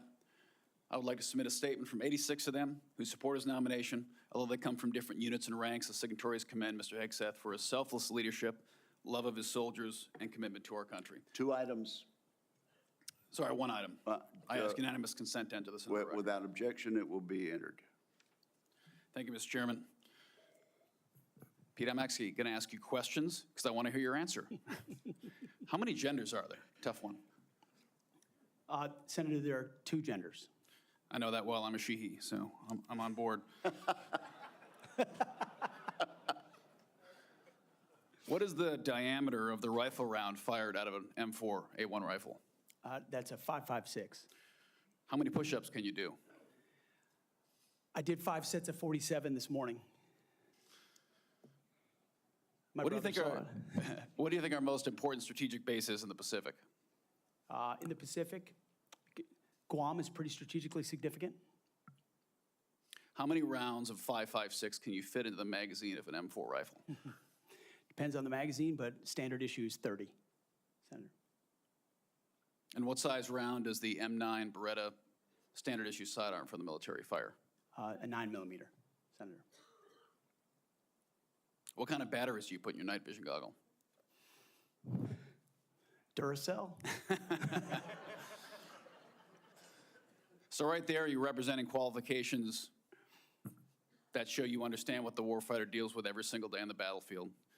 You understand what happens on the front line where our troops will be. And what happens, unfortunately, in this country is decisions made in rooms like this, bad decisions, end up in dead 17, 18, 19-year-old Americans. And those Americans rarely come from families that sit in rooms like this. They come from lower middle-income families who sometimes the military is their only way out. And they join because maybe they want to go to college. Maybe they have no other choice. Maybe they love this country. But for whatever reason, they joined and they sat on the dotted line. And when people like us screw up, they don't come home. And that's the one thing that I care about. As you remember when I shut the door, when you came with your entourage, Senator Coleman, I've known for a long time, and you and I sat together, asked you one question. You remember what that question was? Are you going to have the backs of the warfighters? Exactly. What is going to be your #1 priority? And I don't care, frankly, what all these letters and articles say.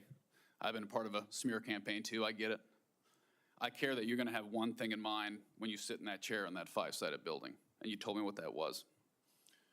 So with that, you have my support. I'm sorry you have to go through a process like this, but it is one of the most important jobs in the world. We got to make sure you're ready for it. I thank you for your answers. I got one final question that's very important to me. This is more of a technical question, but I think it's to fix the Army in this country is a 1 or 2 year problem. We can make bullets, we can make rifles. Fix the Air Force might be a 5-year problem.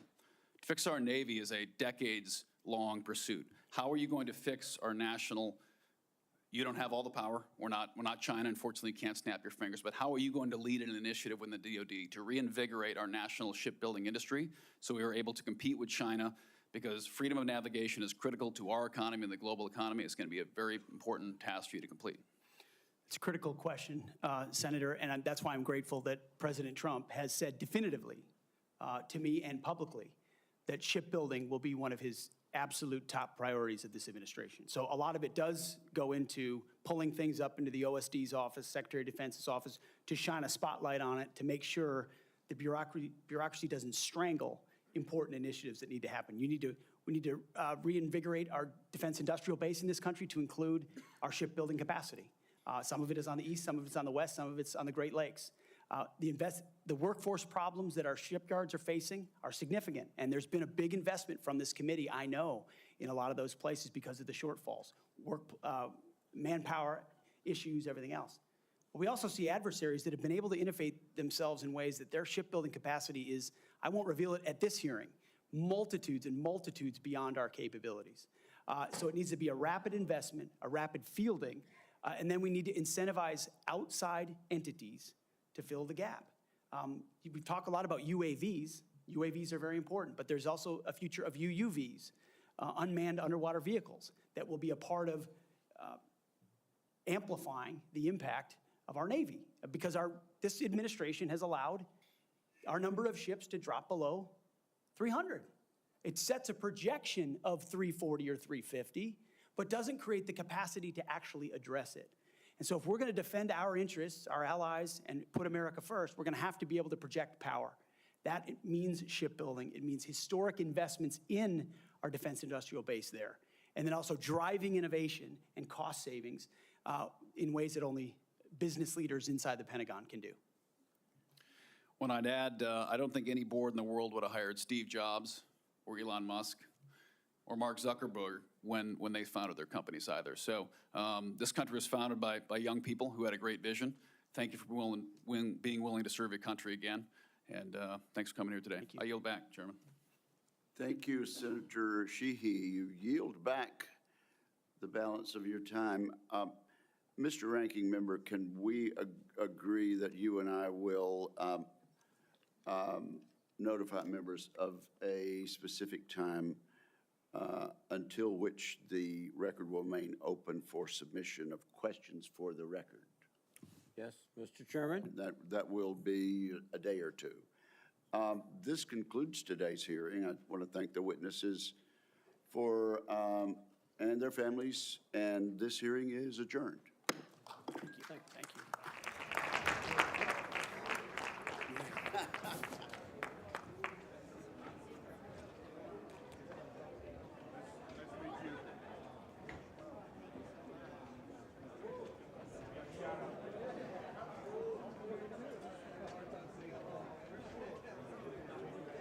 There's a ton out there, yeah.